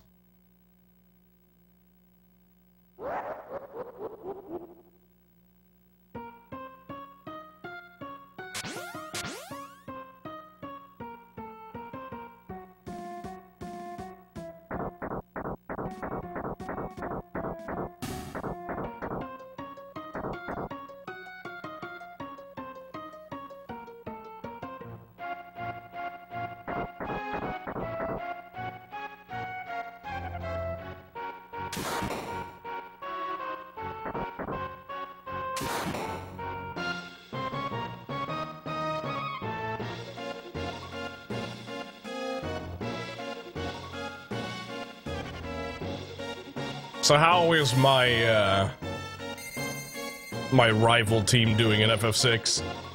We're in cutscenes. Don't mind us.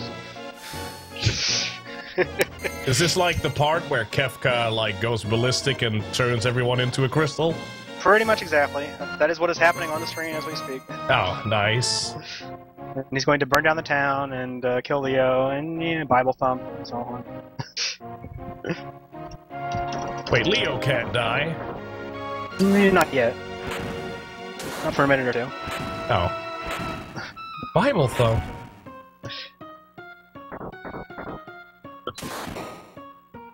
Oh wait, gameplay. I have to put Leo in the front row. Sorry, I need to talk about it. Okay, Leo's in the front row. Back to holding A. You could just use shock as well for more swag.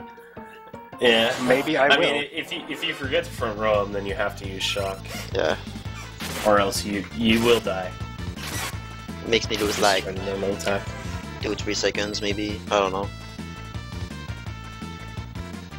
Like the reason you use attack instead of shock is because attack is an instant cast. Compared to shock where you have a casting time, so that little casting time every time adds up. Yeah, and it's just the casting time that you lose when you use shock, because the shock animation itself is shorter than him doing those 4 attacks there, but it has a charge time, so that ends up making it For the fans. longer than just attacking.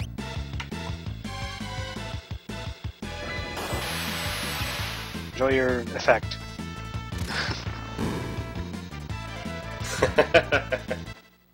He's shocked.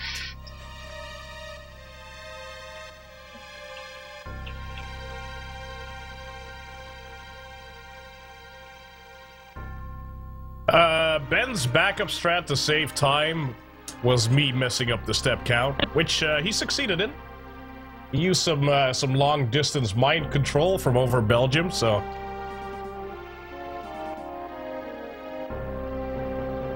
Hey, whatever works. Take anything I get at this point.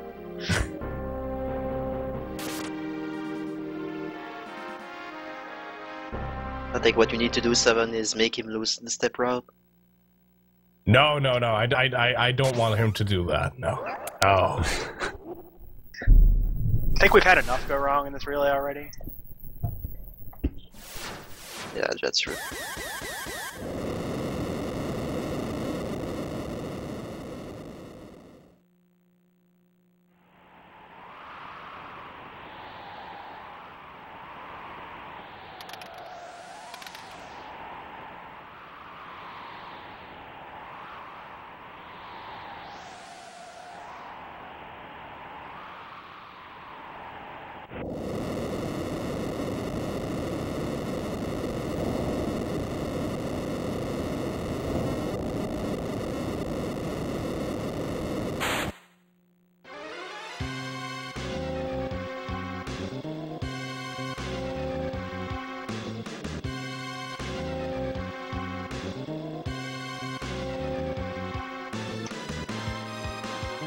I might have given Tifa a special name. Most appropriate one, though.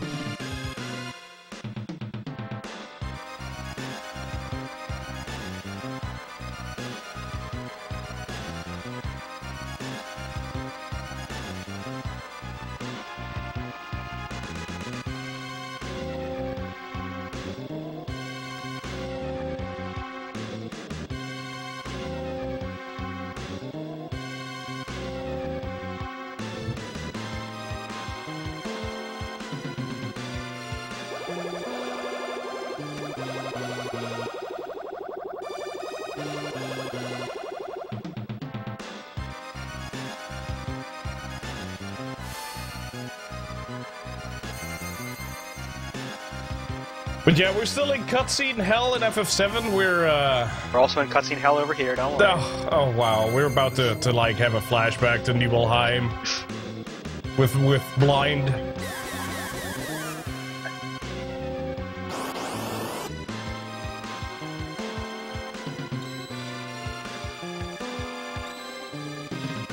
Ifrit's missing all his attacks because he's really good at playing Promise of Six.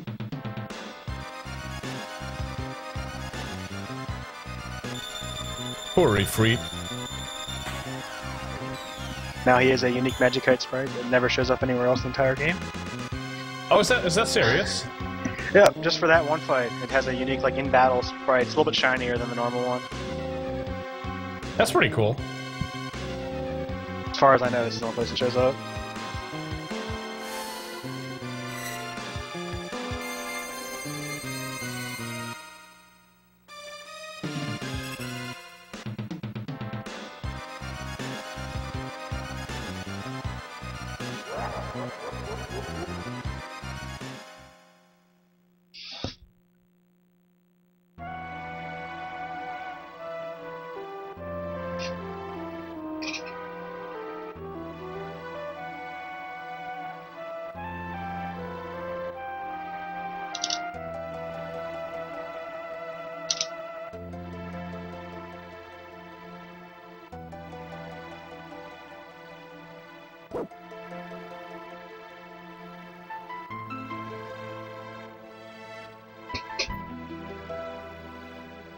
You know, of all the awesome things that you do in the sketch run, I feel there needs to be an addition. There needs to be a way to end the game with General Leo in the party. It's well, if you can do that. Because of how the final battle of Kefka works. Like, you can't get Leo in that menu. Ah. You would have to, like, actually start the fight somehow, maybe with 52 death glitch. I don't know. I'm not sure what else is possible. Probably be with using the airship glitch. You can maybe. Oh yeah, but like you'd have to skip the like party selection somehow and start the fight. Yeah. Because he won't show up in that menu.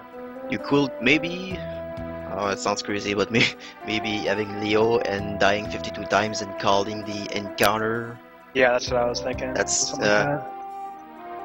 That's pretty crazy. That'd be something.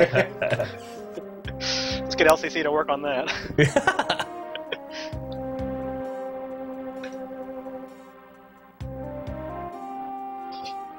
Well, there's a way to actually call in the encounter using the 52. I managed to call the one of the unreleased boss from the game. I called the Colossus using the 52. Like he has the boss music team and everything. I tried to call the Xar Dragon, but for some reason it doesn't work. In the SNES version. Yep. The sprite is there. It's unreleased, but using the 52 game over dish, you can call that encounter. Okay.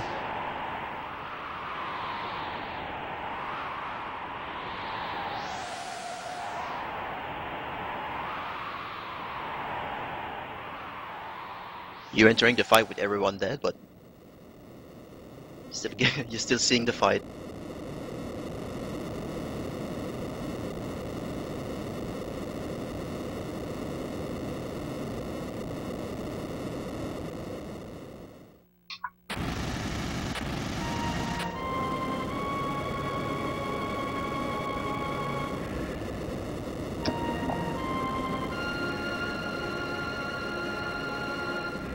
Yes, I got the Jesse skip. I skipped Jesse.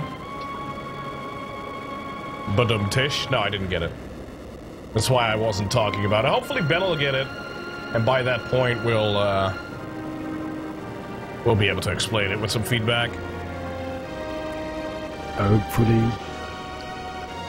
Need to save that time, bro. Just 15 seconds. I believe in save you. Anytime. I believe in you. I believe in me. Good. This is gonna be a world record run live. Yeah, sure.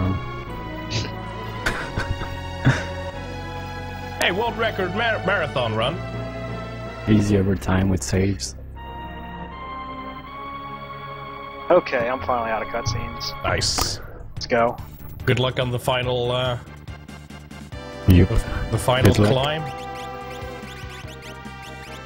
Oh no, I still got things to do first, but we have to break the game first. Yeah, so Lynn's gonna be moving on to his sketch glitch stuff now. And yeah, break the game. Yeah, the setup is a little different than mine, but it's still the same principle. You still need to have remedy on slot 28 of the party leader, which is, in this case, it's Locke. And have different party members that has magic in order to shift that spell into the slot 28 in the battle. And using imp status and tonic and tincture and elixirs in order to manipulate the results of that sketch.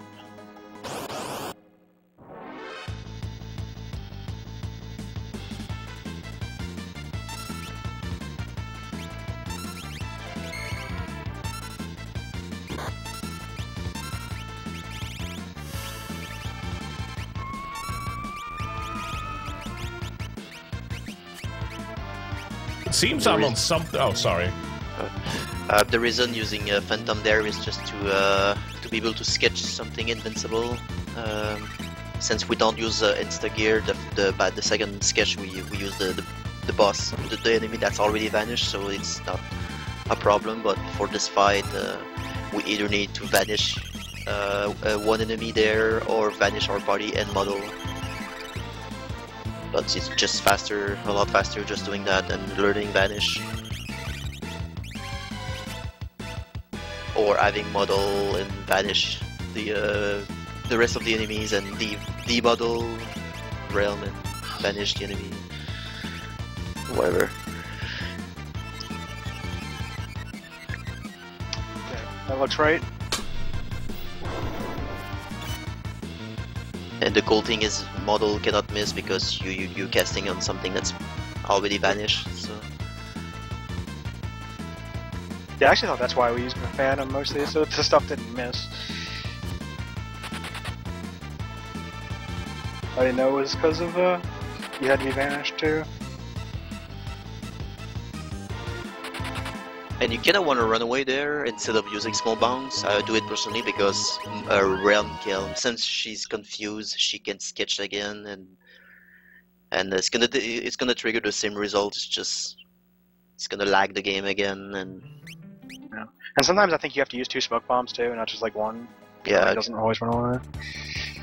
And by holding LNR, you just Rem won't act anymore. She just run away.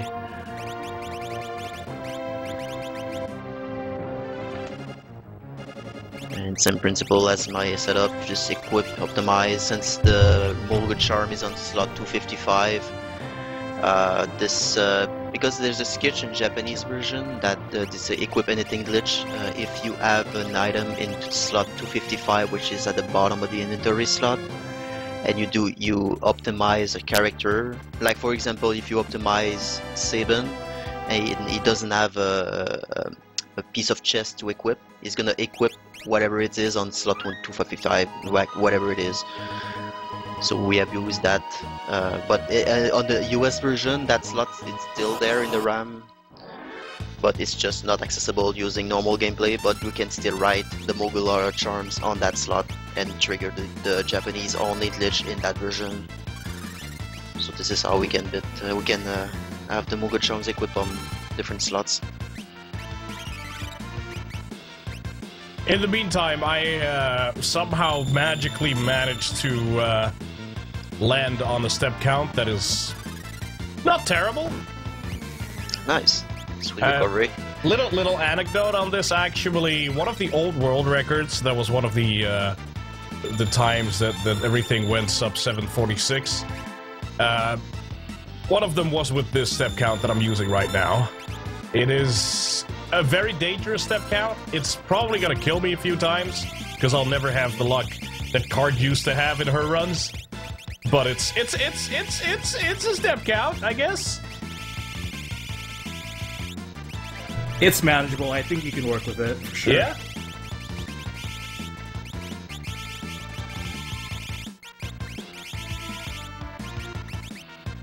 And what Lynn is doing here with the second sketch, we equip the goggles on the one on the left end, and since the sketch is putting a marble shoe, I think, on the left end, it would just waste time because when you attack, it's gonna use both.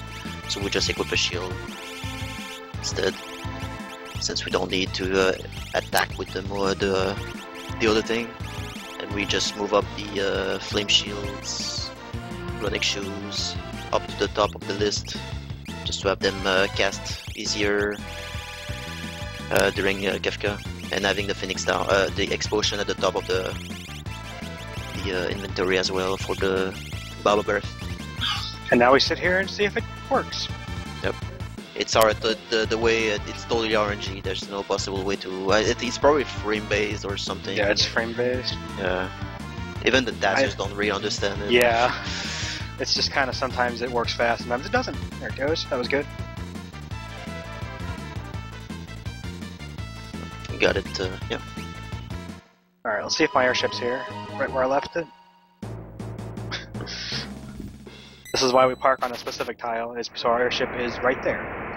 And sometimes it's dangerous in that cave if you're not on step route, because you can get ninjas and you can run away from them. You cannot run away from them. So being on step route helps being safe there. And I'm gonna have to be annoying and ask for like 5 seconds of silence. Go ahead. Because I need an audio cue. No. I'm not kidding, please.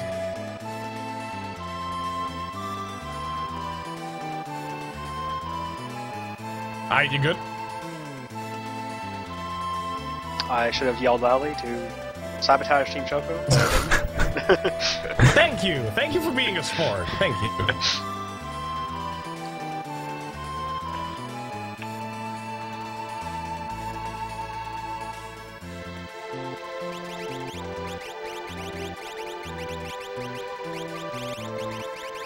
That's literally the only audio cue that I'll need in the entirety of the 8 hours. So Yeah. please.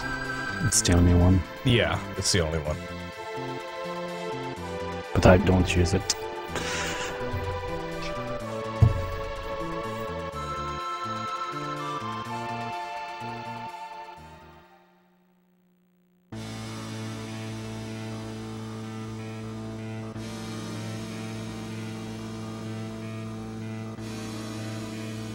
Oh, can someone relay to Rory that the first split is coming up for FF7?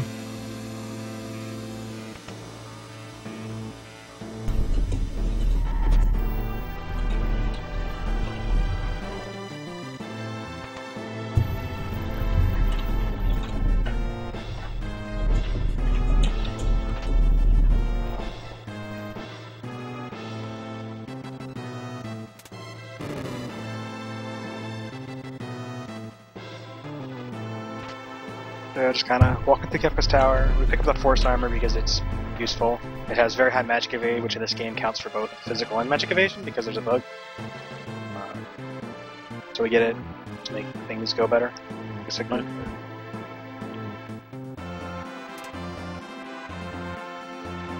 Oh, wow. I just had one of the lowest damage rolls for Cloud on Airbuster.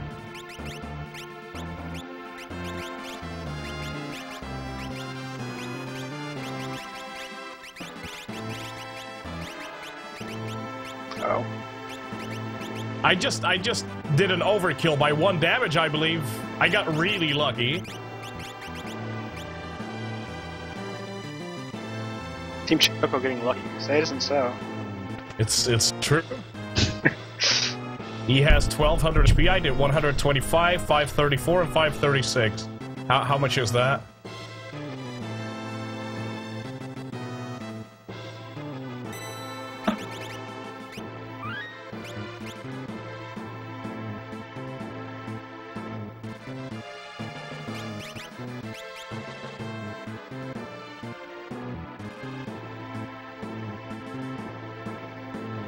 First try skip.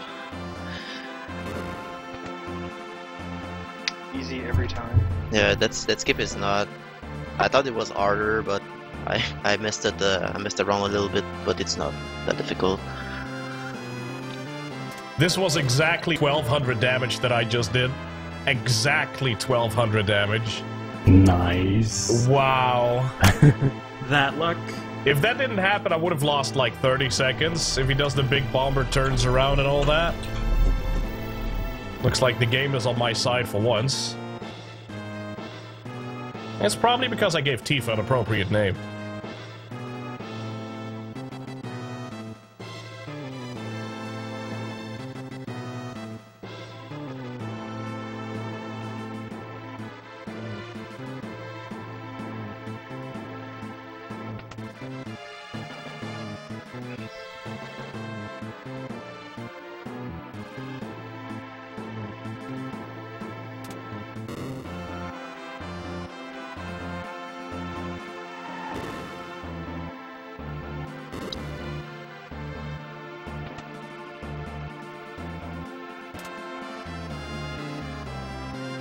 Are you gonna do Guardian first, or?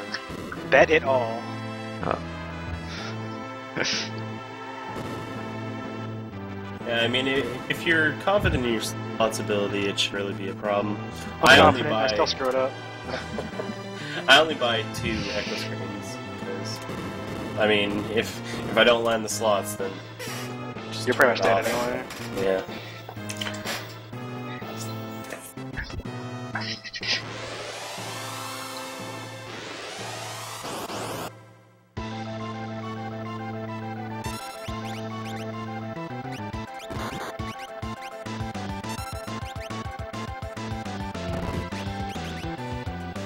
Get it?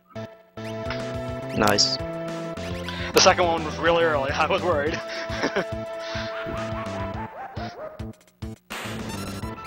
Yeah, failing Joker Doom there basically puts you back on the stay safe before the skip on Inferno, which is a lot of time.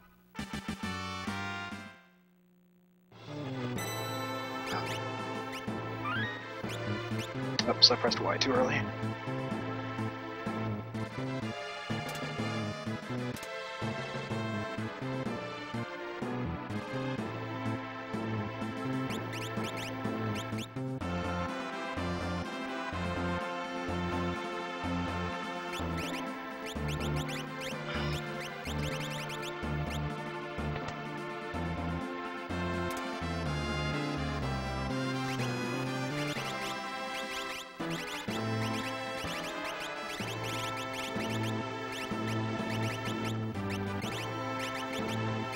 We put espers on everybody so they have magic menus, basically, and just running shoes so they go faster. Pretty much it. Alright. See if I remember how to do this.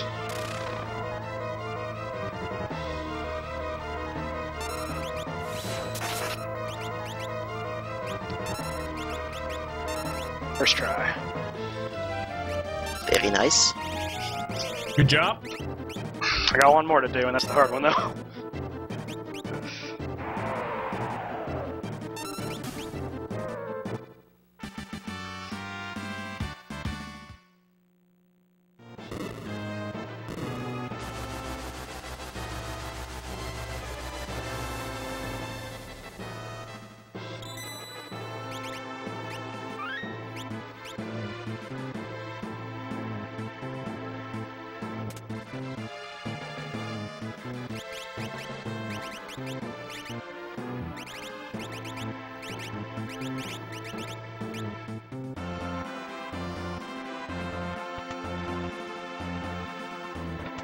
Then the Gun Goddess is the same as you saw before. You use Confuse to reverse the targeting on Phantom. Yeah, the only problem is model can miss on Edgar, and if that's the case, it's pretty much a reset because you cannot cast Phantom anymore. It's a single cast per battle. I believe it's like 7% for it to miss.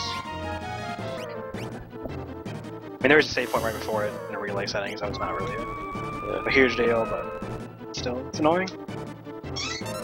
And Terra's getting Magitek power from the second sketch. The second and third party members are getting Magitek status, so that's why they're getting it.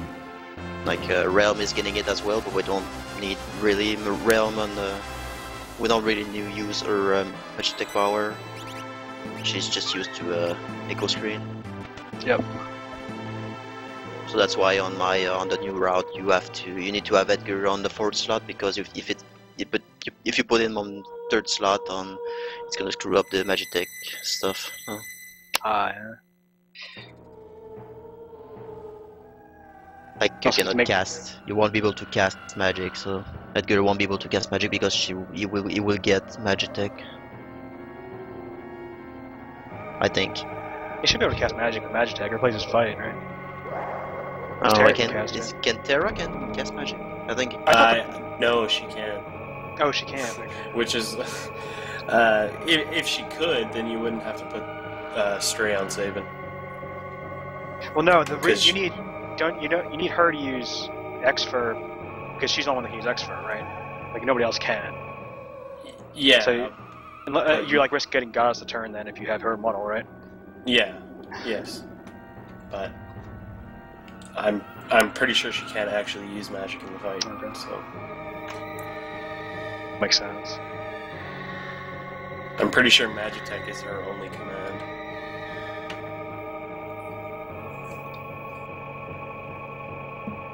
It's a side effect, like I messed around with the Wong Warp on the Japanese version, and every party member gets can only use magic, so it's kind of funny. It's little side effects of the sketch.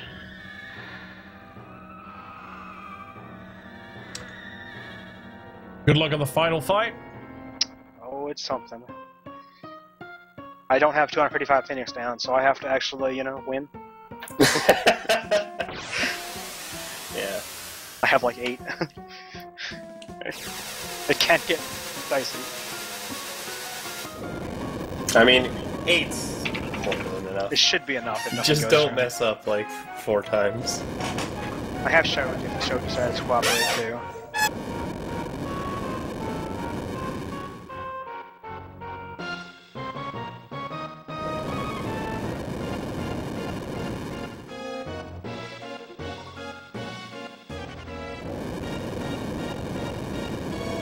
Ready for this nice list of Moogles that's coming up here.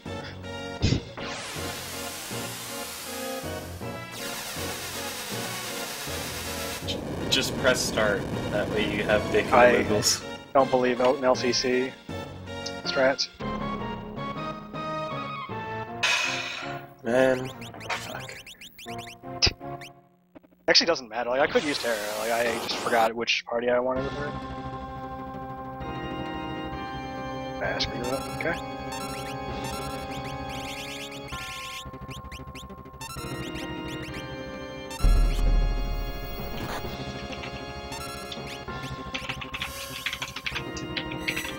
Okay, well I got the break, so the fight's pretty safe now. Yeah, casting break basically kills the left end, which gives you more chance to survive this fight and getting your stuff done. Okay, get ready. Alright.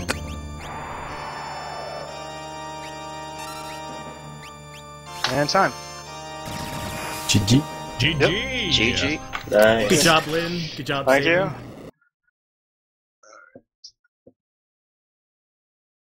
Thanks for having me. It's been a trolley run. Good stuff. Good stuff. Well done, man. Enjoy Final Fantasy VII, everybody. I hope you liked Final Fantasy VI.